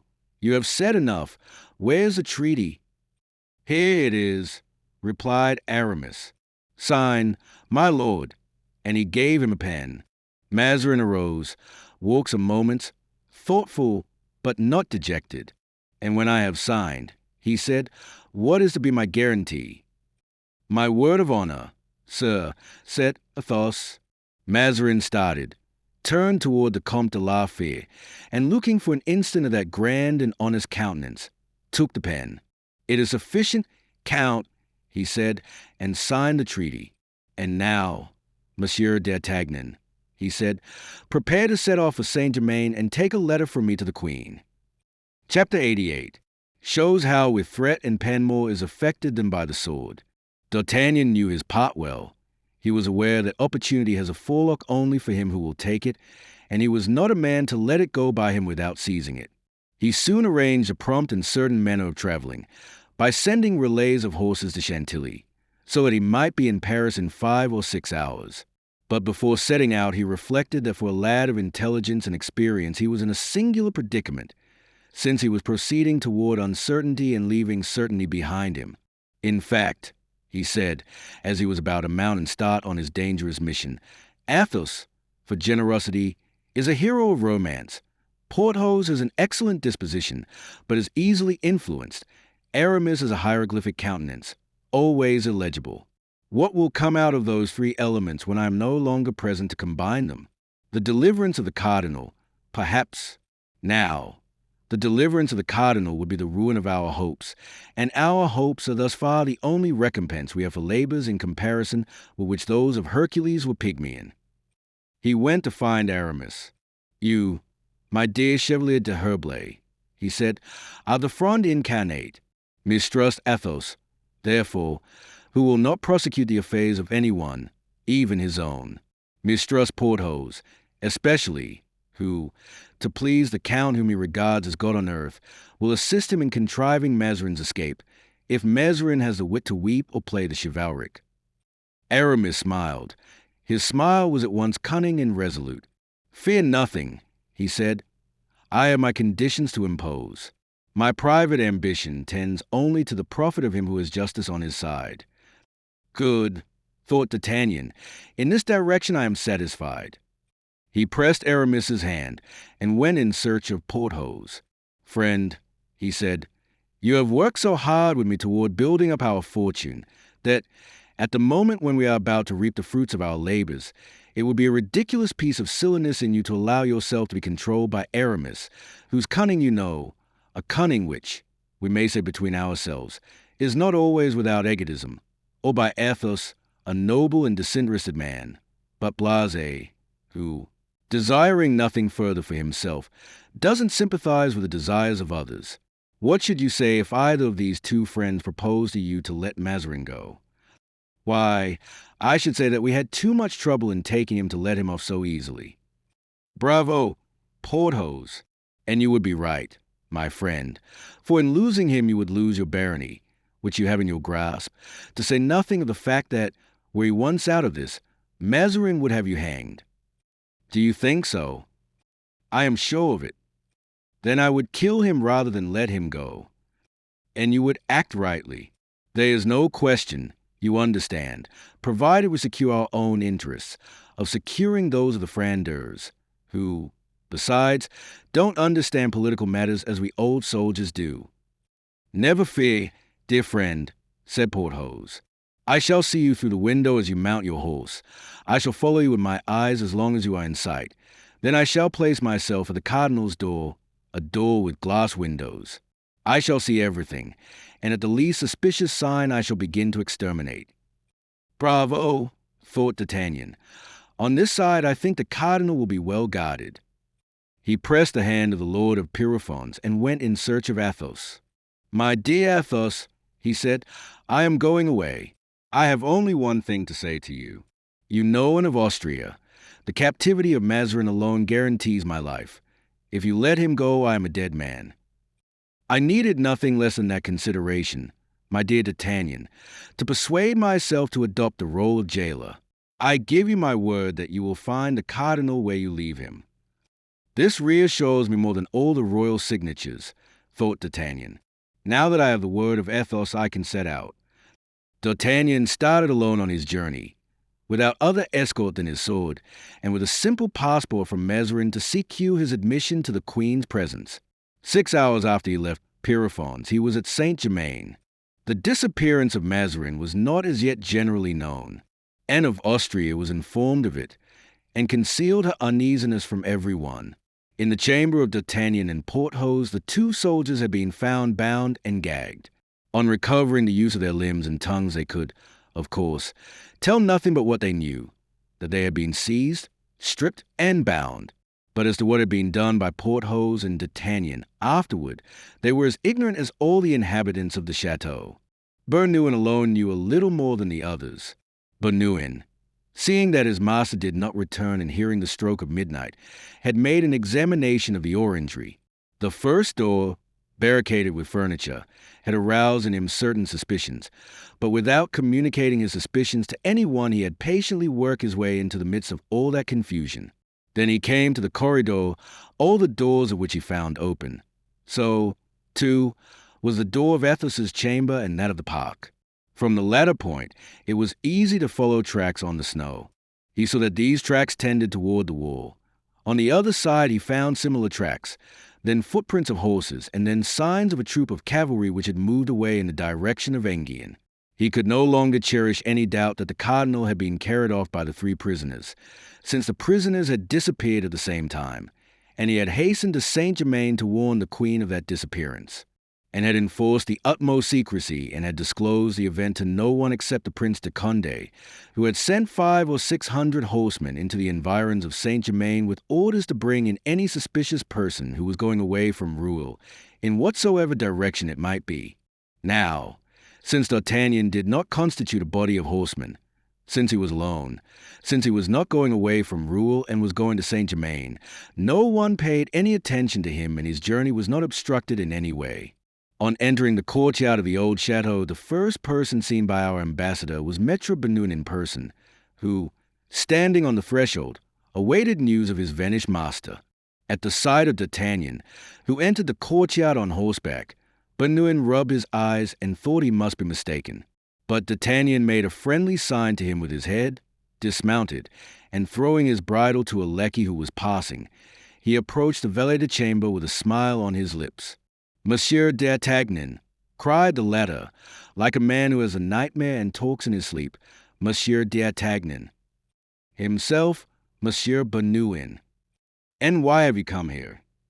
"To bring news of Monsieur de Mazarin, the freshest news there is." "What has become of him?" "Then, he is as well as you and I." "Nothing bad has happened to him." "Then, absolutely nothing. He felt the need of making a trip in the Isle de France, and begged us, the Comte de la Fère and Monsieur de Vallon, to accompany him. We were too devoted servants to refuse him a request of that sort. We set out last evening, and here we are." "Here you are." "His Eminence had something to communicate to Her Majesty, something secret and private, a mission that could be confided only to a sure man, and so has sent me to Saint-Germain. And therefore, my dear Monsieur Bernouin, if you wish to do what will be pleasing to your master, announce to Her Majesty that I have come, and tell her with what purpose." Whether he spoke seriously or in jest, since it was evident that under existing circumstances D'Artagnan was the only man who could relieve the queen's uneasiness, Bernouin went without hesitation to announce to her the strange embassy, and as he had foreseen, the queen gave orders to introduce Monsieur D'Artagnan at once. D'Artagnan approached the sovereign with every mark of profound respect, and having fallen on his knees, presented to her the cardinal's letter.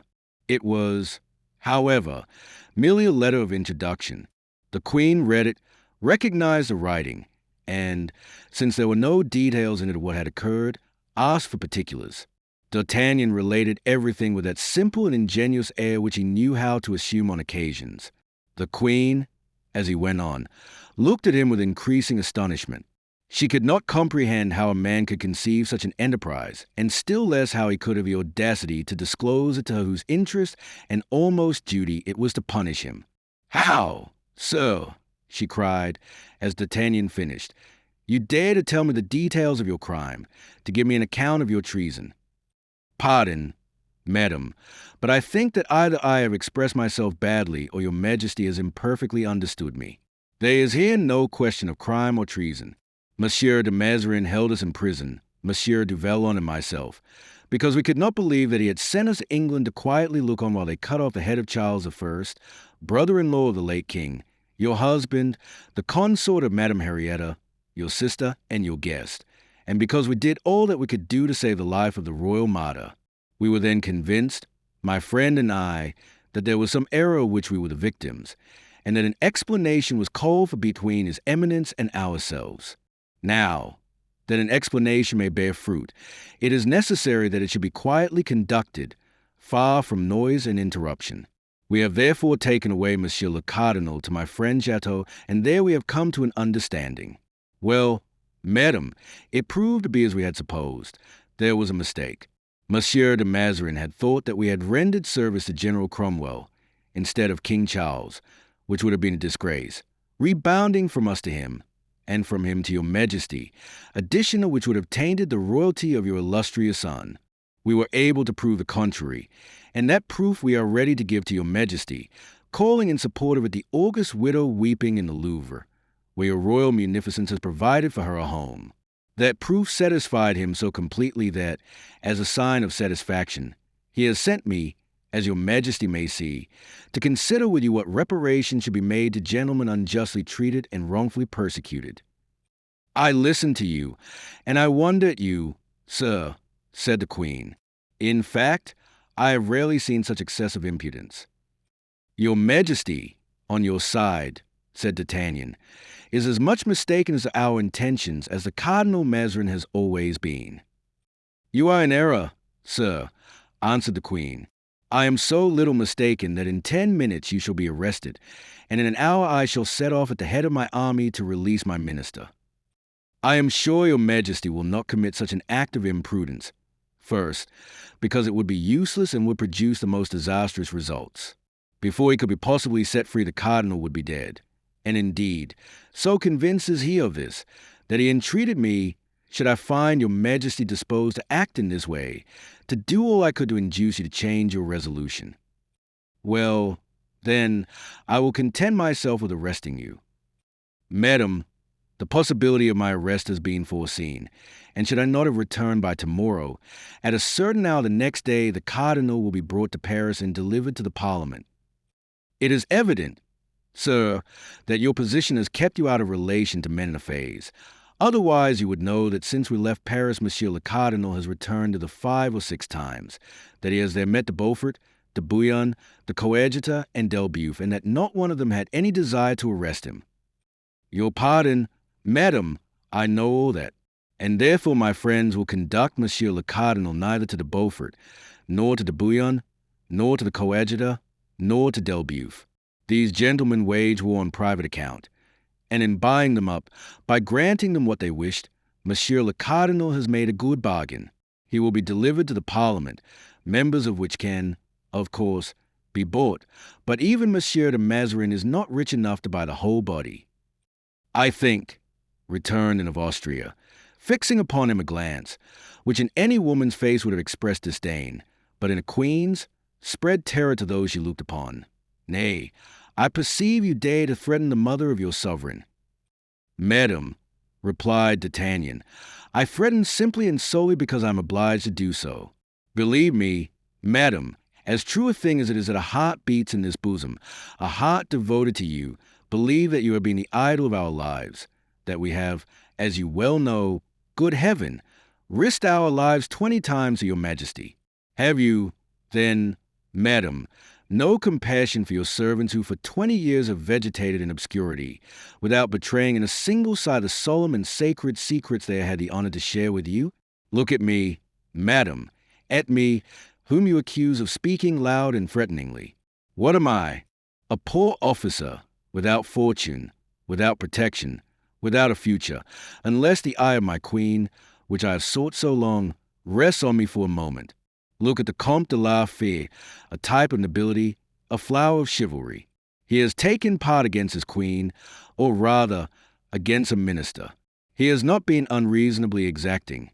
It seems to me, look at Monsieur du Vallon, that faithful soul, that arm of steel, who for 20 years has awaited the word from your lips which will make him in rank what he is in sentiment and in courage. Consider, in short, your people who love you and who yet are famished, who have no other wish than to bless you, and who, nevertheless, no, I'm wrong, your subjects, madam, will never curse you. Say one word to them and all will be ended. Peace succeed war, joy tears, and happiness to misfortune. Anne of Austria looked with wonderment on the warlike countenance of D'Artagnan, which betrayed a singular expression of deep feeling. Why did you not say all this before you took action, sir? She said. Because, madam, it was necessary to prove to your majesty one thing of which you doubted, that is, that we still possess amongst us some valor and are worthy of some consideration at your hands. And that valor would shrink from no undertaking, according to what I see. It has hesitated at nothing in the past. Why, then, should it be less daring in the future? Then, in case of my refusal, this valor, should a struggle occur, will even go the length of carrying me off in the midst of my court, to deliver me into the hands of the Fronde, as you propose to deliver my minister. We have not thought about it yet, madam. answered D'Artagnan, with that Gascon effrontery which had in him the appearance of naivete. But if we had resolved upon it, we should do it most certainly. I ought, muttered into herself, by this time to remember that these men are giants. Alas, madam, exclaimed D'Artagnan, this proves to me that not till today has your majesty had a just idea of us. Perhaps, said Anne, but that idea, if at last I have it, your majesty will do us justice. In doing us justice, you will no longer treat us as men of vulgar stamp. You will see in me an ambassador worthy of the high interests he is authorized to discuss with his sovereign. Where is the treaty? Here it is. Anne of Austria cast her eyes upon the treaty that D'Artagnan presented to her. I do not see here, she said, anything but general conditions. The interests of the Prince de Conti or the Ducs de Beaufort, de Bouillon and d'Elbeuf and of the coadjutor are herein consulted. But with regard to yours, we do ourselves justice. Madam, even in assuming the high position that we have, we do not think ourselves worthy to stand near such great names. But you, I presume, have decided to assert your pretensions viva voce. I believe you, madam, to be a great and powerful queen, and that it will be unworthy of your power and greatness if you do not recompense the alms which will bring back his eminence to Saint-Germain. It is my intention so to do. Come, let us hear you. Speak. He who has negotiated these matters. Forgive me if I begin by speaking of myself, but I must claim that importance which has been given to me, not assumed by me, he who has arranged matters for the return of the cardinal, ought, it appears to me, in order that his reward may not be unworthy of your majesty, to be made commandant of the guards, an appointment something like that of captain of the Musketeers. 'Tis the appointment Monsieur de Treville held, you ask of me. The place, madam, is vacant, and although 'tis a year since Monsieur de Treville has left it, it has not been filled. But it is one of the principal military appointments in the king's household. Monsieur de Treville was but a younger son of a simple Gascon family. Like me, madam, he occupied that post for 20 years. You have an answer ready for everything, replied the queen, and she took from a bureau a document, which she filled up and signed. Undoubtedly, madam, said D'Artagnan, taking the document and bowing, this is a noble reward, but everything in the world is unstable, and the man who happened to fall into disgrace with your majesty might lose his office tomorrow. What more do you want? Asked the queen, coloring, as she found that she had to deal with a mind as subtle as her own. 100,000 francs for this poor captain of musketeers, to be paid whenever his services shall no longer be acceptable to your majesty. And hesitated. To think of the Parisians, soliloquized D'Artagnan, offering only the other day, by an edict of the Parliament, 600,000 francs to any man soever who would deliver up the cardinal to them, dead or alive, if alive, in order to hang him, if dead, to deny him the rights of Christian burial. Come, said Anne, 'tis reasonable, since you only ask from a queen the sixth of what the Parliament has proposed, and she signed an order for 100,000 francs. Now, then, she said, what next? Madam, my friend du Vallon is rich and has therefore nothing in the way of fortune to desire, but I think I remember that there was a question between him and Monsieur Mazarin as to making his estate a barony. Nay, it must have been a promise. A country clown, said Anne of Austria, people will laugh. Let them, answered D'Artagnan, but I am sure of one thing, that those who laugh at him in his presence will never laugh a second time. Here goes the barony, said the queen. She signed a patent. Now there remains a chevalier, or the Abbé d'Herblay, as your majesty pleases. Does he wish to be a bishop? No, madam, something easier to grant. What? It is that the king should deign to stand godfather to the son of Madame de Longueville. The queen smiled.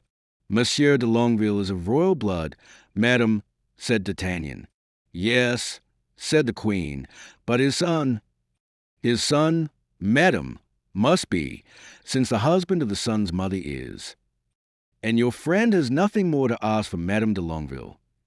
No, madam, for I presume that the king, standing godfather to him, could do no less than present him with 500,000 francs, giving his father also the government of Normandy.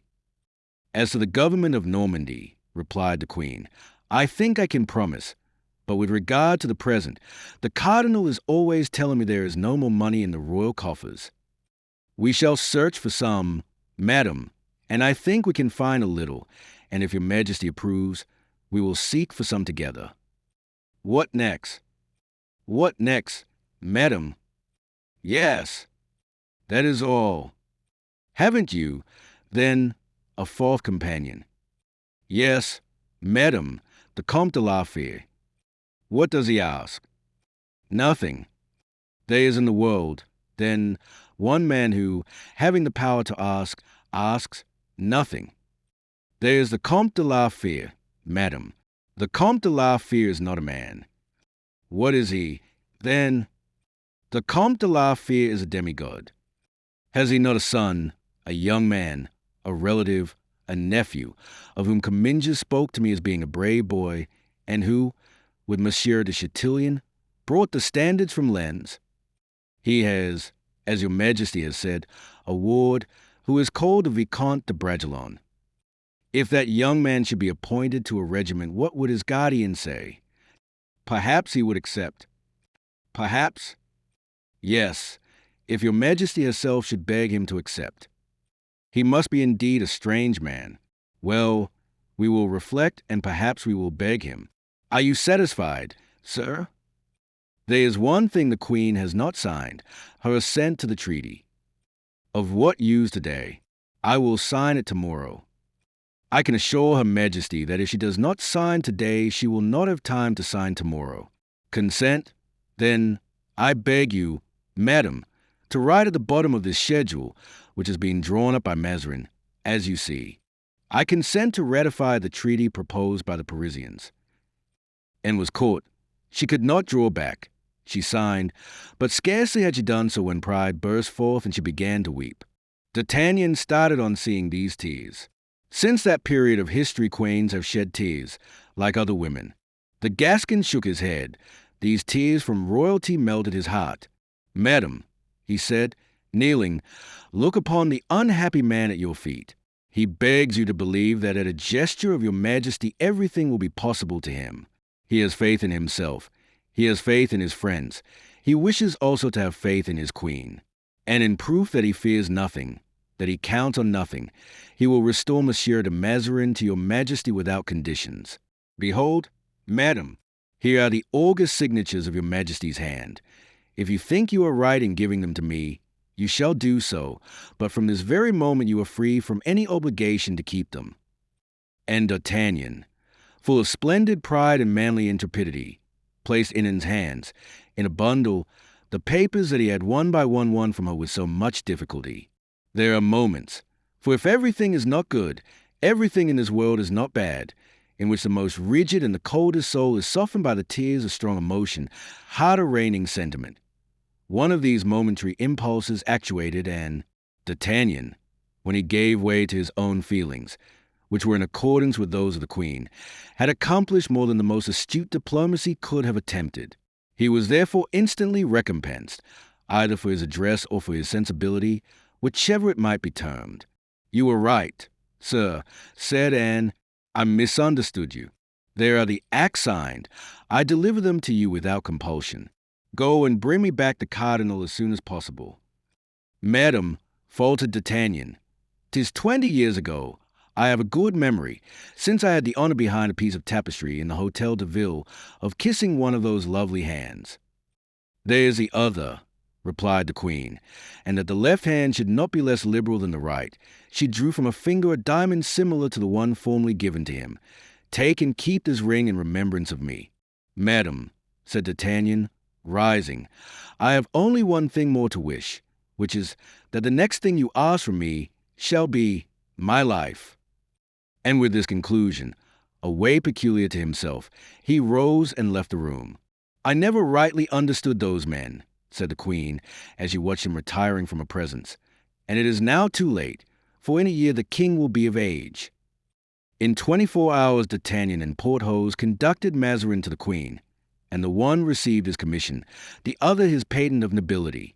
On the same day, the Treaty of Paris was signed, and it was everywhere announced that the cardinal had shut himself up for 3 days in order to draw it up with the greatest care.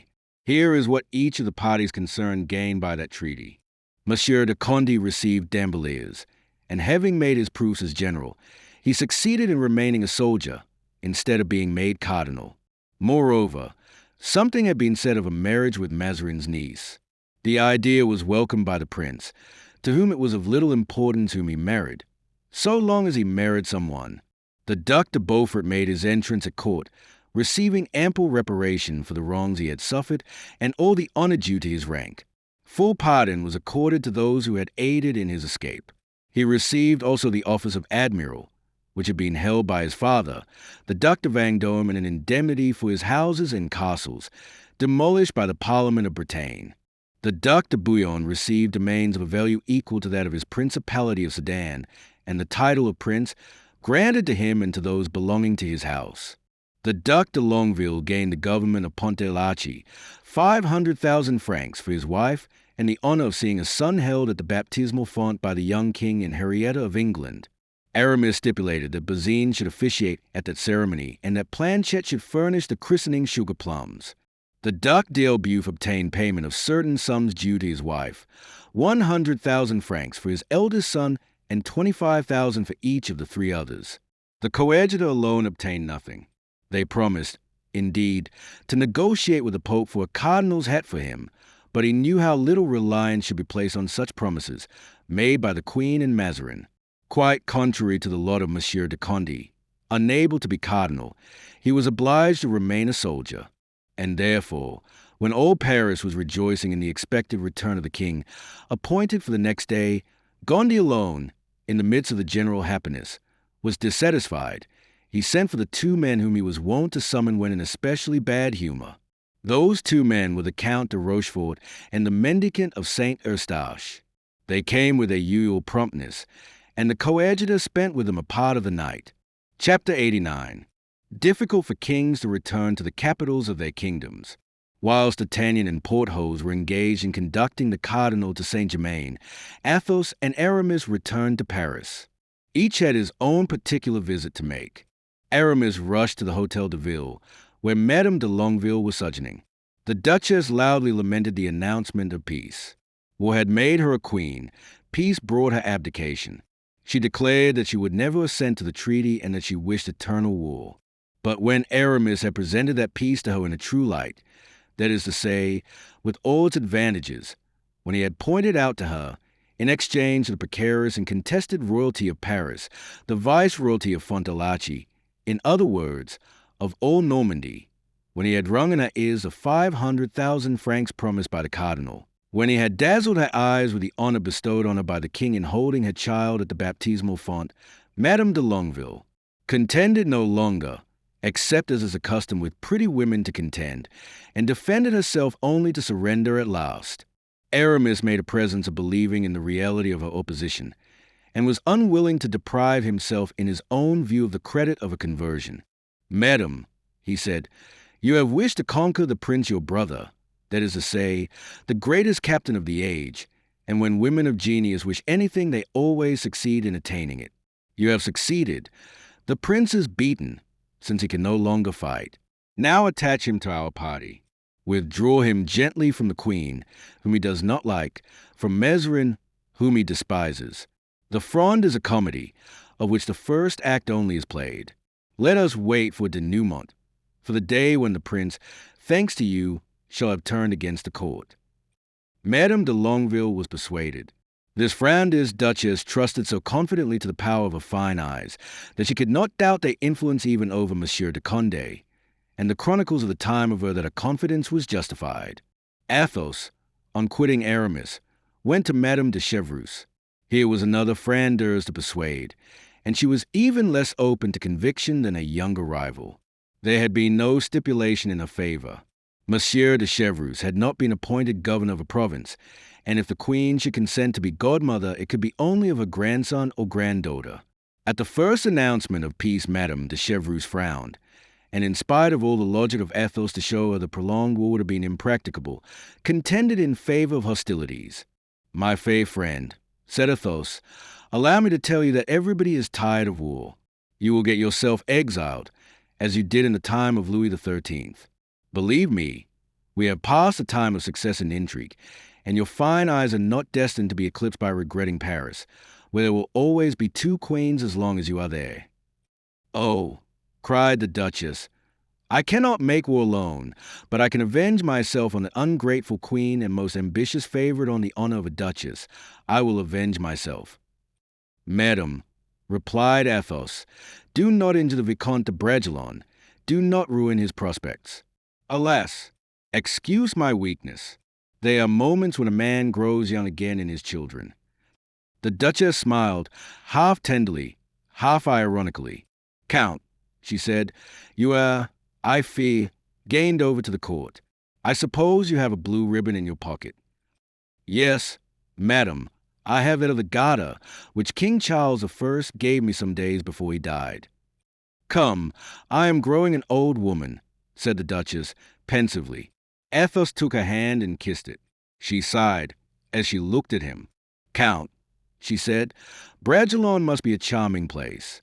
You are a man of taste. You have water, woods, flowers there." She sighed again and leaned her charming head, gracefully reclined, on her hand, still beautiful in form and color. "Madam," exclaimed Athos, "what were you saying just now about growing old? Never have I seen you look so young, so beautiful." The Duchess shook her head. "Does Monsieur de Bragelonne remain in Paris?" she inquired. "What think you of it?" inquired Athos. "Leave him with me," replied the Duchess.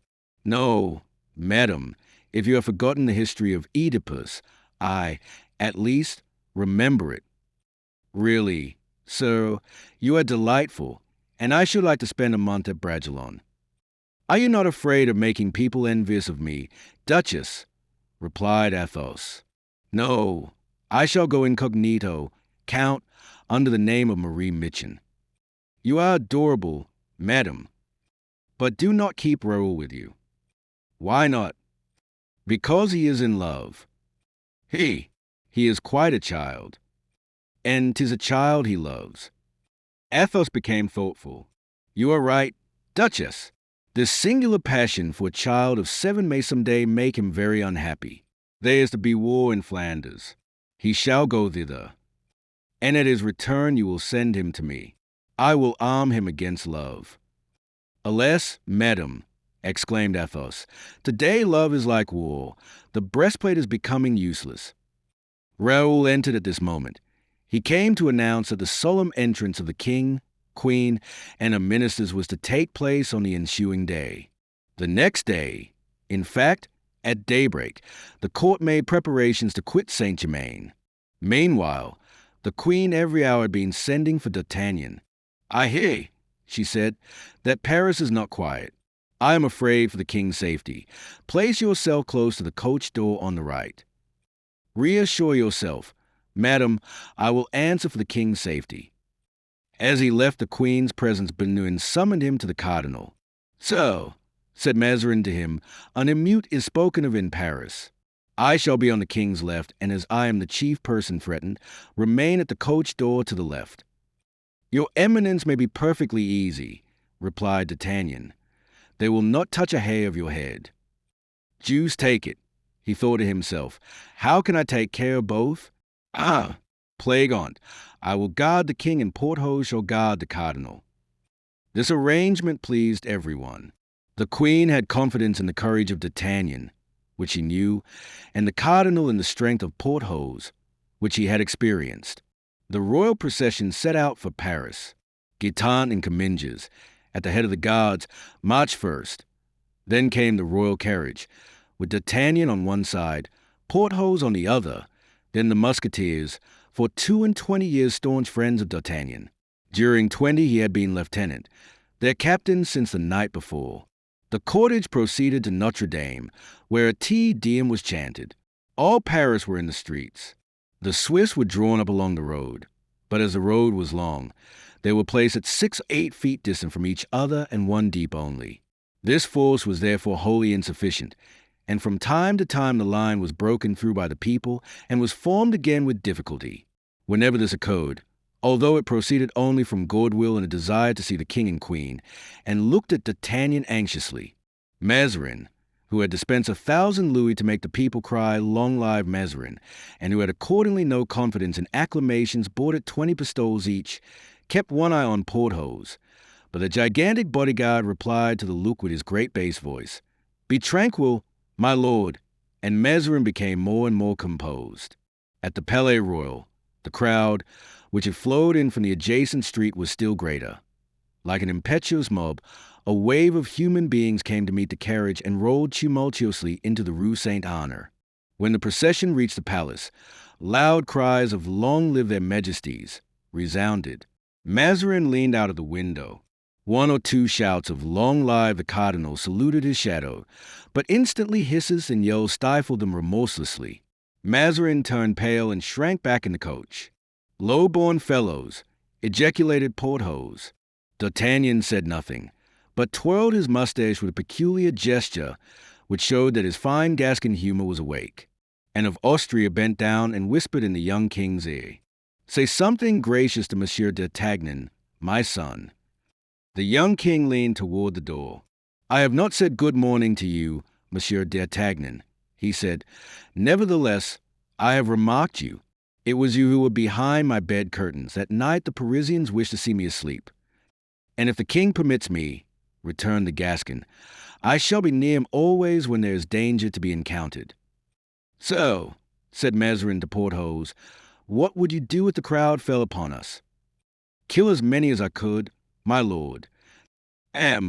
Brave as you are and strong as you are, you could not kill them all."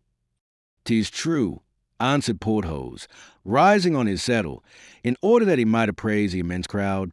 "There are a lot of them." "I think I should like the other fellow better than this one," said Mazarin to himself, and he threw himself back in his carriage. The queen and her minister, more especially the latter, had reason to feel anxious. The crowd, whilst preserving an appearance of respect and even of affection for the king and queen regent, began to be tumultuous. Reports were whispered about, like certain sounds which announce, as they whistle from wave to wave, the coming storm, and when they pass athwart a multitude, presage unmute. D'Artagnan turned toward the Musketeers and made a sign imperceptible to the crowd, but very easily understood by the chosen regiment, the flower of the army. The ranks closed firmly in, and a kind of majestic tremor ran from man to man. At the Barrière des Sergeants the procession was obliged to stop. Comminges left the head of the escort and went to the queen's carriage, and questioned D'Artagnan by a look. He answered in the same language. "Proceed," she said. Comminges returned to his post. An effort was made, and the living barrier was violently broken through. Some complaints arose from the crowd, and were addressed this time to the king as well as the minister. "Onward!" cried D'Artagnan in a loud voice. "Onward!" cried Porthos. But as if the multitude had waited only for this demonstration to burst out, all the sentiments of hostility that possessed it exploded simultaneously. Cries of "Down with Mazarin!" "Death to the cardinal!" resounded on all sides. At the same time, through the streets of Grenelle, Saint-Honore, and Ducoq, a double stream of people broke the feeble hedge of Swiss guards and came like a whirlwind even to the very legs of Porthos's horse and that of D'Artagnan. This new eruption was more dangerous than the others, being composed of armed men. It was plain that it was not the chance combination of those who had collected a number of the malcontents at the same spot, but a concerted, organized attack. Each of these mobs was led by a chief, one of whom appeared to belong not to the people, but to the honorable corporation of mendicants, and the other, notwithstanding his affected imitation of the people, might easily be discerned to be a gentleman. Both were evidently stimulated by the same impulse. There was a shock which was perceived even in the royal carriage. Myriads of hoarse cries, forming one vast uproar, were heard, mingled with guns firing. "Ho! Musketeers!" cried D'Artagnan. The escort divided into two files. One of them passed around to the right of the carriage, the other to the left. One went to support D'Artagnan, the other Porthos. Then came a skirmish, the more terrible because it had no definite object. the more melancholy, because those engaged in it knew not for whom they were fighting. Like all popular movements, the shock given by the rush of this mob was formidable. The Musketeers, few in number, not being able, in the midst of this crowd, to make their horses wheel around, began to give way. D'Artagnan offered to lower the blinds of the royal carriage, but the young king stretched out his arm, saying, "No, sir, I wish to see everything. If your majesty wishes to look out, well, then, look," replied D'Artagnan, and turning with that fury which made him so formidable, he rushed toward the chief of the insurgents, a man who, with a huge sword in his hand, was trying to hew a passage to the coach door through the musketeers. "Make room," cried D'Artagnan. "Zounds, give way!" At these words the man with the pistol and sword raised his head, but it was too late. The blow was sped by D'Artagnan. The rapier had pierced his bosom. "Ah, confound it!" cried the Gascon, trying in vain, too late, to retract the thrust. "What the devil are you doing here, Count?" "Accomplishing my destiny," replied Rochefort, falling on one knee. "I have already got up again after 3 stabs from you. I shall never rise after this fourth." "Count," said D'Artagnan, with some degree of emotion, "I struck without knowing that it was you. I am sorry, if you die, that you should die with sentiments of hatred toward me." Rochefort extended his hand to D'Artagnan, who took it. The Count wished to speak, but a gush of blood stifled him. He stiffened in the last convulsions of death and expired. "Bec, people," cried D'Artagnan, "your leader is dead. You have no longer any business here." Indeed, as if de Rochefort had been the very soul of the attack, the crowd who had followed and obeyed him took to flight on seeing him fall. D'Artagnan charged, with a party of musketeers, up the Rue du Coq, and the portion of the mob he assailed disappeared like smoke, dispersing near the place Saint-Germain-l'Auxerrois and taking the direction of the quays. D'Artagnan returned to help Porthos, if Porthos needed help. But Porthos, for his part, had done his work as conscientiously as D'Artagnan. The left of the carriage was as well cleared as the right, and they drew up the blind of the window which Mazarin, less heroic than the king, had taken the precaution to lower. Porthos looked very melancholy. "What a devil of a face you have, Porthos, and what a strange air for Victor." "But you," answered Porthos, "seem to me agitated." "There's a reason. Zounds, I have just killed an old friend." "Indeed," replied Porthos. "Who?" "That poor Count de Rochefort." "Well, exactly like me. I have just killed a man whose face is not unknown to me. Unluckily, I hit him on the head, and immediately his face was covered with blood." "And he said nothing as he died?" "Yes," he exclaimed. "Oh, I suppose," answered D'Artagnan, laughing, "if he only said that, it did not enlighten you much." "Well, sir," cried the queen, "madam, the passage is quite clear, and your majesty can continue your road." In fact, the procession arrived in safety at Notre Dame, at the front gate of which all the clergy, with a coadjutor at their head, awaited the king, the queen, and the minister, for whose happy return they chanted a Te Deum. As the service was drawing to a close, a boy entered the church in great excitement, ran to the sacristy, dressed himself quickly in the choir robes, and cleaving, thanks to that uniform, the crowd that filled the temple, approached Bazin, who, clad in his blue robe, was standing gravely in his place at the entrance to the choir. Bazin felt someone pulling his sleeve. He lowered to earth his eyes, beatifically raised to heaven, and recognized Friquet. "Well, you rascal, what is it? How do you dare to disturb me in the exercise of my functions?" asked the beadle. "Monsieur Bazin," said Friquet. "Monsieur Malade, you know who he is. He gives holy water at Saint Eustache." "Well, go on." "Well, he received in the scrimmage a sword stroke on the head. That great giant who was there gave it to him." "In that case," said Bazin, "he must be pretty sick. So sick that he is dying, and he wants to confess to the coadjutor, who, they say, has power to remit great sins. And does he imagine that the coadjutor will put himself out for him? To be sure, the coadjutor has promised. Who told you that? Monsieur Malade himself. You have seen him, then? Certainly, I was there when he fell. What were you doing there? I was shouting, down with Mazarin, death to the cardinal, the Italian to the gallows. Isn't that what you would have me shout? Be quiet, you rascal, said Bazin, looking uneasily around, so that he told me that poor Monsieur Malade. Go find the coadjutor, Friquet, and if you bring him to me, you shall be my A. Say, then, Father Bazin, the heir of Monsieur Malade, the giver of holy water at Saint Eustache. Hey, I shall have nothing to do but to fold my arms. All the same, I should like to do him that service. What do you say to it? I will tell the coadjutor, said Bazin. In fact, he slowly and respectfully approached the prelate and spoke to him privately a few words, to which the latter responded by an affirmative sign. He then returned with the same slow step and said, Go and tell the dying man that he must be patient. Monseigneur will be with him in an hour. Good, said Friquet, my fortune is made. By the way, said Bazin, where was he carried? To the Tower Saint-Jacques Louisiana Boucherie, and delighted with the success of his embassy, Friquet started off at the top of his speed. When the Te Deum was over, the coadjutor, without stopping to change his priestly dress, took his way toward that old tower which he knew so well. He arrived in time.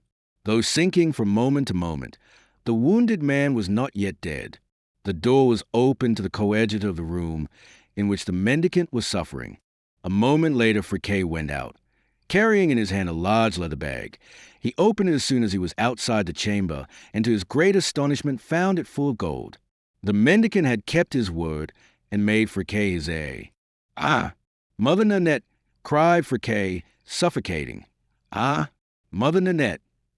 He could say no more, but though he hadn't strength to speak, he had enough for action. He rushed headlong to the street, and like the Greek from Marathon who fell in the square at Athens, with his laurel in his hand, Friquet reached Councillor Broussel's threshold, and then fell exhausted, scattering on the floor the louis disgorged by his leather bag. Mother Nanette began by picking up the louis, then she picked up Friquet. In the meantime, the cortege returned to the Palais Royal. That Monsieur d'Artagnan is a very brave man, mother, said the young king. Yes, my son, and he rendered very important services to your father. Treat him kindly, therefore, in the future. Captain, said the young king to D'Artagnan, on descending from a carriage, the queen has charged me to invite you to dinner today, you and your friend the Baron du Vallon. That was a great honor for D'Artagnan and for Porthos. Porthos was delighted, and yet during the entire repast he seemed to be preoccupied. What was the matter with you, Baron? D'Artagnan said to him as they descended the staircase of the Palais Royal. You seemed at dinner to be anxious about something. I was trying, said Porthos, to recall where I had seen that mendicant whom I must have killed. And you couldn't remember? No. Well, search, my friend, search, and when you have found, you will tell me, will you not? Padieu, said Porthos. Chapter 90. Conclusion. On going home, the two friends found a letter from Athos, who desired them to meet him at the Grand Charlemagne on the following day. The friends went to bed early, but neither of them slept. When we arrive at the summit of our wishes, success is usually the power to drive away sleep on the first night after the fulfillment of long-cherished hopes. The next day, at the appointed hour, they went to see Athos and found him and Aramis in traveling costume. What? Cried Porthos. Are we all going away? Then? I also have made my preparations this morning. Oh, heavens! Yes, said Aramis. There's nothing to do in Paris now there's no Fronde.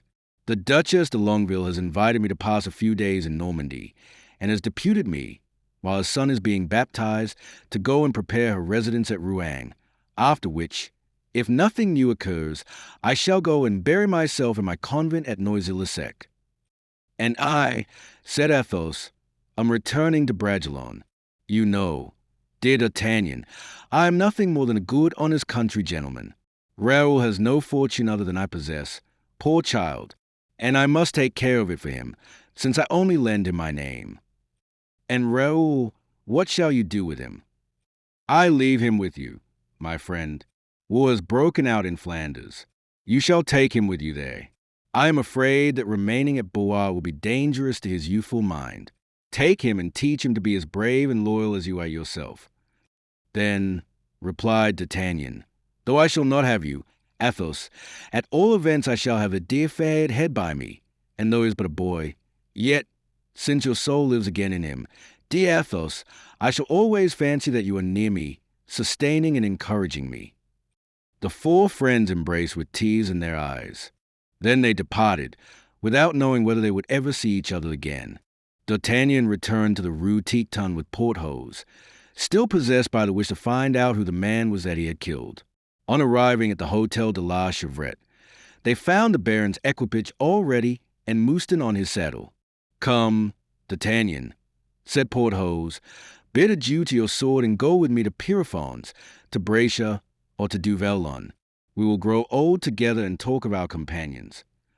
No, replied D'Artagnan. Deuce take it, the campaign is going to begin. I wish to be there. I expect to get something by it. What do you expect to get? Why, I expect to be made Marechal of France. Ha! How? Cried Porthos, who was not completely taken in by D'Artagnan-esque gasconades. Come, my brother, go with me, added D'Artagnan, and I will see that you are made a duke. No, answered Porthos. Mouston has no desire to fight. Besides, they have erected a triumphal arch for me to enter my barony, which will kill my neighbors with envy. To that I can say nothing, returned D'Artagnan, who knew the vanity of the new baron. Then, here's our next merry meeting. Adieu, dear captain, said Porthos.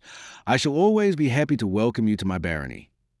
Yes, when the campaign is over, replied the Gascon. His honour's equipage is waiting, said Mouston.